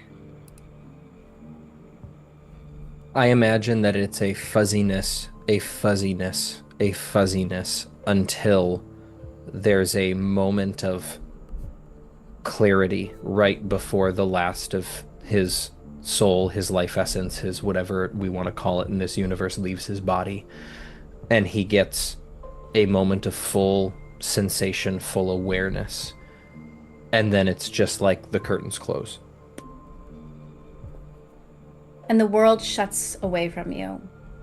And you float into the middle of this abyss, down, down, down, fathomless, bottomless. And it feels like you may never swim up again. Until all of a sudden, you are snatched from the middle of it and pulled back up as you taste the elixir that spills from Syndra's wrist, being fed to you through your lips. You gasp back into life. You are just thrust back into it, back into your body, which feels so new, back into this world that feels too vivid. The sounds are too loud, the colors are too bright, and the smell of Syndra envelops you as you open your now golden eyes.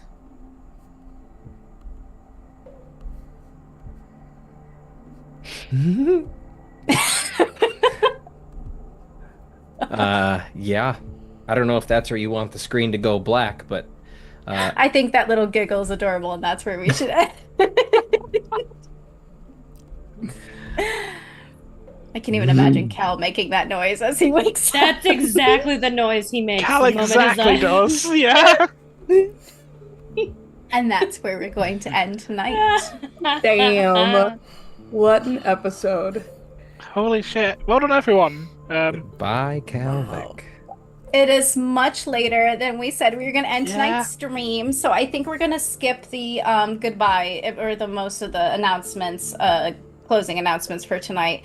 But I will say thank you all for joining us tonight. Thank you for the raid as well. Who raided us? It was... Oh, we had a couple raids. Oh, we did. Let's name had- them off real quick. We had, yeah, let me, blah, blah, blah, blah, blah, blah, blah, blah. We had a raid from Winter's Tales with a rate of 60. Flock Obama resubbed, gaming related raid with 29. Always Sleepy 907 with the follow. my Rocktavius gosh. for the follow. Miss Michelle Jean for the follow. I Raven Heart with the just follow just now. Thank you, Thank I you. Raven Thank Heart. you, thank you, thank you. Awesome. I hope you enjoyed tonight's stream. It was a roller coaster. I will give it that. Everybody was amazing, and oh gosh, we've never done, I don't think, a game like this one before. No, not this Oh, that intense. was something else. No. Yeah, it was pretty crazy. We will be back we're planning to be back on August 24th with another crazy, not spin-off, but it's But like, we get to work together in that one. I'm pretty Yeah. If sure. of if that. you're work joining us together for the now. first time now, you are catching some of the most intense and wild sessions we've had in a long, just so different in a way than what we normally do. This is so cool. Yeah. You're catching us at such a cool time. yeah, normally our Ooh, players are very wholesome and like, we will die for each other. And now we're like, True. we're killing each other. And But I yes. just died for Now myself. you will die for me. This is for me. This is about me. But we will see you in late August, and we love you, and we will be back. Goodbye. Bye. Goodbye.